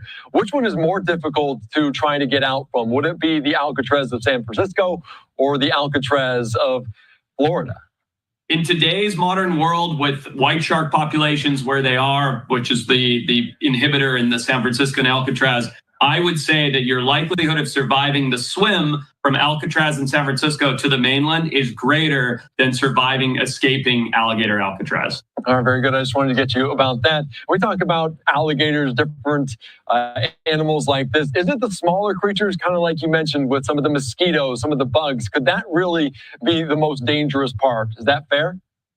I think the most dangerous part when it comes to those insects is actually the mental degradation that would take place. When you're being bitten by tens of thousands of mosquitoes, all constantly, all the time, the frustration, what you're feeling, then you add the heat stroke and you add the bad weather, all of these things compound in a survival situation to leading to you making poor decisions like, oh, I'll just swim across this murky pool, or let's just take the shortcut because I'm so frustrated and I've been so mentally degraded from going through these difficult conditions. And it's those poor decisions that then lead to the negative encounter with a predator that can be life-ending. So it's sort of a combination of factors. When you compare that to, say, San Francisco, it's like, well, can I make the swim? It's going to be cold. There may be a great white shark, but that's not as many compounding factors as you're facing with the Alligator Alcatraz. Yeah, the mental kind of load of all of that and trying to figure out how to do it would be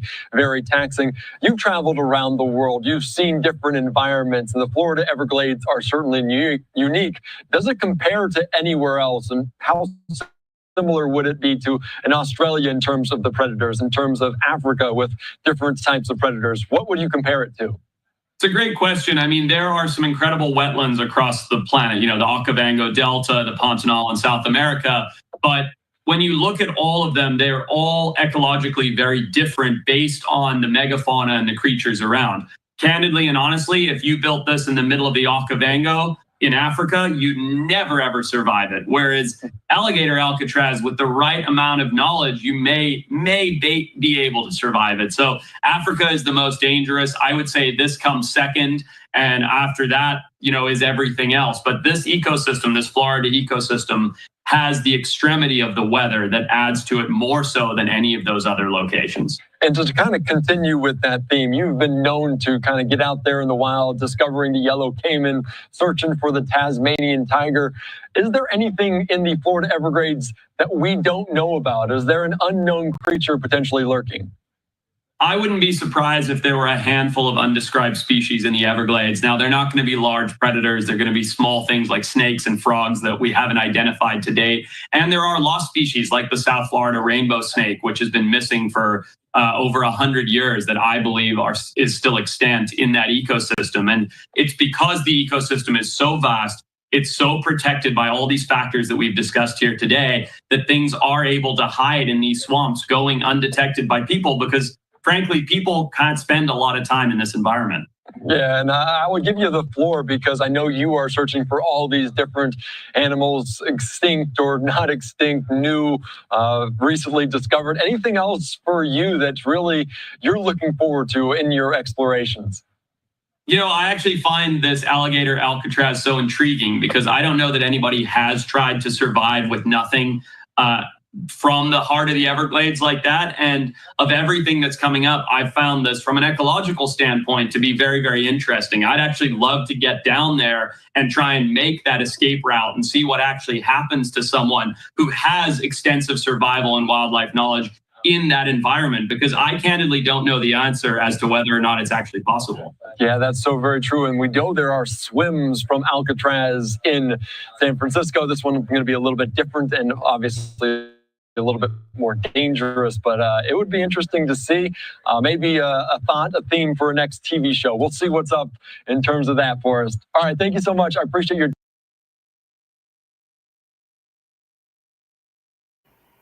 All right, y'all. So, yeah, that place seems like it's going to be very dangerous and nearly impossible to escape from. So, you illegals, that's where the dump's going to put y'all. Cross that water illegally. So moving along, we lost another member of the Outlawz, Tupac's group. R.I.P. to Young Noble. Young Noble was one of many outlaws that's no longer here. So his death was very untimely, and then they're saying that he committed suicide. So that's really, really untimely. He was 47 years old, and he joined several outlaws that have passed away, such as Big Sight, Hussein Fatal, Gaddafi. I think Dromacidal's still alive.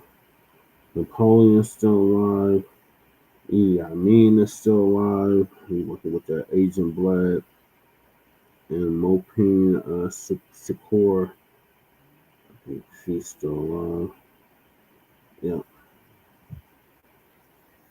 So, yeah.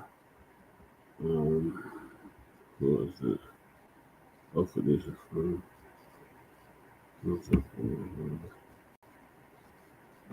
So Spider Lope is going to give us an update on that.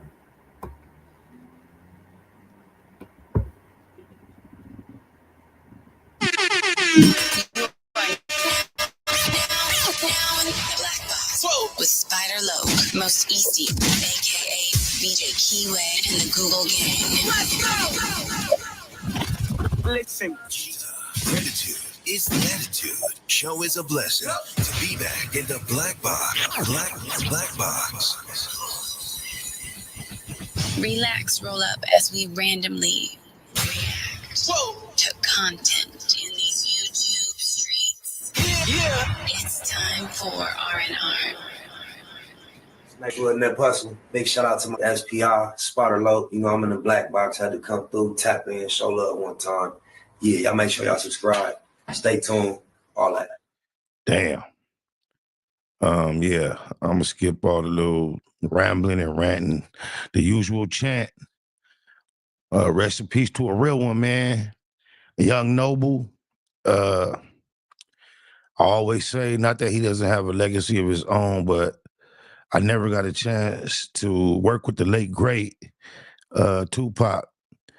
But through Noble and Edie, members of the Outlawz, I was fortunate enough to able to do that, and I always viewed the respect they did to me as some form of fashion, the way Pac perhaps would have related toward me, man. And recently, a few months ago, I saw Noble's health was mentioned online. I think he was in the hospital bed. I remember texting him, and we had a cordial exchange, just wished him well. He was always a positive, strong-minded person.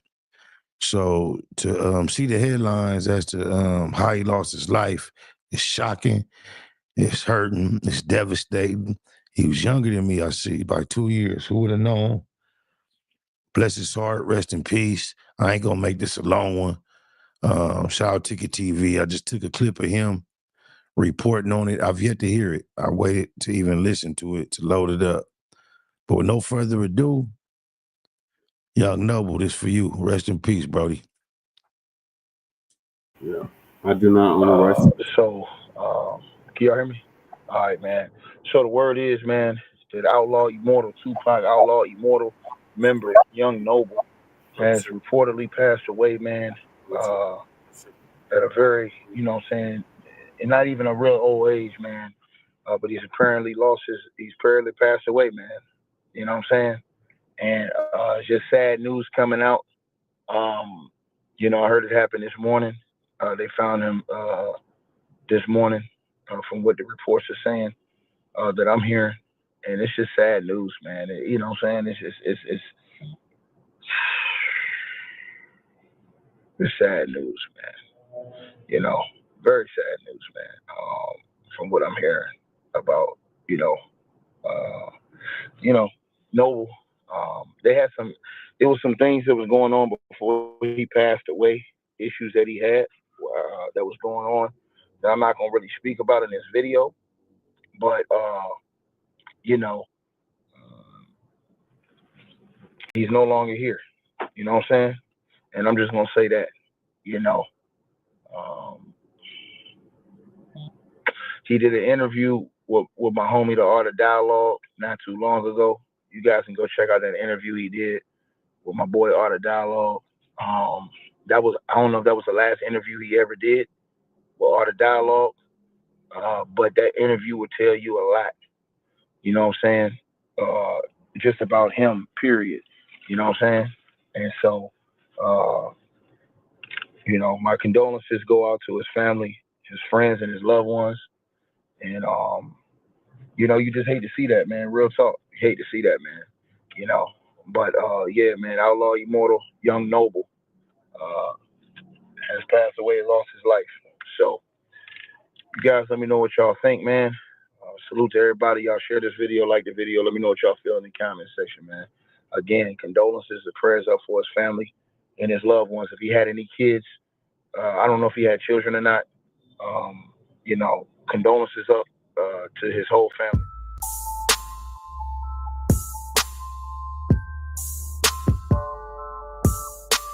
You know they see me posted at the trap. You know they see me posted at the trap.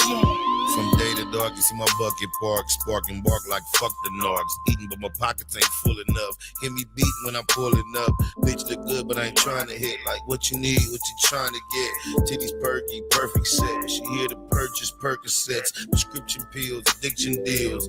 I know what I'm risking real. But this being Bay Mac, baby, I ain't with missing meals. Everything from pound to pause. Beat any price you found it for. Got it all for the low, posted till they knock down the door. Money on my mind, bands in my pocket. All the hoes be jocking, Diva steady watching. You know they see me posted at the trap. You know they see me posted at the trap. Money on my mind, bands in my pocket. All the hoes be jocking, Diva steady watching. You know they see me posted at the trap. You know they see me posted at the trap. Yeah, I'm at the trap, me and Spider Low, posted in the cloud of smoke, counting dough. That's Young Noble with the necklace on, just in case you didn't know. More rider for sure. Trying to get it for the day, cause we ain't promised them all. And I probably ain't involved unless it's paper involved. We really out here without fear and never gave up. When I was broke, I had to hustle till the sun came up. Stay solid, never change up. Just get your change up. Close homies, they turn to strangers. Just do your thing, bro. That hustle make them hate. Man. Bands in my pocket, all the hoes be jocking. Diva steady watching. You know they see me posted at the trap. You know they see me posted at the trap. Money on my mind, bands in my pocket. All the hoes be jocking. Diva steady watching. You know they see me posted at the trap. You know they see me posted at the trap. You know where to find me, unless a nigga get OT. Cross state line to take mine, cross seas to get more cheese. We don't talk to no police, put that on the dead homies. My bitch, she gon' lie for me, my partner's gon' ride for me, yeah. Stay on it like I'm on it, living in the moment. Another flight in the morning, nigga tired, no dawning. Facts, you know I'm all about stacks.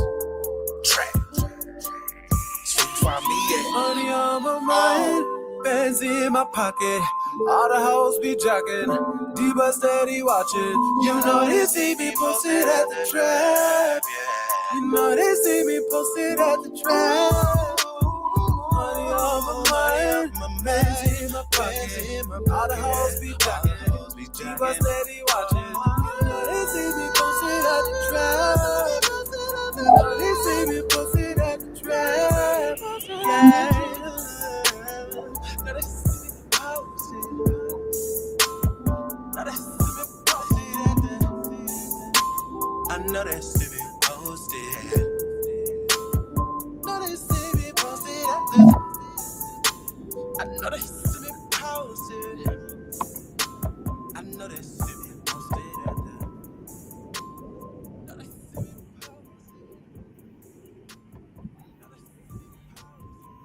R.I.P. to Young Noble, gone but not forgotten.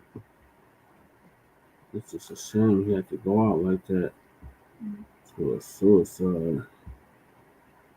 It's just saying, I think it's more Oh, let me play the whole thing. Neighborhood Net Hustle. Big shout out to my nigga SPI, Spotter Low. You know, I'm in the black box. Had to come through, tap in, show love one time. Yeah, y'all make sure y'all subscribe. Stay tuned. All that. It's the homie cook-up boss, goddammit, Cub Low. And y'all tuning in to the Wake and Bake show with goddammit the homeboy Spider Low. I'm here with SPI, the realest nigga in LA. Spider this bitch. My nigga Spider Low. Spider Low, nigga. Spider Low. It's Spider Low. Spider Low. Spider Low. So Spider looks at me because we go back to the juvenile side of the county. What the fuck? My nigga. Spider Low. Spider Low. Shout out to SPI, that motherfucking nigga. Spider Low, Wake and Bake. Better keep it Google, nigga. Loke is in LA somewhere doing what he's doing. In the words of Spider Loke, or my mama's mama. Spider Loke's here. This is Bay Mac. Nate Blood, C-Mac. Shout out my Loke, Spider Loke, huh? Nate Blood, on hood. It's a beautiful world. You fighting? Fight, crazy.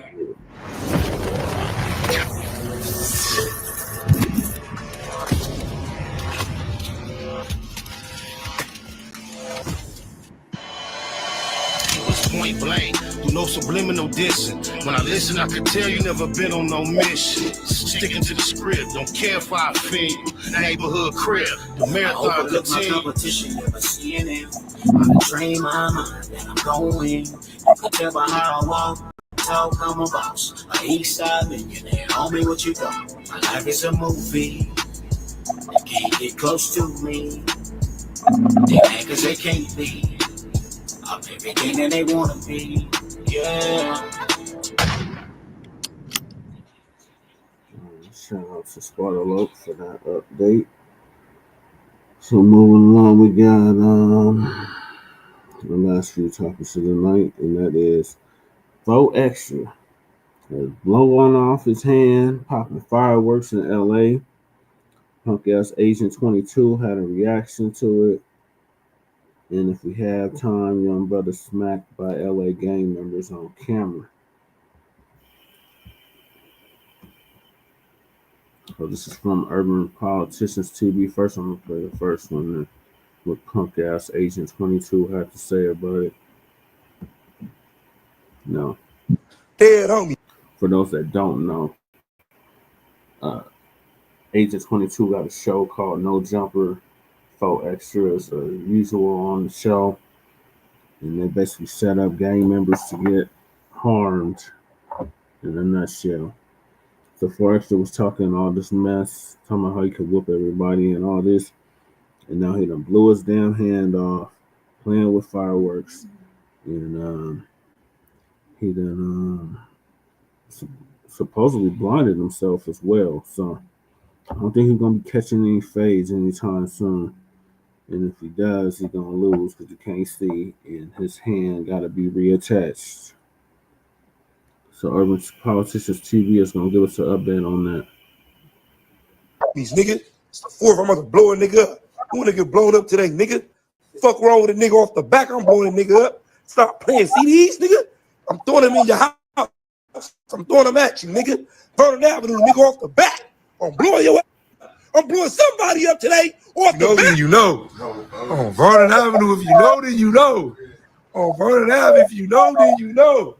On Vernon Ave, if you know, then you know. If you know, then you know. I'm about to blow somebody else up tonight. I'm about to blow somebody else. Yo, it's Big Ant, the spokesman, man. We back. Another edition of Urban Politicians TV, UPTV. Make sure you stay on your pivot at all times, man. Had to come tap in with some unfortunate news that I seen hitting the timeline in the last couple hours or so with No Jumper host Faux Extra and him blowing off his hand today while popping fireworks out in LA. And I can't put a photo of that here. There's several of them circulating around on Twitter. I first seen it on Instagram and they had it covered up. And I was like, oh, I'll see what it is when it come out. Maybe there's a possibility, and I still can't diagnose it, but it's way worse than I thought, man. So I do want to send the prayers over to bro. It looked real bad. Like his hand is really gone, bro. Like he really blew his hand off, and I wouldn't want that to happen to nobody. Wouldn't want that to happen to Faux Extra. Just seeing that, bro, seeing that he was building his YouTube brand and name up. him getting set up to get in situations with possible boxing matches from what I've been seeing online. That could be a whole thing with Brandon and in the lane of his own. He most definitely has a following, people that support him and watch him, like him, the energy he brings, the things that he's talking about, and just the way that he presents himself online has most definitely developed a follower for him to turn it into something else. And part of his moniker is the fighting and things like that. But it seemed like he was going to turn what he came from into, I'm going positive with this now. I'm going to get into the lane of doing boxing matches and getting on streaming platforms and doing matches and getting paid for them, to him coming to this today on July the 4th. And at first I was thinking, bro, he'll be able to bounce back, hopefully, and just praying for the best, because it's bad, bro. I can't diagnose it from here, and I'm not going to, but bro hand is like gone in that photo I seen on Twitter. Twitter's raw and uncut. You can't see it on Instagram if you want to see it on Twitter. And so now I'm just sending prayers up, man, to bro. Hopefully he get a bounce back and be able to, just even with this point, it looked like it's to the point where it can be very, very serious, just keeping it a band. So prayers up to 4 Extra, dog. I even was thinking about what he gonna be able to do the Jason Pierre-Paul thing, man, at one point, even though he's not playing in the NFL. And he can figure out something. He'll be able to still move around and do what he got to do and stuff like that. But this one right here, real serious, man. Like seeing that photo, that's a tough one right there, dog. I hate to see that for anybody. Everybody out here tonight who's going to be popping fireworks for July the 4th. Enjoy your time, enjoy your family, but make sure you being careful.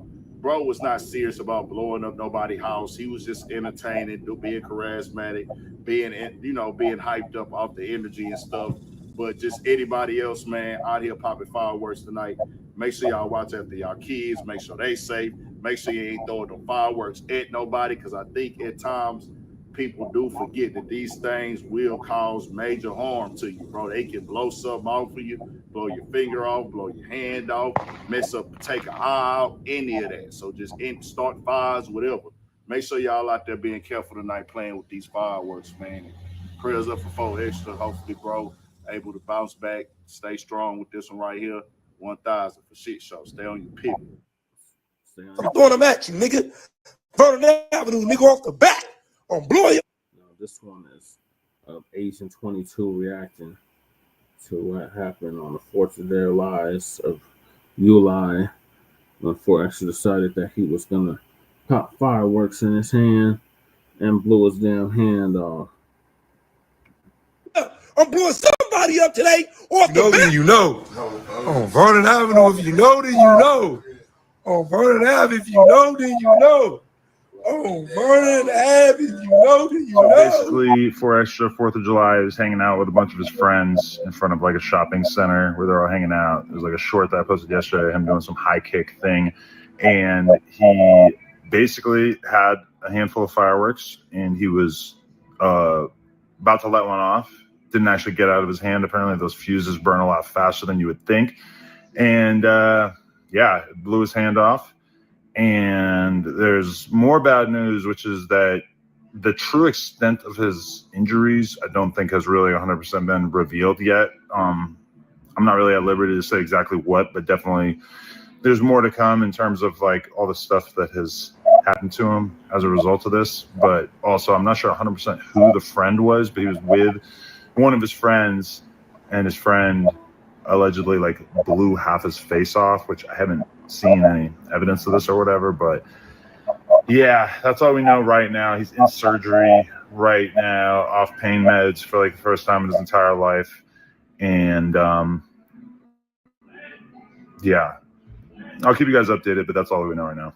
So fingers crossed that things. Yo, it's Big Ant, the spokesman, man. We back. Another edition of Urban Politicians TV, UPTV. Make sure you stay on your pivot at all times, man. Had to come tap in on the unfortunate news that hit the timeline yesterday. No Jumper host, 4 Extra, blew his hand off while popping fireworks in LA for July the 4th. And you heard right there, Adam spoke to somebody close to him. He put that video up there yesterday sometime. I didn't see it till last night. And then he also went up on Twitter last night and said, I'm hearing that 4 Extra only lost 2 fingers, not the whole hand. Also, he was blind for a few hours, but apparently his vision is back. Now I can't post that photo on here of this. This is YouTube, and I wouldn't post that anyways, bro. I wouldn't want to put that up there. I'm just, you know, with the community guidelines on YouTube anyways, we can't post that. But when I saw it on Instagram yesterday and it was covered up on the images, I said, oh, that looked bad. Bro most definitely lost a finger or two. But I said, hey, man, he'll possibly be able to go to Jason Pierre-Paul route.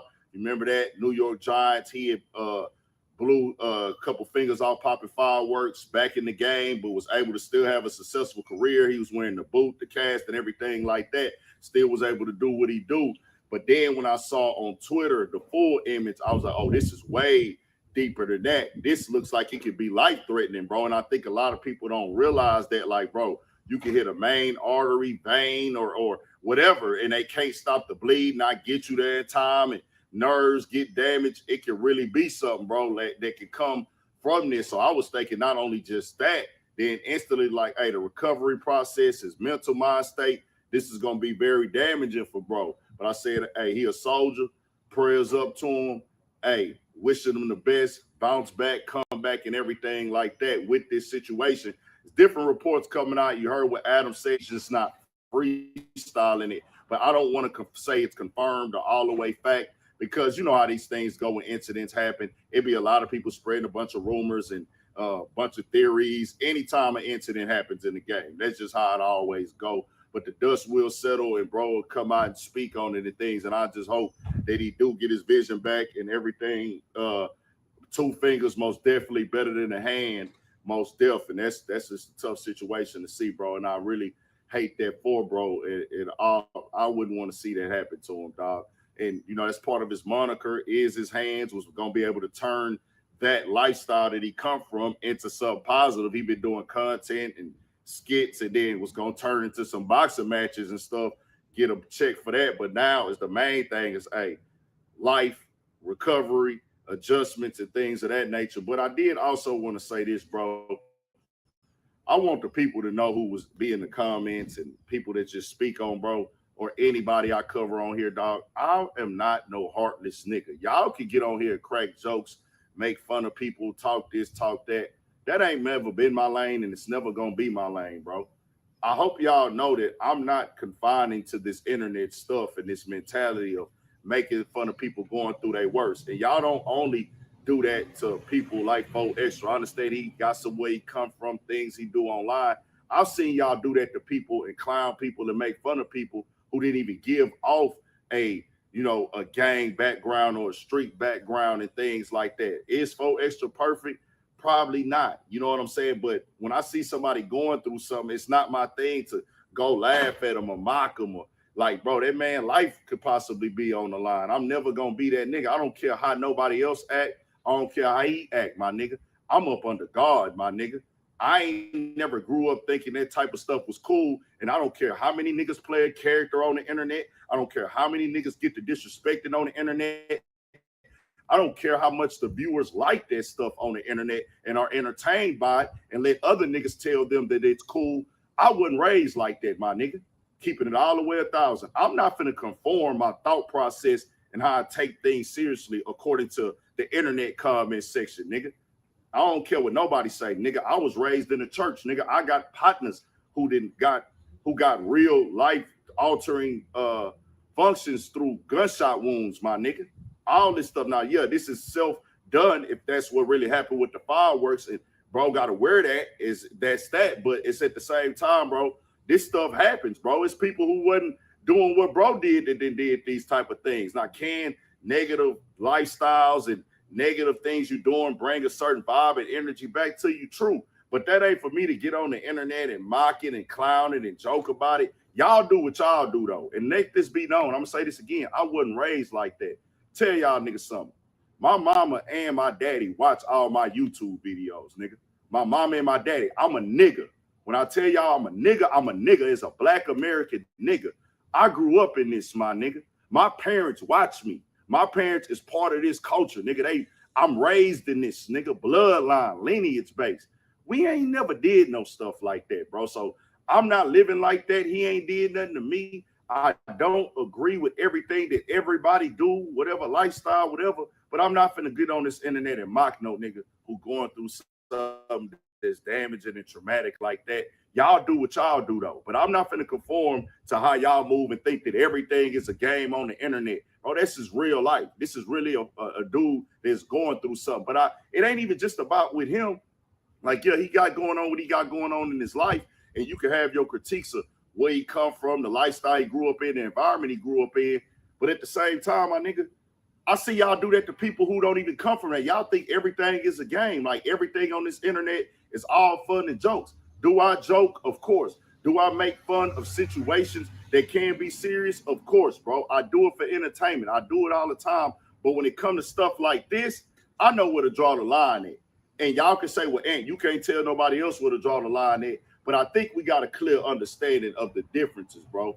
Just know I'm not conforming, and I don't think that stuff is like, that's just something I'm not on. But y'all do what y'all do. Vote extra. Speedy recovery, man. Bounce back. We got more coming, more videos. All that 1,000. All right, Big Ant. Thanks for that update. Yeah, I don't agree. This dude was doing a lot of reckless talking, and he effed around and found out, and now his hand has been blown the hell off. Oh my God, cuz this is all one. Now he gotta live with that shit for the rest of his life, because he want to show out in front of the gram. Because wasn't he trying to go at a 607 ump? Jay Millie, if I'm not mistaken, he had challenged him to a fight. You heard Big Ant talk about Forrest was talking about starting a fight in league, and he was gonna try to make money off of boxing before all this happened. So now it looks like that's been put on hold, if not permanently ended. But we'll see. I'll keep y'all updated on what happened with Vote Extra in regards to his hand and his vision. So the last two topics is, or the last topic rather, is young man smacked by LA gang members on camera. Streamer breaks down crying as he's humiliated. Yeah, he went at him because For Extra got at him. Because 607 Unk got at him. Oh, okay. Got you now. Thank you for that clarification.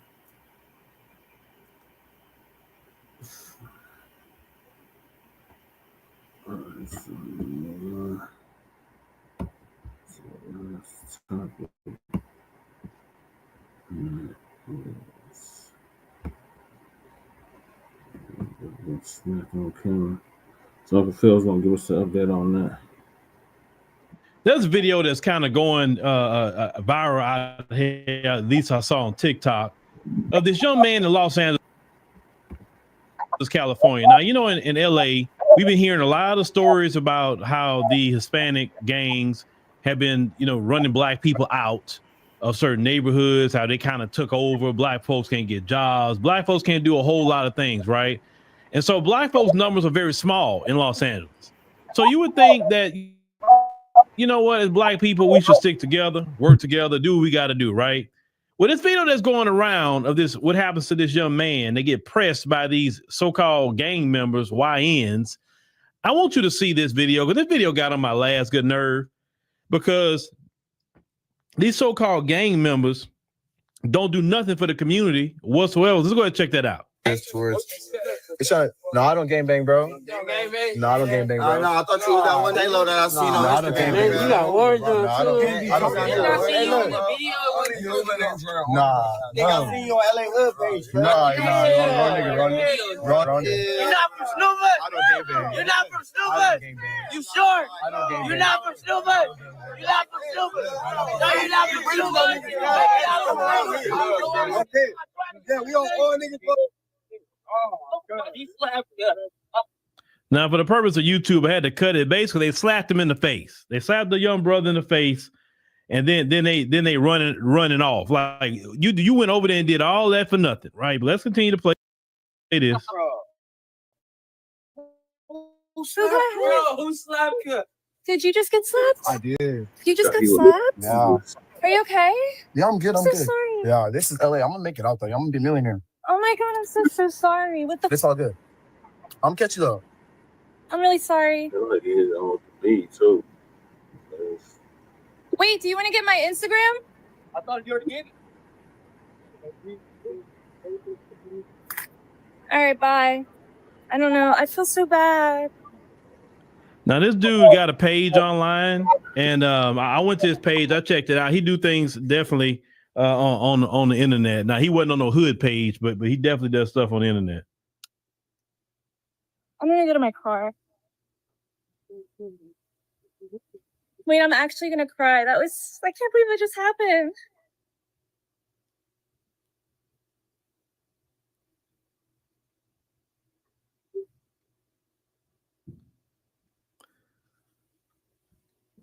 So now you done traumatized the white woman, doing all that pressing in front of her, and they did that mess just to show out in front of her too.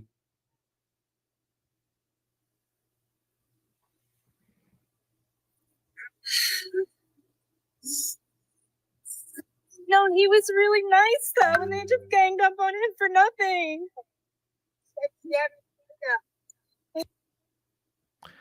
All right, y'all. Let's get into this. Let's really get into this. Now, what I don't like about this video is, let's say the OGs, right? If somebody tell you, "Nah, I don't bang, man," like, "Oh, okay, all right, you cool." They see you not. They see good and well you're not part of that, right? They're like, "Oh, okay, man," they leave you alone, whatever. But these YNs, and there's a reason why people call them YNs. You got people say, "Oh, don't be calling them YNs." Have you ever heard somebody call a good, upstanding young man in our community a YN who's not looking the part or dressing the part? I have not seen that. It's only ones that's looking like them in this video is ones that call YN. Now, here's my problem with this video. Forget the white girl part. My problem with this video is, why don't you go press them Hispanic gangs? Go press them. Go run up on them. They done took over LA. They done took over the jobs, whether it's fast food, construction, whatever the case may be. They have been known to firebomb black people, run black people out of neighborhoods. Where were y'all little YNs at pressing them to save the community? Where were y'all at then? That's why I say I don't really have no respect for no gangs like that, because you're not protecting the community. You let immigrant men come into this country, the country that your ancestors built, and run you out of places that you've been, places that you built. But you so big and bad, run up on one young brother. I don't like that. I never been a dude to like to like somebody being bullied. Take that fade. And it's a gang, y'all. Just run off. Now, if that dude had that iron on him and he'd have lit y'all up, but California, even if he'd have lit him up, he'd probably still have put that young brother in jail, right? We have so many issues and problems in the black community that we need to solve. So many, we are attacked on all sides, right? We got the white supremacists attacking us. We got people that's anti-black, that's immigrants to this country, that's attacking us. And then we got little ones like that attacking us too. When do we get a break? And what created that problem right there is a lack of fathers in the community. The lack of fathers started with the government intervention in our family, shipping all the jobs off to foreign lands so they can get cheap labor. And there's just a snowball effect. And all these boys that don't have no men around, that's what creates that problem. They're so big and bad until they get in jail too. Because when they get in jail and they around some real certifieds, then they meet a Fleece Johnson in there. And they go it on and comply with Fleece Johnson. How many times have Fleece said that them little dudes like that will be over there with sissies in jail? And the sissy be getting them. How many times have Fleece said that? I believe that because Fleece lived in jail, literally. Y'all so quick to go run up on the dude instead of going run up on them folks. Run up on them, the Hispanic gang members that are trying to run you out. The ones they spraying NK out there. N-word killer. Go, like, you never run up on them. You never seen. Do you ever see videos and them run up on them? No, they don't run up on them because they're gonna fight them back. You want to go out and show out in front of Becky over there for what? Like what do you gain by showing out in front of her? Really, y'all made yourself look bad on camera. You didn't make yourself look bad. It looked good in front of her. The whole world seeing what the mess that you're doing. And then at the same time, you're playing into stereotypes. And I know the statement that with all stereotypes there's an element of truth in it. I know that statement. I know. I'm not a silly person. But I just can't. And one thing I liked about the young dude, he like, it is what it is. He didn't cry. He didn't sit up here and wail on the ground, and he didn't do anything like that. He said, "Man, I'm gonna get out of LA and I'm gonna be a millionaire." And he rolled off. You know what I'm saying?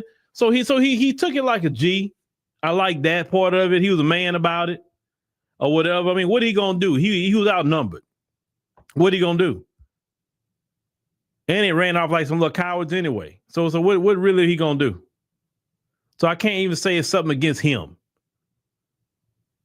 But these young men out here, bro, y'all got to do better than that, man. Because all these other men that's coming into this country, they coming for y'all head. And y'all young cats don't even know these other cats that's coming in here. They gonna have y'all homeless, bro. Because while you hanging around talking about a block that you don't own. You don't own no block in LA. You don't own anything. A lot of you don't even own the home you live in. You probably got an apartment somewhere or you're renting a house. You don't own crap. Them folks let you do what you're doing. And when it's time for them to get you out of there, the LAPD will go get you out of there so quick, your head gonna spin. Young brothers, and let me tell you something else. This is why young brothers, they got something going for themselves. This is why a lot of times they want to leave because of the greater community. No, it's not because of the greater community. It's because of individuals like that. We need young brothers to stay in our community and build it up. But how could they do that when we allow that element in the community? Nobody wants to stay around that. And I wouldn't tell any black person to stay around any area that got them roaming around. No, you got to be in an area where your family's safe, they good, then you could build something up. And I'm a firm believer of this. If you could build something up to create jobs for black people, where black people can be free, where black people not oppressed, you're doing a great thing. You putting money in black people's pocket, you're doing a great thing. That's one of the best things you could do for black people is start a business, grow it, create jobs for black people in our community. This is why some of our best and brightest get away. It's because that element right there is allowed, and I say allowed, to roam around. Because if it would be me and I was the mayor, I'll tell them, all of them day one, I don't care what color they are. I'm telling you right now, I'm sitting down with the police chief, the district attorney, and I'm getting with the governor. I want the names of every street gang in this city. And I want to find out legally if I can put you on a terrorist organization list.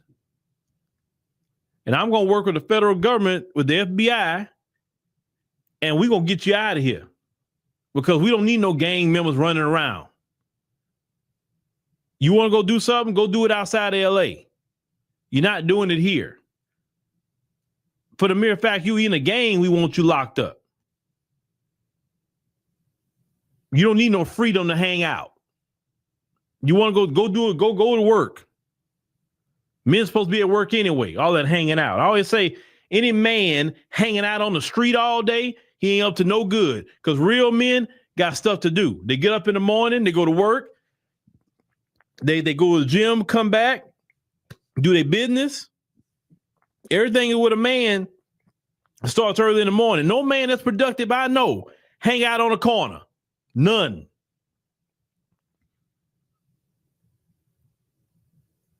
They get up and they do something with themselves. So anytime you see a bunch of dudes hanging out, They up to no good, straight up in my opinion.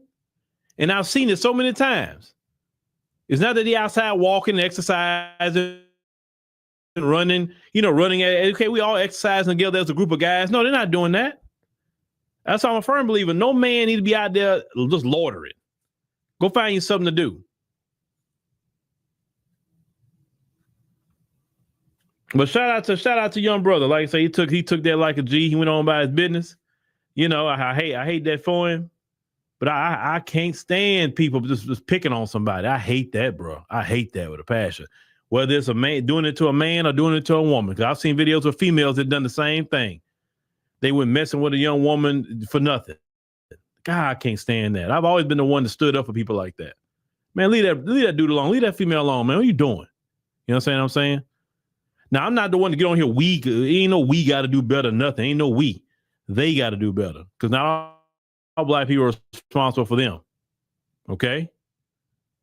But if you have a son, make sure your son grow up right. Because we don't need more of that in our community. We need more of the young man that's trying to do something with his life. That's what we need in our community. Yeah. Yeah. So he should have just took the fade with one of them instead of letting him slap him like that. But it is what it is. He lived to tell another day. And yeah. Them YNs is out of control. Like, that shit's ridiculous. Like, he mistaking him for a Hoover. They call him a snooper, which is a derogatory term for a Hoover. And they were now running up on them Florencia, not running up on the Mexican gangs, the Barrios, the Vatos, the Vato locals. They're not running up on them, but they're going to run up on this brother. So I don't know, something about that brother seemed like he was non-FBA too, so that might have been another reason why they slapped him. But either way, it's going down in LA's YN's out of goddamn control. So I had one more topic to get to. I'm going to get to that before I close out.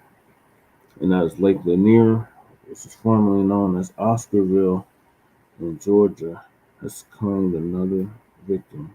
Almost killed another victim. The boat exploded. Explosion rocks Lake Lanier. So Lisa Bird gonna give us an update on that. Shabbat Shalom, family. And I'll play it for you, and then we'll get into the story.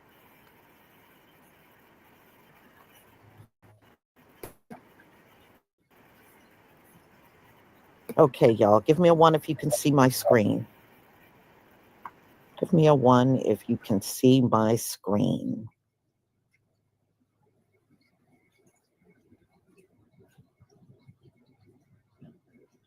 Okay, thank you. Thank you, thank you.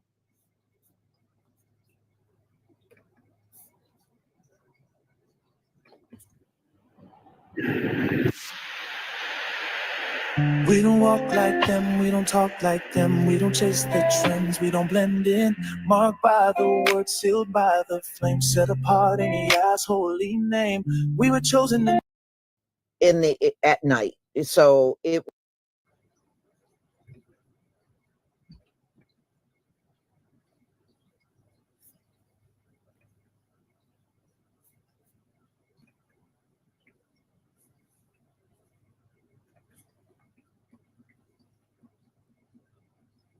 Okay. Get rid of that. Yeah, it's better. All right, y'all. So again, this happened on the 4th of July. You know, they're celebrating their Gentile holidays. And this happened at 7 o'clock at night. So it was evening when this happened, 7 o'clock. And, you know, when you see this clip I'm going to show you, you can see it was a lot of people on Lake Lanier with their boats. It was a lot of white people, y'all, out there. And this boat was kind of like in the middle of all of the boats that were around, and it just exploded. Now, the cause of the explosion, I don't think they know yet, but all of the people that were on the boat had to be hospitalized. Some got 2nd and 3rd degree burns, and one person was so injured they had to be airlifted. Yosef, thank you so much for the super chat. Thank you, Lisa Cabrera, for everything. And thank you for being here and supporting my channel. All right. So let me play this video and I'll do some commentary. Here we go. Breaking at 11, 7 people walk away alive, but with painful burn injuries after a boat exploded on Lake Lanier. Atlanta News First reporter Alani Latang is live on Lake Lanier in Beaufort tonight. And Alani, you actually just got some new information from authorities. Yeah, we're now learning that 7 people got injured with 2nd and 3rd degree burns, all of them going to the hospital. But a very traumatic scene for a lot of people that saw it and then were watching the rescue happen. So what we know from officials from the Department of Natural Resources and Hall County Fire is that that boat was being towed when it suddenly erupted and exploded, sending up 5-foot flames near the Margaritaville area of Lake Lanier. They say that the tow operator actually rescued all of them, and people, again, just describing that horrifying aftermath. Officials say they range in ages from just 5 years old to 45 years old. Again, it was very hard for witnesses to see. They were crying, screaming, and you could see that they had been burnt. Yeah, and that cause of the fire is still under investigation, and Hall County and the DNR are both investigating how this all happened. But we do know that everyone will be okay, but very traumatic, especially for those children. Reporting live on Lake Lanier, I'm Alani Latang, Atlanta News First. Okay, y'all, that is a shame. I know how to make slick-looking goggles/glasses, but what a freak accident that was. And so, as you can see, they said they were towing this boat. So apparently something was wrong with it, but I'm sure, after investigating, they'll figure out what it was. But they said this boat was actually being towed. So something occurred to this boat. And then it just, as it was being towed, it burst into flames. That place, I knew someone that used to drive past that place down there in Georgia. And they told me when you get around that area, an eerie feeling hits you instantly. And he said, I did not know what it was for a long time. And then they learned about what happened in that area, Oscarville. And they said, I kid you not, when you drive down the road, you'll feel okay driving. And then as soon as you hit around that area, something just comes over you, and it just goes to show you, no, the spirits are still there. Those spirits are still there.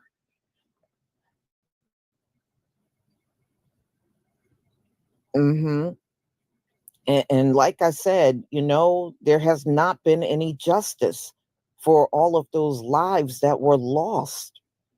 There's a lot of people that live in Jacksonville, Florida, because a lot of them left and went into Florida and, and other parts of Georgia, the people that could get out. But there's quite a few of the descendants of Oscarville that lives in Jacksonville, Florida. That's where some of them ran, when they had to get out. And of course, the others did not make it out. They didn't make it out. They just flooded that place and took all of their lives. Didn't care. Didn't care at all. So that lake is cursed. That's why people every single year are drowning in it, and it's all kinds of things happening. You know, when some people did go down in the water and came up and they said they were freaked out. You know, I did a video, it was a documentary that was done, and I probably still got that video. And the people that lived around the lake, they were studying because believe it or not, even in Georgia, everybody don't know the story of Lake Lanier. You would think they would know, but they all don't know. And some people went down in the water and were shocked at what they saw. They said when you go down there, you literally can see the trees, you can see some of the houses, you can see like a church, they said you can see that stuff down there. You know, that is creepy. And then of course there's the ones that go down and they never ever come back up. And they got to go down there and get, they got to send someone to dive down in there to recover the body. It is crazy. It is crazy. It's so much evil, y'all. It's so many places that have that history. Lake Lanier is one of many places they've done that multiple times. Okay. They didn't just do that to Oscarville. They did that to other places, to our people. You know, there's a lot of man-made lakes in America, and start studying the history of what was there before that man-made lake. And 9 times out of 10, our people were once in that spot, and they also lost their lives when they came in there and flooded the place to make a man-made lake. They only did that in places where our people live. You know, these people are rotten. They are rotten. Mm-hmm. Yeah. So, I mean, unfortunately, I wish this was one place and that's it. No, they did this multiple times, y'all.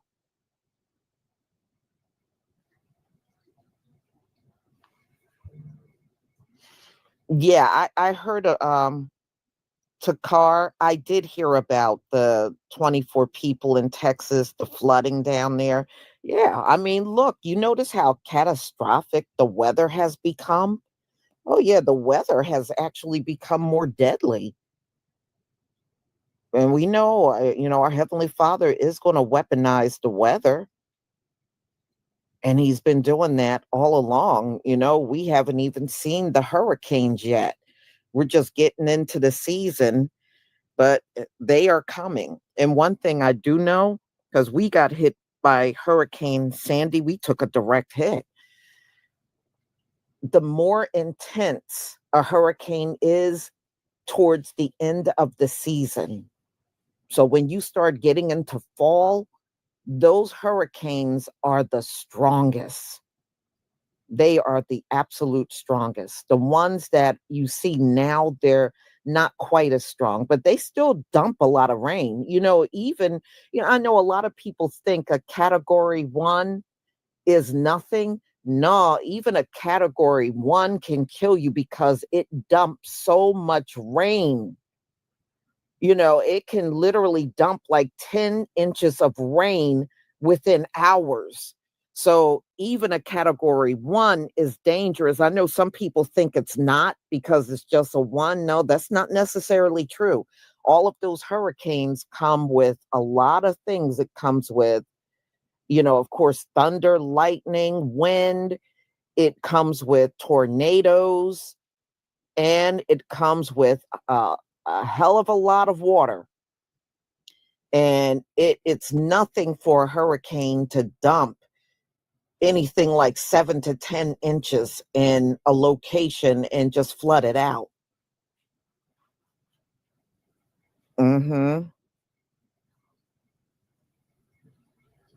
So y'all, I hope those people recover. That is a hell of a thing to happen when you're out there in your boat. You don't expect it to explode. Sage Talk Media, thank you so much for the super chat. Hi, Lisa. Please check your Etsy mail. I am trying to make a purchase on Etsy, but it's not going through. Sorry to be off topic. I can help you. Sage, we got to wait until after Sabbath. I try not to do any business during Sabbath, but after Sabbath is over, I will reach out to you and try to help you get through it. Okay. Derek Boston, thank you for the super chat. People need to avoid that lake at all costs. You know what they do, but they've made it a big vacation spot. You know, that's why you got people there, you know, in their boats or swimming in the lake because they made it they made a place where they killed people a vacation spot, y'all. I mean, go figure. Man Scott, thank you so much for the super chat. God has not forgotten about here in Texas. Yeah. Yeah. You know, like I said, there are, if you go and just punch in man-made lakes, yeah, look at what was there before the lake was, and you'll see a lot of times it was our people, our forefathers and foremothers. Mm-hmm. Yeah, yeah. Polo Styles, you ain't never lie. I never got the concept of having a wedding at a plantation. But I guess if you are the offspring of slave owners, it just seems good that you worked people to death and tortured them and killed them and maimed them. I guess that makes you happy.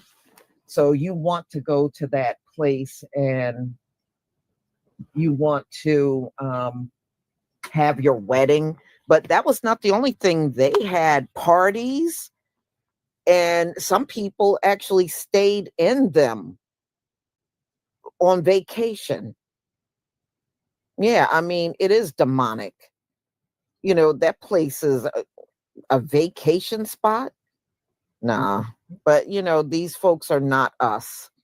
That's why, you know, over the years, it's starting to become really offensive when they say, oh, we're all the same. No, we're not. I ain't no damn colonizer. I'm not no conquistador. You know, I'm not, I ain't none of them things. I don't come from people that did the things that colonizers, conquistadors, and all you little monsters, you offspring of monsters, and these Arabs that also were full participants in slavery. We ain't like you. I don't want to be told that we're like you. Get the hell out of here.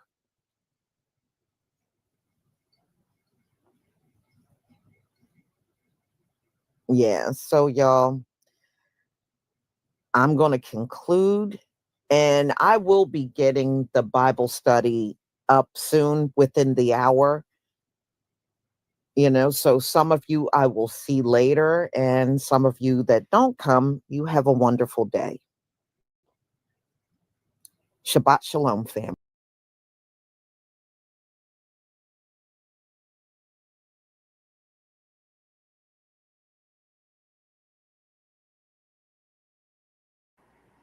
Yeah, Simone.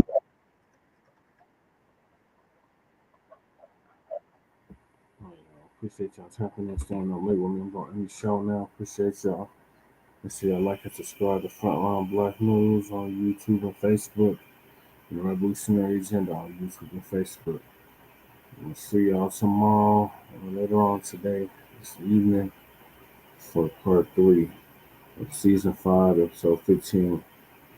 So we'll see y'all in peace. Shout out to Jay Militant, shout out to Crew, shout out to Twin, Mac, and anybody else that was tapped in and not speaking. Oh, Leonard, shout out to Leonard too. You guys want to still play that. Peace. Lieutenant Plymouth signing off from the Mile High Income and the legal markets of the city. See you later. Peace.